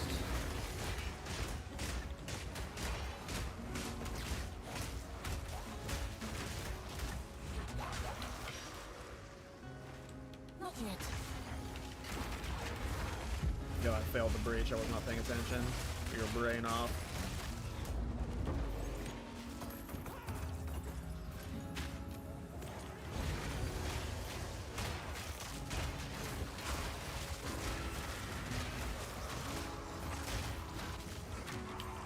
I need more time. I need to get off this chilled ground.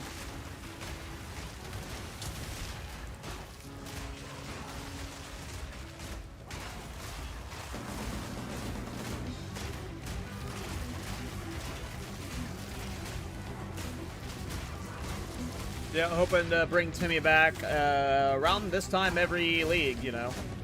We'll be bringing him back to talk about his private league, because I will definitely be playing in every one of these going forward, that's for sure. I'm probably going to be looking forward more for the Timmy League than the actual league start. I've had so much fun in this Timmy League. I'll be doing this every goddamn time.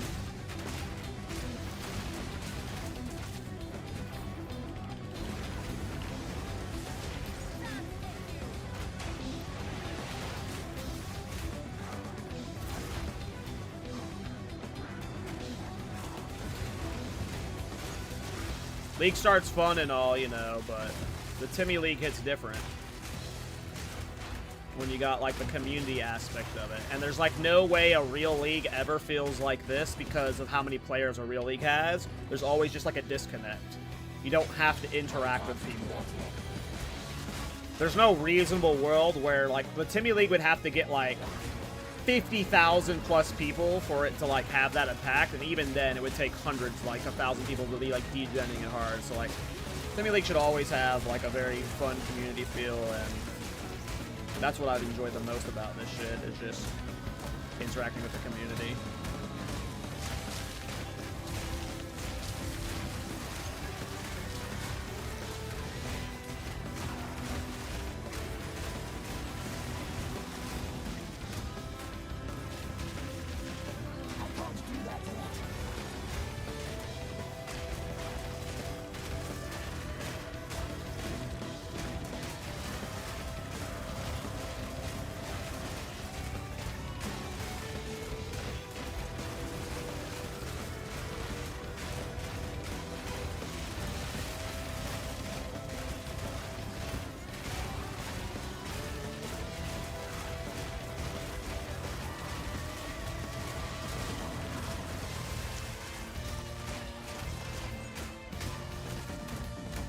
Yeah, I mean, that's what I want to use the Timmy League for. I mean, obviously, it sounds weird to say I want to use the Timmy League for that.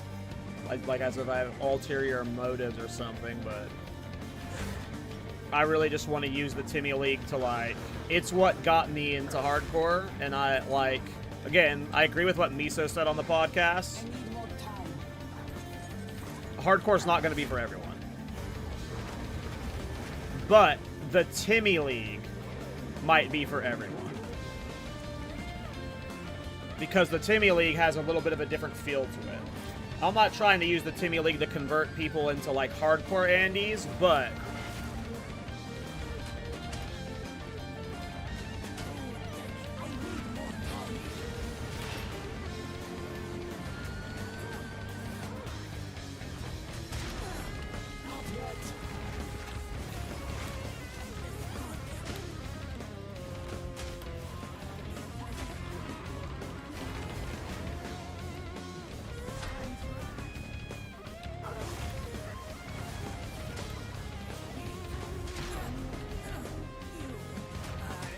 it's definitely fun playing and trading with, like, just new viewers and encouraging people to do well. Like, the most fun I've ever had on stream has been the last few days of me reacting to Blaze and Rabbit and all the other streamers doing their thing, and then people coming into my chat and like, oh, you're trying Arbiter and shit. Like, it has just been so much fun.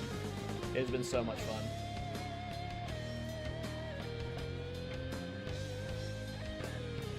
Be back real quick.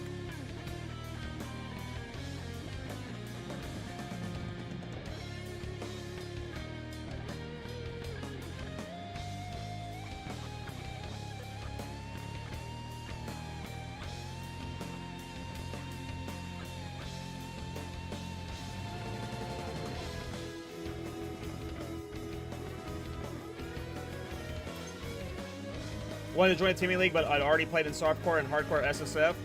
Don't want to experience doing the end game for a third time. I actually just, like, kind of like getting that kind of practice. So, like, I don't mind reclearing the end game, but I completely get it. Like, if you had already done hardcore solo self-found, I was intentionally not doing hardcore solo self-found or solo self-found in general until the Timmy League, because this is I knew it was coming. I'd played in it in the last one and the one before that. The first one I played in was the Timmy League 2, and I think I got to, like, level 28, died, and Actually, I don't even think I died in the first Timmy League I played in. I just think I got bored of it. I think I got to like level 28 and then I quit playing. And then the second one, I died. I played it only one day. And I was like trying to try hard it on supporting fire protection, and I died in Act 4. And I was like, oh, okay, I didn't win the speed race. Let's move. I'm done. So I never even really like gave like a full hardcore SSF try in any of the previous leagues I played. This is like the first one where I was like, yeah, let's buckle up for a real journey. And yeah, I just knew I was gonna be playing in it this time, so I didn't do SSF yet.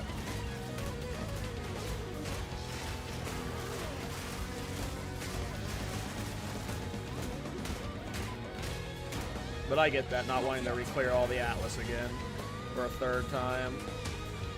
Especially with the 055 reset league around the corner. We're assuming it's in September, right? If you're going to end up playing in 055 Enders, that would be a fourth time you'd be re-clearing the Atlas, so...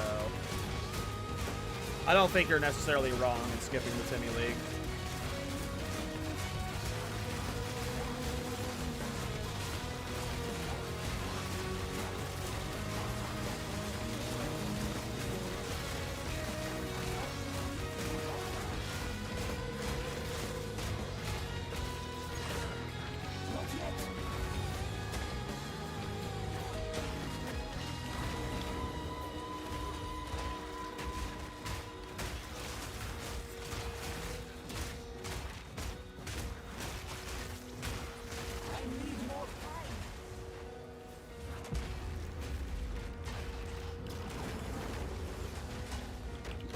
Oh, this is Tornado Bird boss? Right.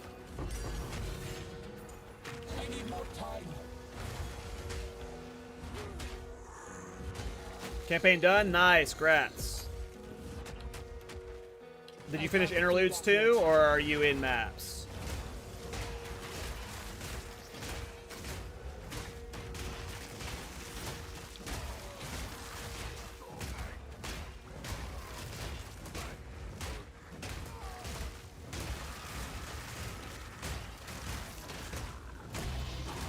Number 4 for DHC, hell yeah, you did it. I'm definitely enjoying the next Timmy. I'm going to skip Escort and play Timmy Lee and Hardcore Self-Port. Yeah, that's my plan going forward. I will play Softcore, like 0.55 or 1.0 or whatever, both of them. Or 1.0 rather. Assuming the next Timmy League is not until after 1.0, but he might do a Timmy League 5 after 0.55, given that 1.0 is probably not till December. But either way, whenever the next Timmy League happens, I'll probably be playing softcore until it. And then my first dive into, like, I'll probably never play SF hardcore anymore. I'll probably always save my solo self-found hardcore run for the Timmy League. I can't do that. Come the hardcore trade. I could see it happening one day. The problem I have with hardcore trade is even hardcore trade isn't even like trade league. Like, the reason I play trade league is because I have access to whatever I want trade-wise to make whatever build I want. If I'm playing just normal trade league, I would be wanting just it to have like as much items as possible so I can craft or use whatever weird builds I want. So the difference between me and hardcore and softcore is one is for fun experimentation of new builds, and the other is for me actually enjoying and playing the whole game. So I don't think I'll ever actually play hardcore trade. If I ever become a hardcore Andy, I would be a hardcore solo self-found Andy, as weird as that sounds. Hardcore trade to me is like exists in this weird middle ground where like I almost don't want to exist. I would rather exist in like full softcore where I can literally just like create whatever my imagination comes up with, or play in the hardcore Timmy-esque solo self-found-esque league where like I'm really having to like... I'm not saying no that there's never a world where I become hardcore trade, but right now my brain tells me that I don't know if I necessarily want it.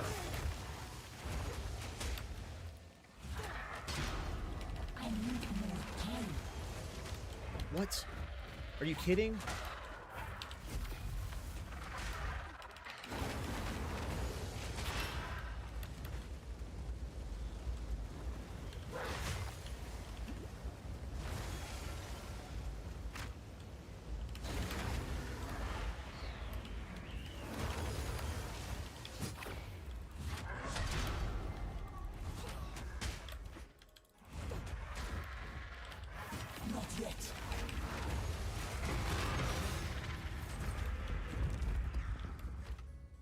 The boss is usually sometimes scary. I was puckered a bit.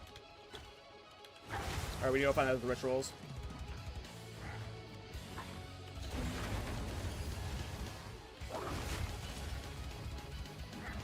Like, I'm not saying I won't play hardcore trade ever. But, yeah, to me, if I'm playing Trade League, the reason why I play Trade League is because I want to do a dumb, weird build and make it work. Or I'm wanting to do an OP build and make it as fantastical as possible.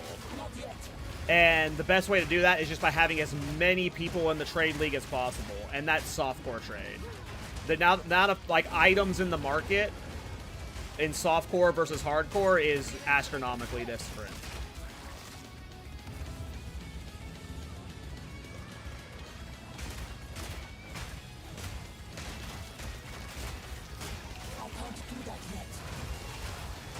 Hey, what's up, Puzzle Skater? How you doing, bro? Happy Friday.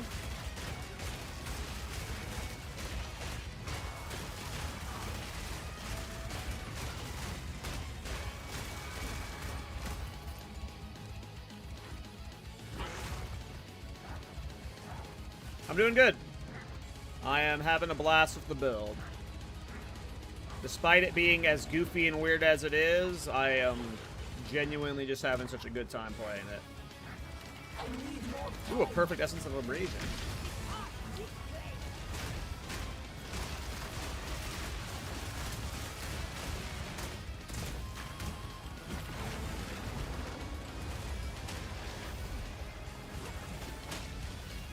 Oh, he got hit by a wisp and healed. Great.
Of course, this freaking Rogue Exile had to get a wisp.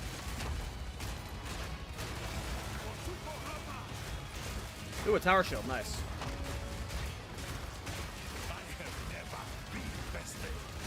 You're about to be bested. By the worst Chronomancer build you've ever seen, too. How does that feel to,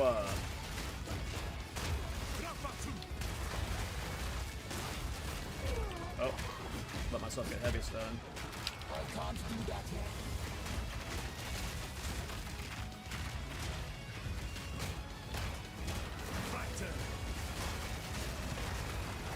They should die here. It's crazy how obnoxious Rogue Exiles can be on bad builds. If you one-shot Rogue Exiles, they are like, you know, an afterthought. But on bad builds, Rogue Exiles are harder than anything in the game in terms of, like, kill time. They're not actually hard to kill. Like, sometimes if you're in a juiced map with juiced Rogue Exiles, yeah, they can hit hard. Specific ones can kill you. But for the most part, if you have enough DPS, you just one-shot them all. But if you have a bad build, the amount of flask charges that Rogue Exiles get is, like, hilarious. Why do they have so many flash charges? They just heal and they heal and they heal, and it's just like it's not an actual fight. It's a sustain war. It's just like whose flask runs out first. Well, my flask is gonna run out because I'm playing a leech build, but yeah, I don't know. Rogue Exiles are a little bit awkward in my opinion. They don't do enough damage and they have too much life.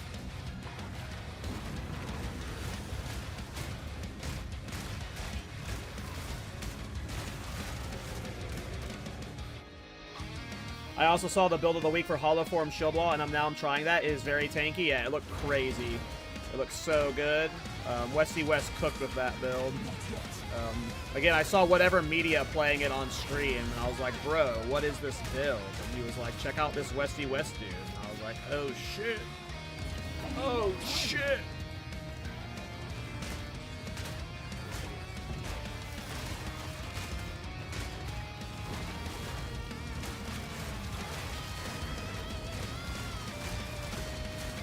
And then he was like, yeah, it cost me like nothing to get online too. And then when I looked at his gear, I was like, holy shit, your gear is the worst gear I've ever seen. And he was just farming tier 15s like it was nothing. I've yet to play a martial artist. It's a little bit too overpowered for my taste. But at some point, I'm sure I'm going to play a martial artist.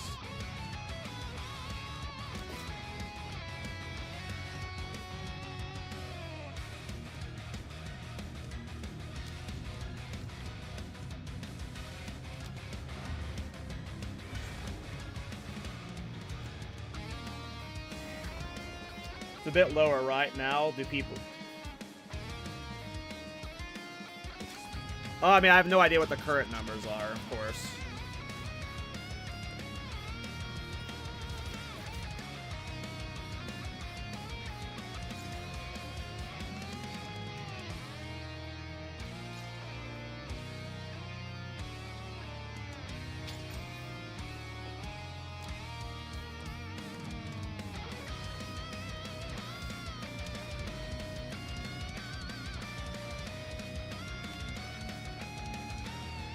What's the soundtrack you have on it? It's a band called Dematori. They do covers of like these like old school 8-bit Japanese games called Tohoi games. But just search Dematori on YouTube, and I'm just listening to one of the top playlists on YouTube.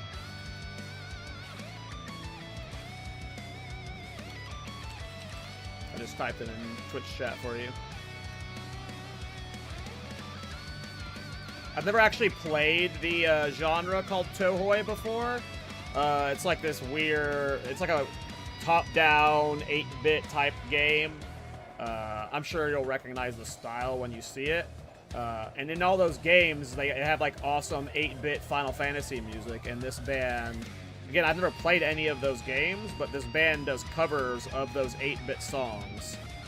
And, I think it was like forever ago. It was like 15 years ago or something. It was a while ago.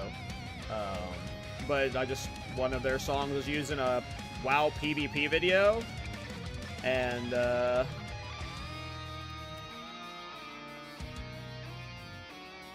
there's only one way through the... How do...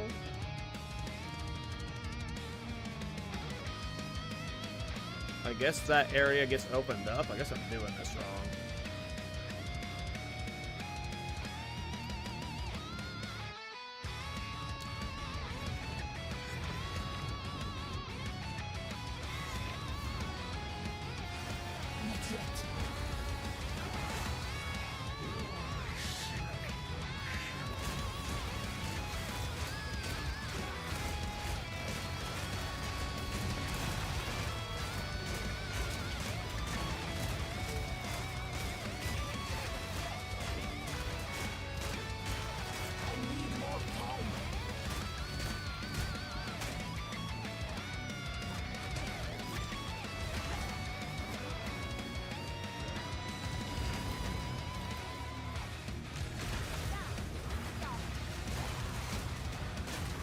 Three drown balls there.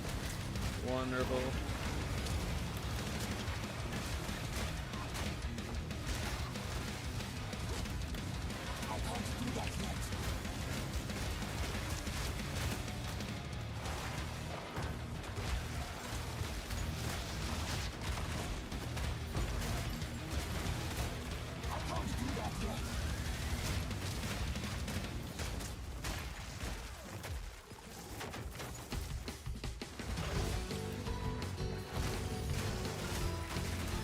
Also, using the Bodak helm with it, it feels great with everyone is just blind and the mini Bodaks are dropped everywhere. I've been wanting to do a Bodak helm build for a while, but haven't gotten around to it.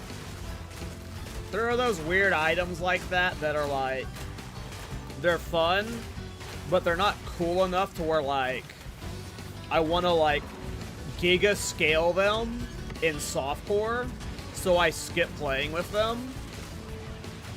Cause like I've seen Bodak builds in softcore and like they're whatever, but I could see me wanting to play them in hardcore.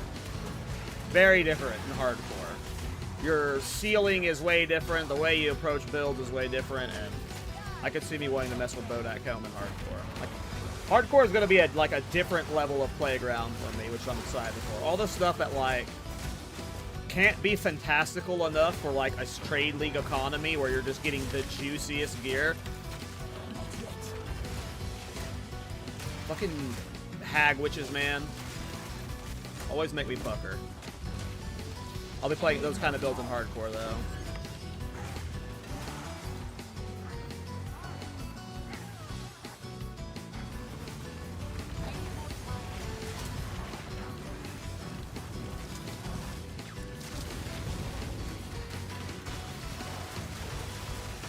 God, I love the Herald of Blood effect. It is so fun.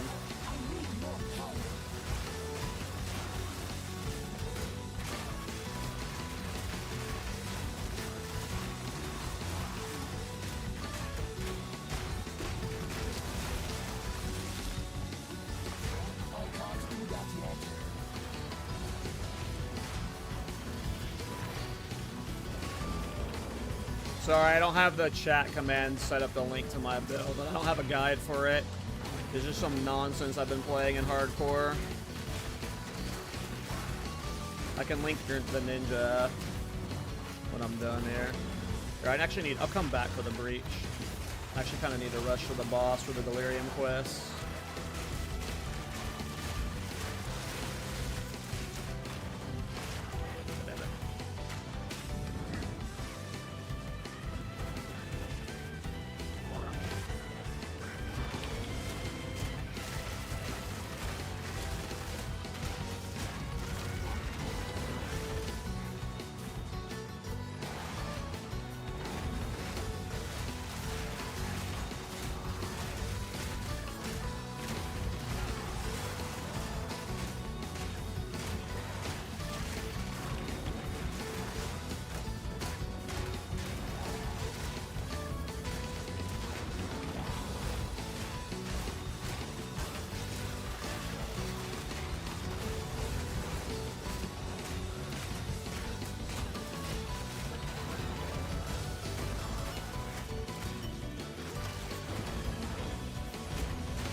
Autopilot went on. I'm supposed to be skipping shit.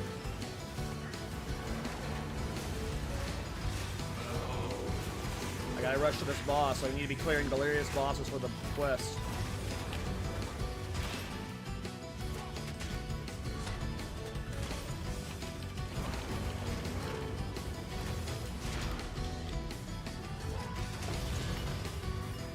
Another disgust. Where are all the isolations at?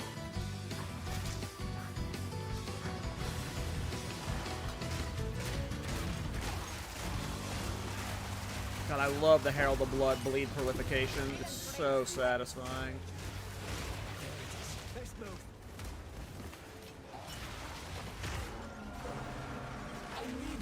Another Delirium boss. Nice.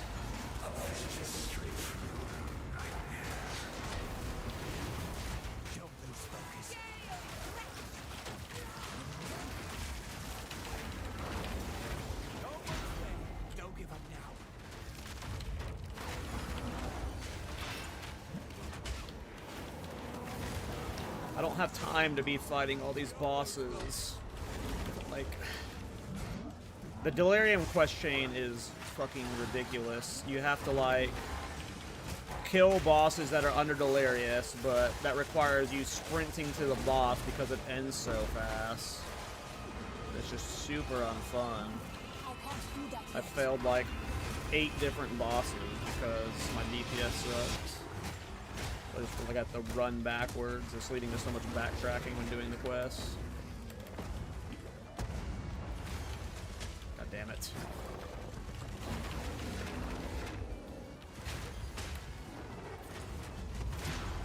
I can't do that yet. Okay, we get it. You're a delirious mob and you're gonna be doing annoying things. Yeah, it's like I wasted too much time doing that ritual and fighting all those little mini bosses. I'm not gonna have time to fucking get the quest complete.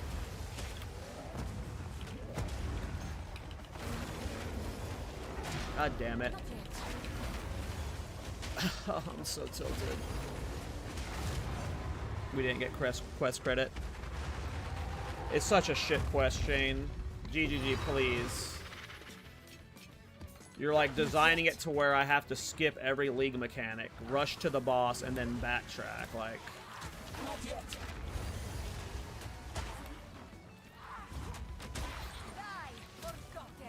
now I'm backtracking for nothing. I should have just wasted my own time.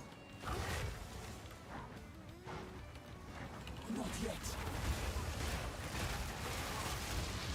It's such an annoying quest. Kill delirious bosses, which means you have to rush to the boss.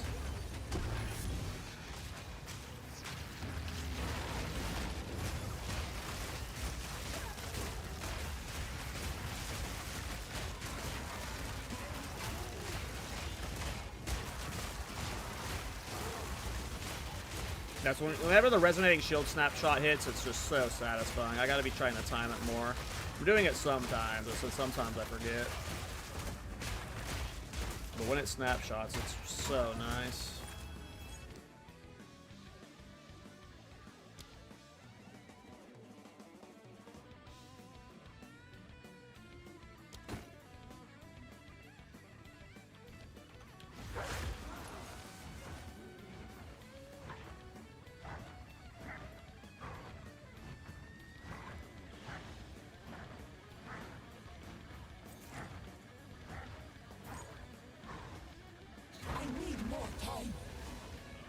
Ever played Sork? Which short skill you should play a Jin build, probably.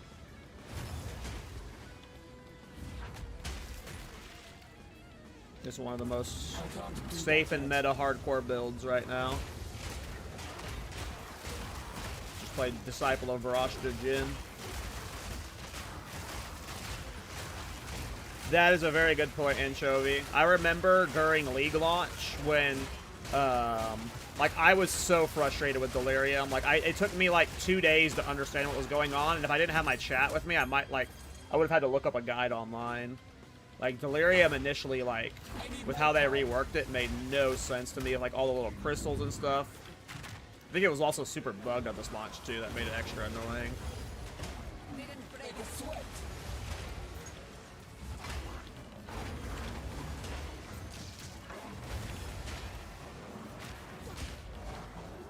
I can't do that yet. But it, like, yeah, it's an awkward mechanic. Do you lean on minions? It's entirely a minion build. But they play like a spell skill. They're like, it's a command build. They're minions, but you're telling them to use a skill, so it's basically like you casting the skill. They're minion builds, but they don't play like minion builds. You're not like sitting there, you know, trust. It's not a minion build, but it is scales off of like minion builds do. I highly recommend. I think Timmy P is currently playing it. I don't know if Mr. Timmy is live right now. Is Blaze playing Varashta Jin 2? Blaze might be playing Varashta Jin 2. So check out Blaze Works TV as well. He is? Then yeah. Check out Blaze or Timmy P.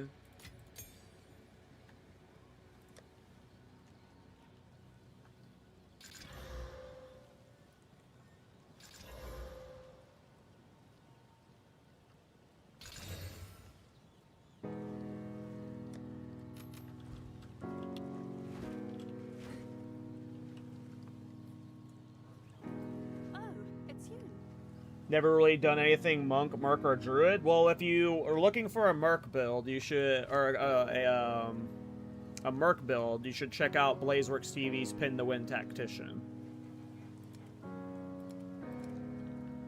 If you're looking for good hardcore builds.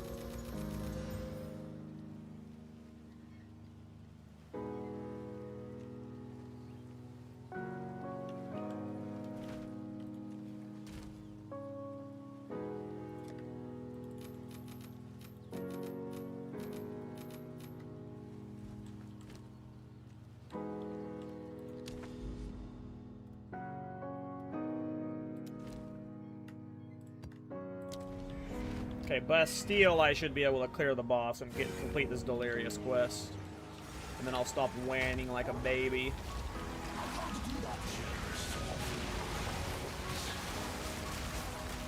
Who are we kidding? I'll never stop crying like a baby.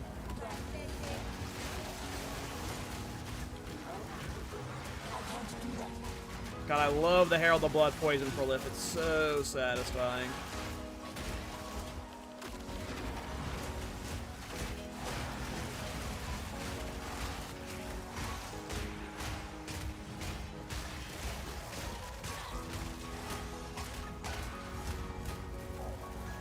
Nice, we'll actually get this boss done. I can't do that yet.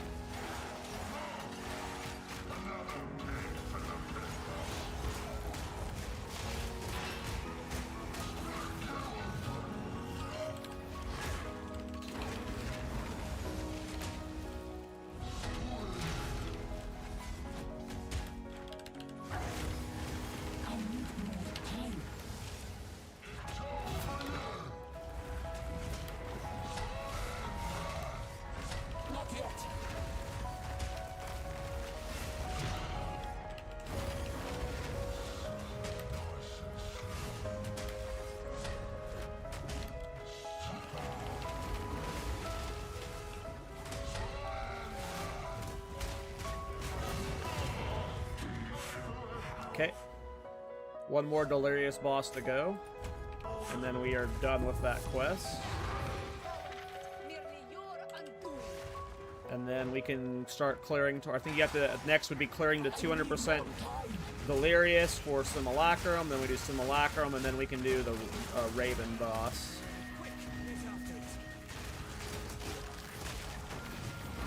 Spirit's made his choice. Time to finish this. Strike! For it slips away. Not yet. Don't lose focus.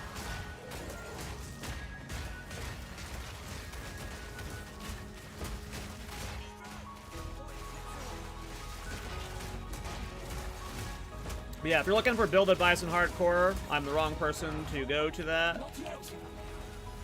I am new to hardcore, and Let's end this. I'm probably not going to be doing too many meta builds.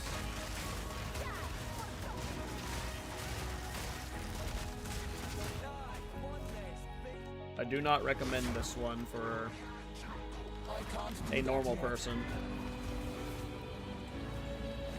Yeah, like punching yourself in the dick if you want to play this build. I need more time.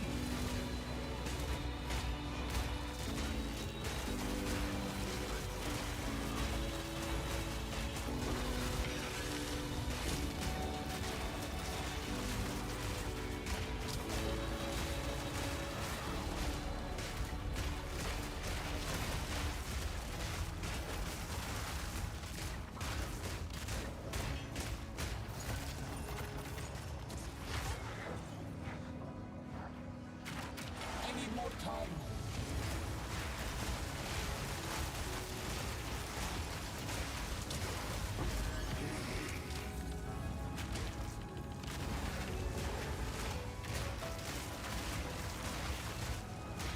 Who's the next guest on Path to Exile, Cal? I'm not sure. I've reached out to a handful of people. Cyclone, or I guess he goes by Definitive now. He wants to go by Definitive now, but Cyclone Definitive. He's potentially going to be on soon. Funky Chicken is likely to be the next guest, but we'll see. No one's locked in currently. I've reached out to a lot of people recently. We're trying to get West Desu on. But scheduling around him is a little bit weird because of Rabbit's time zone. We're trying to get Halcyonish on. I don't know if she'd be interested in talking PoE 2 with us for 055. There's a few other people we reached out to. I try not to like schedule too far ahead because you never know like when you want a topical guest. Like an example being right now, Timmy P. We just had Timmy P on because of the private league. So if I had like booked out this entire month 6 weeks ago,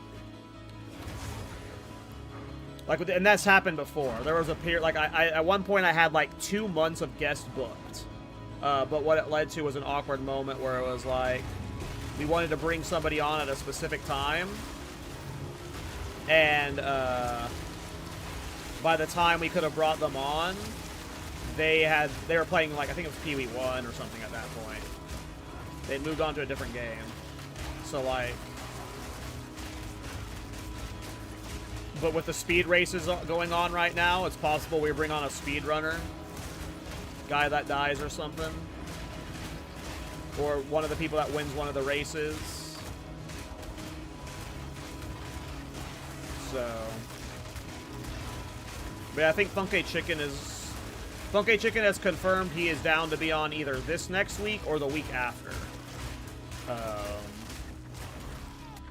And since he said he's open for both dates, I'm going to slip him in on whichever date makes the most sense based off of what like other guests can commit to. So Funky Chicken will either be this week or next week. With 055 coming up, I'm trying to get on like someone like Halcyonish or like Try or something just to talk about the upcoming patch.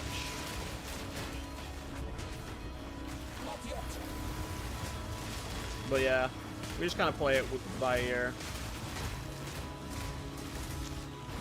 We need to get Jazzerus back on at some point. The episode he was on got ended short because his graphics card died mid-episode.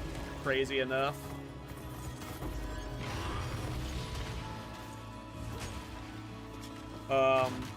It's also possible we bring on more hardcore players, depending on how long we're playing in the hardcore league for.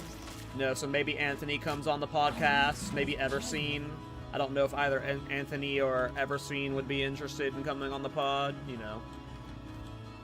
I want to try and keep the guests topical, but, you know. If GGG announces 055 tomorrow, of course that kind of, like, changes stuff up, too, so... What's up, Braindroid? Brandroid? Jesus, took me 4 times to read that right.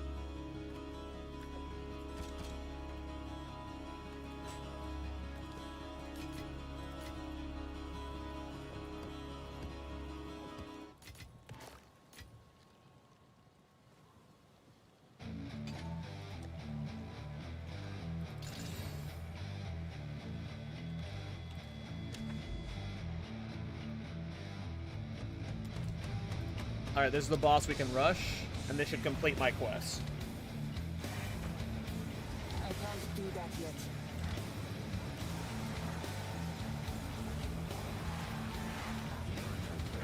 I need more time.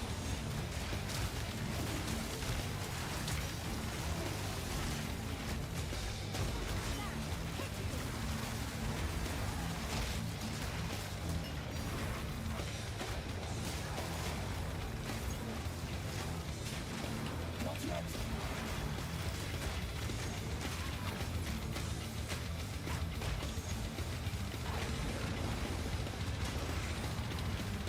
Right, I'm supposed to be rushing to the boss. Fellow Ethical Life Builder? Yeah, we ain't playing... We're playing ES right now, at least. Our next build might unfortunately be an ES build, but it would be the only way to play it. But yes, I fucking hate energy shield builds. 90% of my builds end up life builds. Oh, I didn't want to start this right now. That's fine. We can at least stabilize it.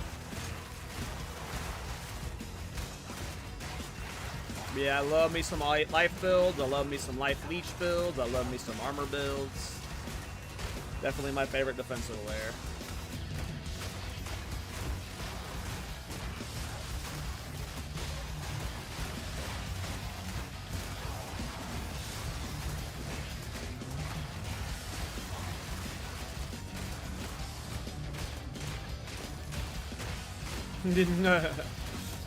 Oh, there's a lot of copium that goes on in this chat, Brandroid.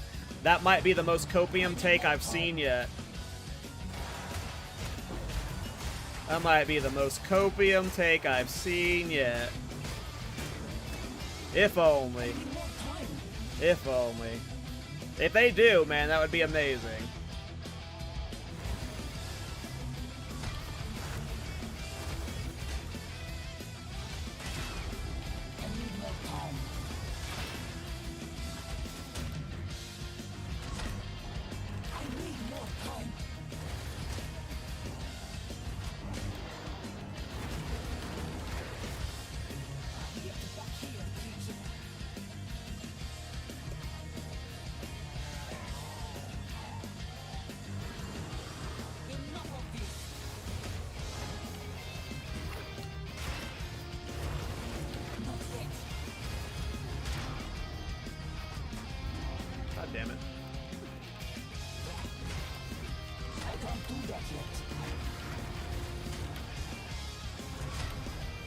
Not only are we an ethical life enjoyer, we are a ethical DPS enjoyer. Also, Mace is buffed. That's some gigacopium, brother. That's some gigacope. That would be amazing. Imagine if Maces got buffed, Shield Charge got buffed, and Life got buffed in the next patch. Oh my god. Dream world. Dream world. Great pod, one of the best. I'm glad you like it. Every episode, I don't know why, I feel like Rabbit said it on the podcast. Literally, like, every podcast I say I think I did a shit job. I genuinely felt like I did an awful job hosting that episode.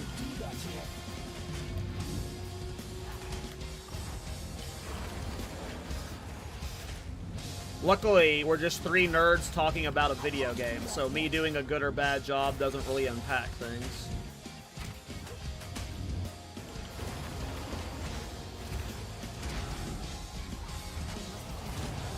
Alright, cool. We finally finished that portion of the Delirium question.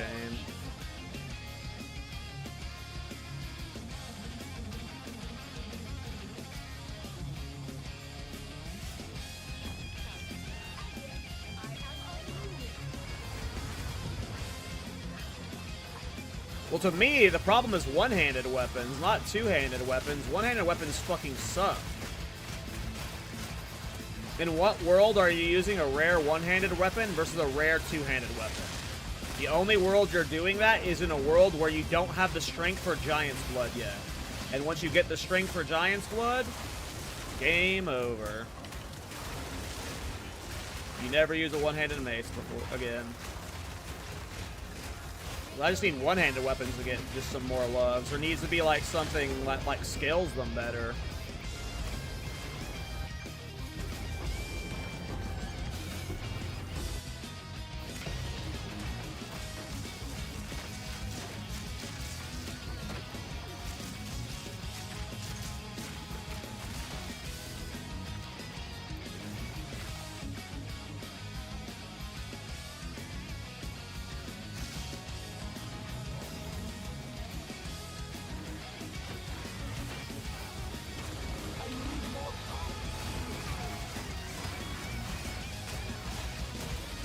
Exactly. That's what I was telling Timmy after the podcast is, that was scary. I don't know. He said something that he didn't know if he did a good job or something. I was like, no, I thought he did great. I'm getting some like weird like lag desync from one of these mobs, and making me nervous.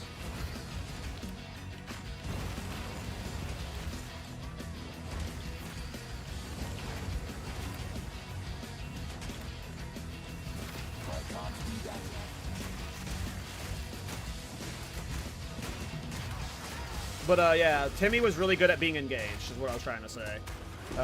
Usually a lot of guests, if a guest is asking us questions, if a guest is like interacting and engaging with us, that's rare.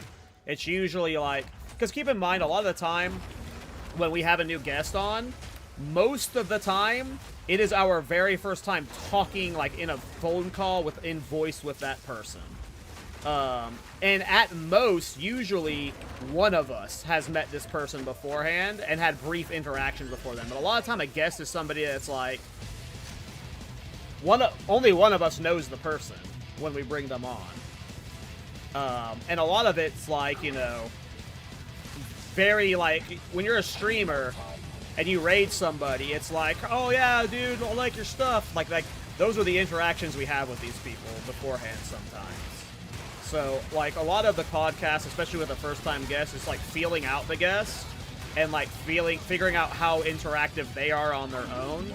And, like, you gotta keep in mind, when you're you're not jumping into, like, a one-on-one interview, like Tries or Blazes or whatever Media's podcast, you're jumping into a group conversation where you have 4 people, some with egos bigger than others, that want to get their voices heard and want to have their opinions shared. So it's a lot more challenging because you don't know the people you're interacting with usually. And then you're just being thrown into not necessarily a debate environment, but in an opinionated environment. And that can be difficult for just, you know, if you've never met these people before, right? But Timmy was really good at, you know, engaging in the conversation. I didn't like, like him, like, Snoobay is a good example. Like, Snoobay didn't need any, like, you know, encouraging to interact. Like, in that episode specifically, the one yesterday, I felt like Miso didn't talk enough. And that's where, I feel like I failed as the host is, you know, me, Timmy, and Rabbit were, like, being very, like, enthusiastic and with the conversation because we were just, like, super excited about how the league was going for us since we've been playing it a little bit longer. And it's not like Miso didn't have things he wanted to say, but we were so excited that, you know, we weren't giving him a second to answer. You know, it would just be like, oh, yeah, like, the moment we agreed with something, you know, when you're that fired up. So it felt like that episode was largely me, Rabbit, and Timmy talking. And Miso, of course, got plenty of good discussion points in. But yeah, that was like, that's, you know, when I say I'm a bad host, those are the things I'm referring to, is either moments where I didn't, control the conversation in a way that got a specific person more involved, or me being annoying as fuck. Sometimes I'm just annoying as fuck, but that's fine. I'm 36 years old. I can't change at this point. I was born this way.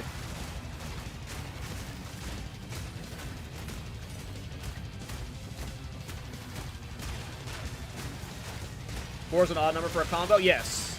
4 is an odd number for a combo.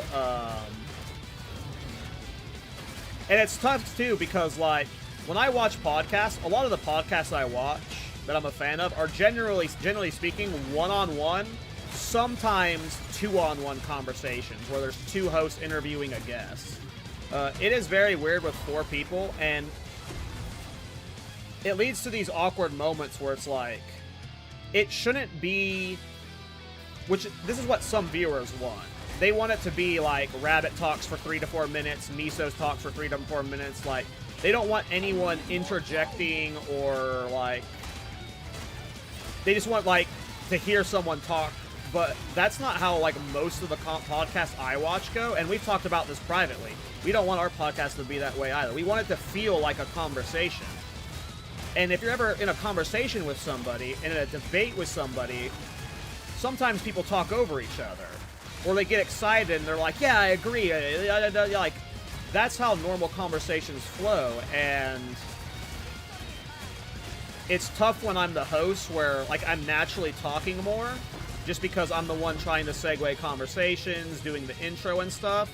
I also have opinions that I want to share too, so sometimes I just feel like I talk way too much, or I cut people off too much, but part of me doesn't want to overthink that stuff because I want the podcast to feel natural and fun. So that's what I mean when I say I'm a shit host at times, is moments where I don't think I ride the line between host and panelist.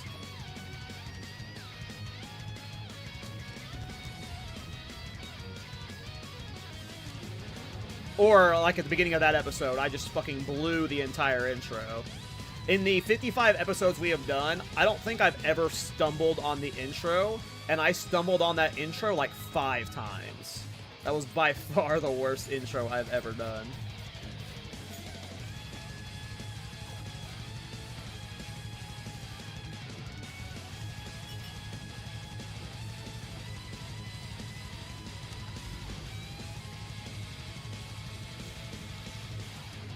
Okay, so now I'm on the quest where I gotta get the Grand Mirror. Alright. Yeah. And I didn't want to do it back. I could have been like, Misa, let's start the recording over, but I locked it. You know, we keep that shit in. I want to keep doing Breach.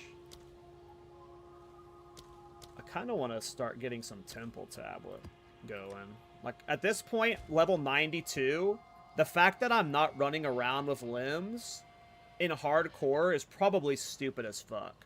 I usually don't prioritize limbs early on in my characters because A, I'll either die experimenting, or B, I'll quit the character soon and I'm not going to be, like, playing it, but I think I should get some limbs. It's stupid that I don't have limbs right now. Augury or Riverhold.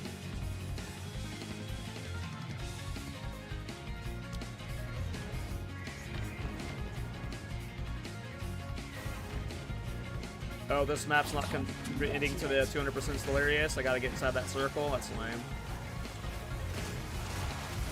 How long does it take to get limbs? I always avoid a temple. It depends on your RNG. Probably like somewhere between 60 to 120 crystals. You have to get the limb station, and then you have to get the upgrades for the limb station to make it at least a tier 3 station before you can get limbs. And then you have to use that room 4 times, and if anything destabilizes that breaks that, you have to reset it up. So there's a good bit of RNG to it. But you can all, like, I've had characters where I've gotten limbs set up, like, in, like, a few temple runs. So if you get lucky with the rooms you get, you know, very quickly. But I would say, like, worst, like, it's like, would be 2 full crystal runs, like 120 crystals, if you just got super unlucky. So it's not horrible. It's very quick for me last time I do it. Yeah, I've had some times where I've done it, like, immediately. Like, I've immediately started my temple, and before I've even killed Atziri once, I have limbs going. But then I've had runs where I've killed Atziri multiple times, and I still don't have my first limb. So it really just depends on the RNG of the rooms.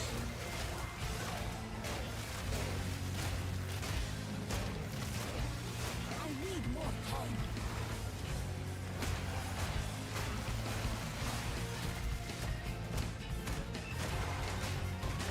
Just be careful. Temple is deadly. So while it is nice to get limbs, don't, like, go in too early and force the issue.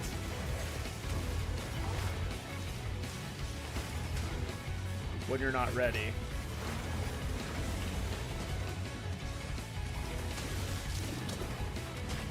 I can't do that yet.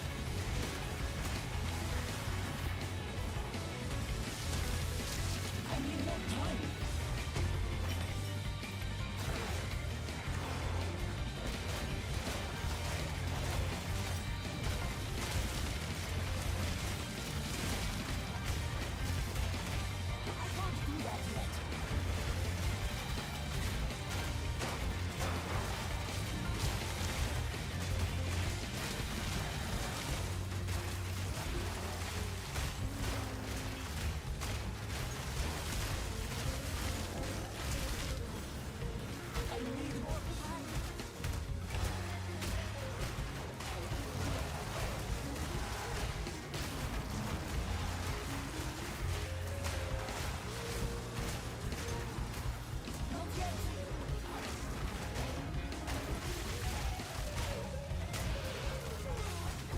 this time myself. That's fine.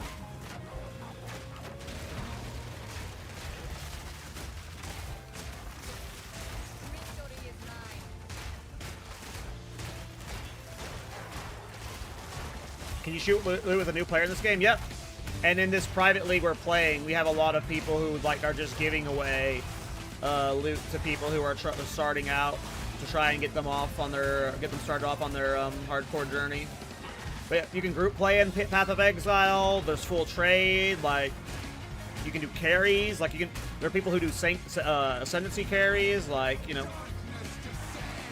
a lot of people play it as a single player game, but there are quite a few people that play it only in groups. So, but trading and like group play, even if you play solo, is a very big part of the game.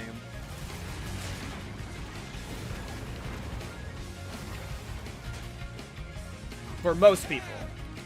A lot of people do play a mode called Solo Self-Found where it involves no grouping and no playing, but the majority of people play softcore trade, or just trade in general.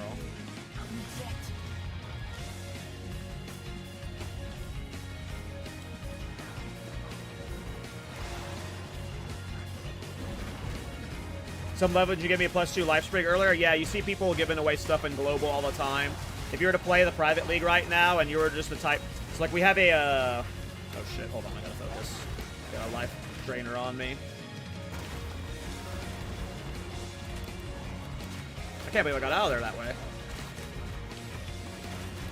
This life drain mob is like super fast. That was crazy.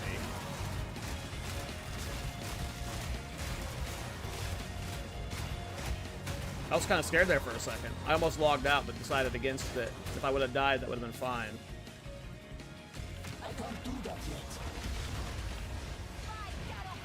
Yeah, if you were to start the private league right now and you were just the type, hey, I'm new to the private league, I want some starter gear, there'd be plenty of people that would help you out. Obviously, don't play the private league if you're brand new to the game, though. You should probably be playing the normal game, but yeah. Also hardcore, yeah. Uncut Spirit Gem, level 19. Sure.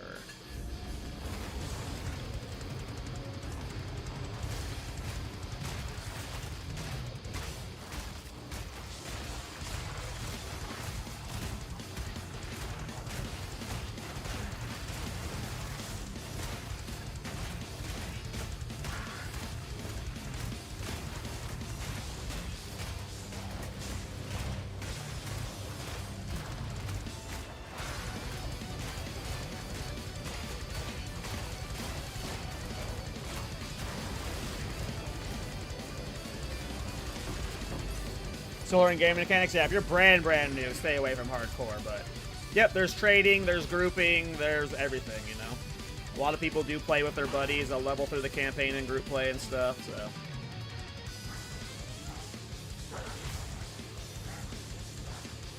Alright, there's the breach, and there's the temple, cool.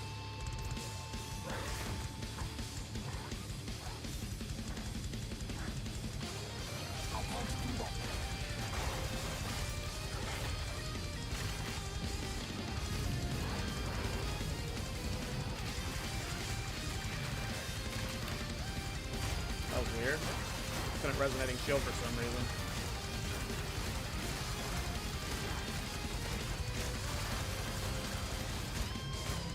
Yeah, agreed. Just play normal runes of Alder. Though, if he's a brand new player, I'm guessing every time I run into friends who are brand new players, they always go to standard and not runes of Alder. They don't know the difference. So I'm guessing if they're brand new and they've already started, they're in standard and not runes of Alder. People don't understand the league mechanic portion of it, and they think they're signing up for something different.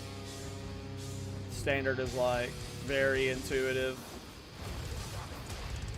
for like new players to just click on. But yes, you should be in runes of Alder.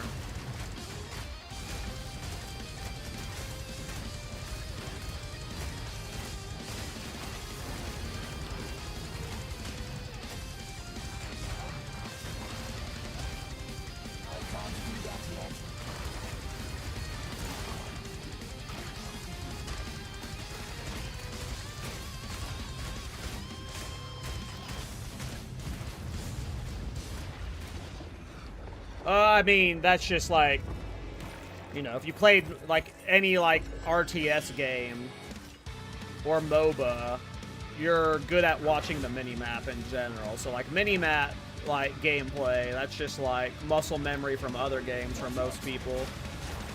But yeah, I mean, this game, there's a lot going on. I have 5,000 hours in this game alone, and I've played plenty of other games that are adjacent to its style, so don't get caught up in comparing yourself to others.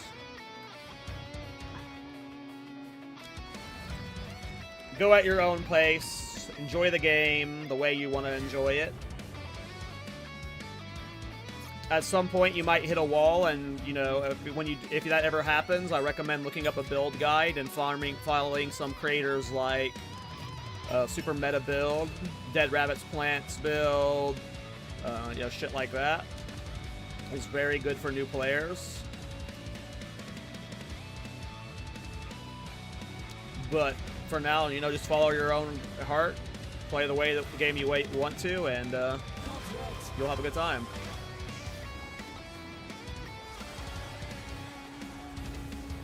I wouldn't recommend any of my builds. I do weird, esoteric builds that no one will ever want to play that are really bad and really niche. Or not, I wouldn't say they're always really bad. I do really good builds half the time, but they're usually not worth the budget. I do nonsense builds. So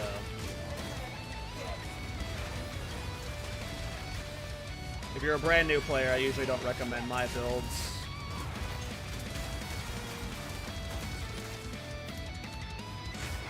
I think the only newish player-friendly build I have is Supporting Fire, but I don't even know if I would call Supporting Fire new player-friendly. Minion gear is a little bit awkward to navigate. I need more time. And you're playing Tactician starting in a weird spot. But I think Supporting Fire is, like, of all my build guides, the most new player-friendly. It's just convincing the new player that it makes sense to league start grenades and then swap to Supporting Fire at level 20 something. And a lot of new players are like, what? That doesn't make sense. So using act clear stuff to play stuff in tier 15. Yeah, Supporting Fire is crazy. The upgrade that Archon of Undeath gave to Supporting Fire was so goddamn good. Supporting Fire went from like, it was okay on a good budget, but now it's just like, I love Archon of Undeath.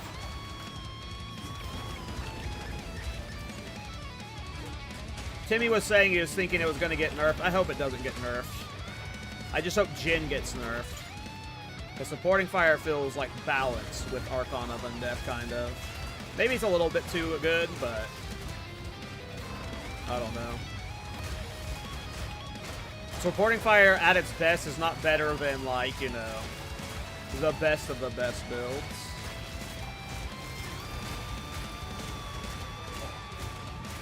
And it does require levels and shit. Oh, it's definitely going to get nerfed, for sure. Supporting Fire is definitely going to be worse next patch. Like, there's no way GGG's letting all this minion stuff stay. It just depends on how they nerf minions. Like, are they going to nerf minions in the sense that, like, a lot of what makes minions insane right now is the crafting. So if they just kind of nerf the breach tree crafting, maybe that's the only thing they do, but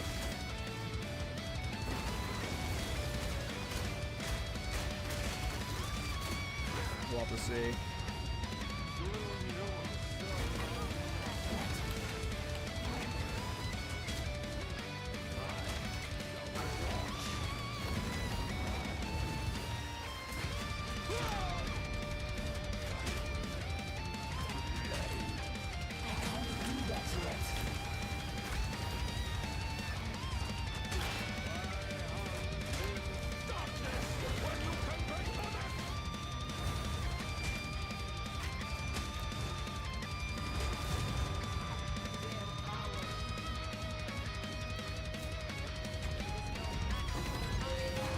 Nice. Haven't gotten many divines today. Alright, let's go get the breach and the tempura. Do you have any gun builds? Yeah. I have a Bulletstorm Witch Hunter. I think it's one of my most popular builds that I've made. The problem with Bulletstorm Witch Hunter is I wouldn't call it new player friendly. Culling Strike builds are definitely like, I wouldn't call them advanced, but I would not call them new player friendly. They're very much like a goofy play style. Miso Shiro recently made a run and gun build that was really cool. That is using the same skill that I use, armor piercing rounds, but he's not playing Culling Strike. He was playing it on a Gemling. I would recommend checking out Miso Shiro's run and gun crossbow build. You can look up my Bulletstorm Witch Hunter on my YouTube channel. But Culling Strike builds, they require trading and they require good gear. Scaling Culling Strike is, I wouldn't call it new player friendly. Rip2, I don't think I clipped the Rip2. I don't think I set up the Rip2 clip on YouTube, Nightbot. You need to go to my Twitch chat and type Rip2 there if you want to see the second death.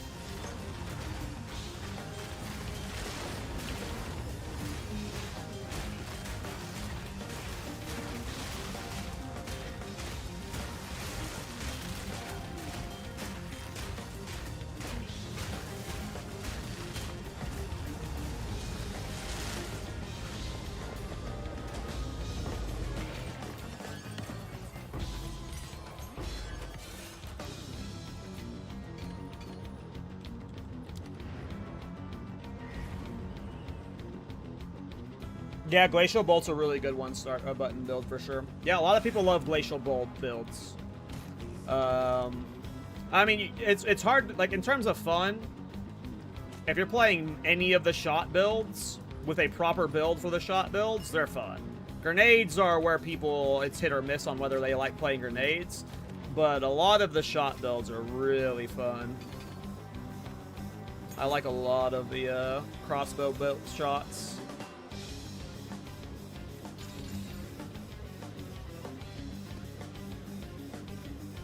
I don't want to do break armor break.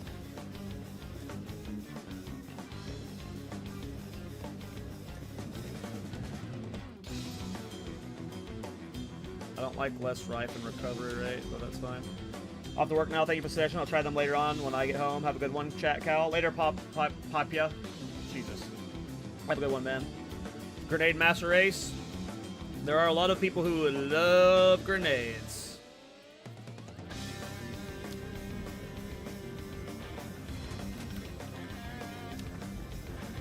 Okay, so my...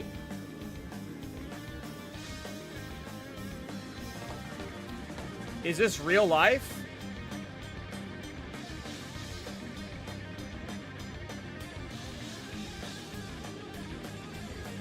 I need to clear this area to get 200% Delirious, but my path is blocked by the Delirious Mirror. So what, I have to, like, clear all the... Like, I have to fucking hope there's an entrance from down here? There's literally no entrance point inside the mirror that I can see. I just have to... GGG. I do not understand why they abandoned their development of their patches. They're just like, we are officially done working on this patch. We are only working on the next patch, and everyone who's still playing the current patch has to deal with all the friction and the quality of life and the bullshit. I can't run the mirror map. I'm trying. You do not have the required quest state to access this map. Unless I'm doing... Am I doing something wrong? Like... My quest says I have to clear the Delirious Mirror or something. Use the Grand Mirror to access. Okay, maybe I'm doing something wrong then.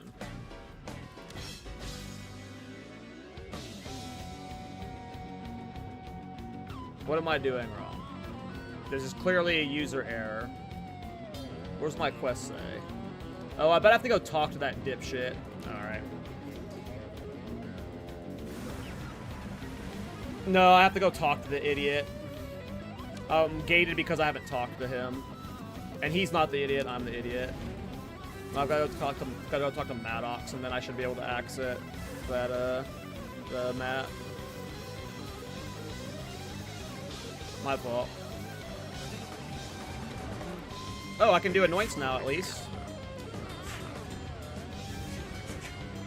Yeah, it's a scripted mirror. I got caught up in it being like the mirror that I've done a billion times in regular mapping. I should be able to access it now. Alright, we're good.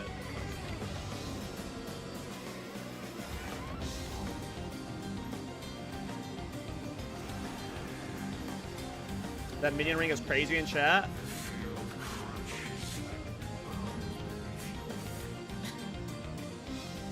It doesn't have minion crit damage bonus, but otherwise, yeah, that's sick. What kind of minion build does ailment stuff? Oh, I guess Infernal Legion? He's doing Infernal Legion? Oh, okay, yeah, that makes sense. I forgot about Infernal Legion when I had asked that question. I'm not a big... The only minion builds I do are, like, command skill minions, so I'm very, I've only really done Supporting Fire and Jin.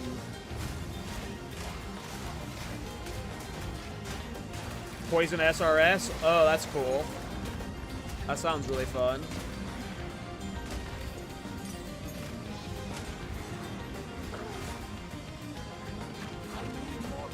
No, if he's doing Elephant, Infernal Legion, that makes sense. I've never played those styles. The only Infernal Legion build I played was the Righteous Fire Roa build, and I would not call that like even. I wouldn't call. I don't know what I mean. If we had these minion stuff when we had Righteous Fire Roa, that would have been awesome.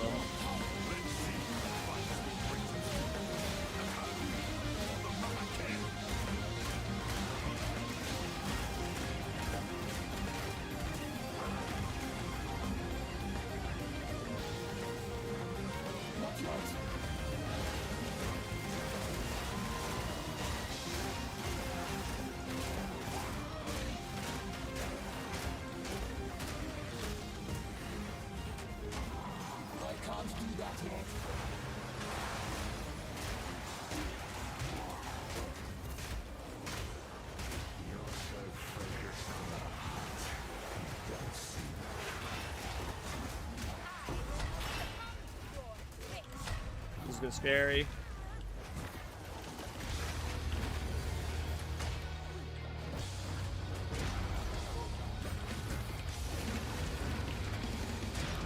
Got two Hyena Lords and a bunch of annoying-ass Delirious mobs just stacked on us that are...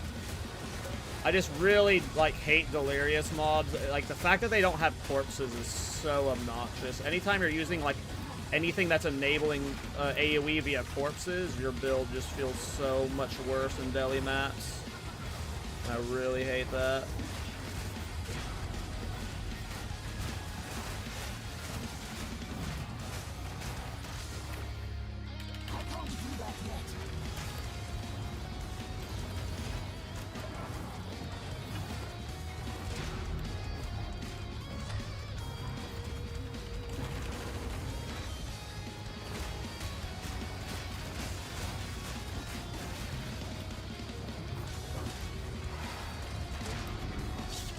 This is scary. And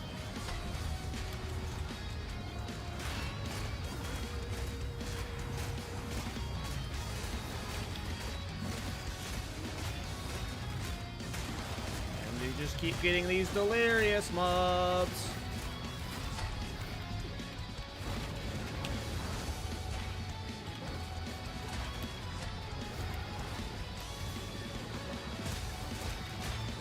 This is like the most obnoxious fight I have ever had in this game, potentially.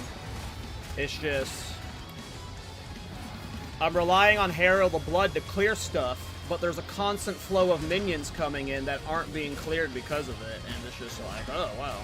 Now I'm having to dodge two bosses' attacks that can one-shot while dealing with the Delirious. That was super tough. I don't want to call that tough. That was just annoying. There was one point we were at half health there. We might have been in danger for a moment, but I don't think so. I think we were overall fine. Brother, please. Just let me complete the stupid quest. Thank you. Alright.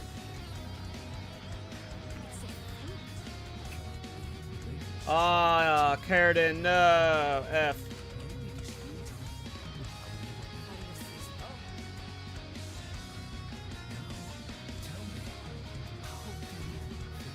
Alright, cool. We're finally on to the 200% Delirious. So now I need to clear these maps until something happens? I don't remember. This is not set up like how Delirium is normally set up. There should be a mirror here that I'm like trying to push to 200%. But maybe it just hasn't spawned. Nope. I don't know. We'll just keep playing maps until it's done.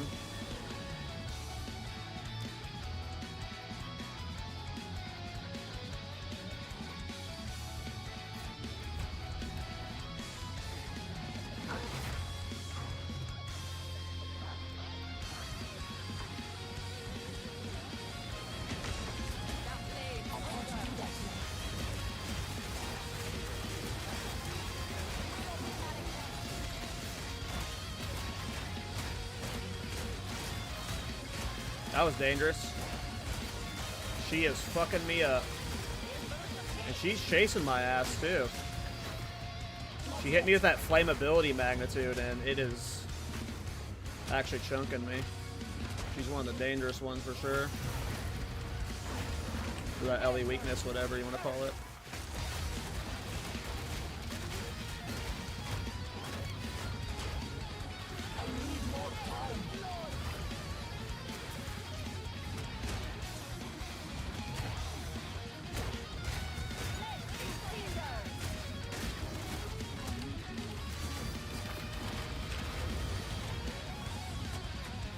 Oh, she's spawning SRSs.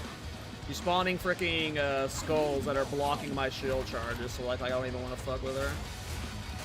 I'm not gonna sit there trying to one-shot her, again, hitting her minion over and over.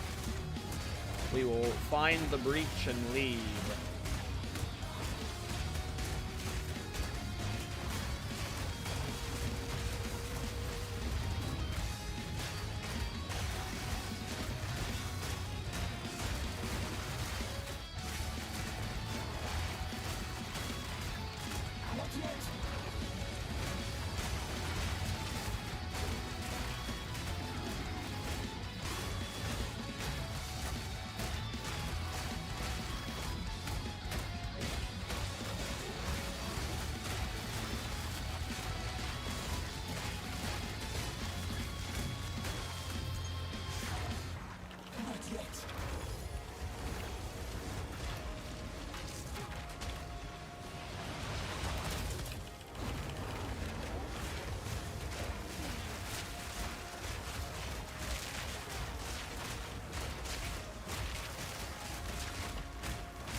All right, boys. That's going to be it for me for today. I got some errands I need to run tonight, and I don't want to do them too late, so we're going to call it there. I will be live tomorrow to continue playing this build. We're going to be farming some currency on it. We're going to be trying to improve it. At some point, I'll be doing this new build, but I'm not going to force it or rush it anytime soon. But we'll do something with this shit later. But I'm going to send you guys over to Mr. Major Aimless. He is also playing in the THC League. It looks like he is in maps right now. So, yeah, I'm going to send you guys over to Major Aimless. Thanks for hanging out, everybody. If I don't see you guys tomorrow, I'll see you guys when I see you. But thanks for hanging out. Have a good night, everybody. And if you're playing in the THC League, try not to die.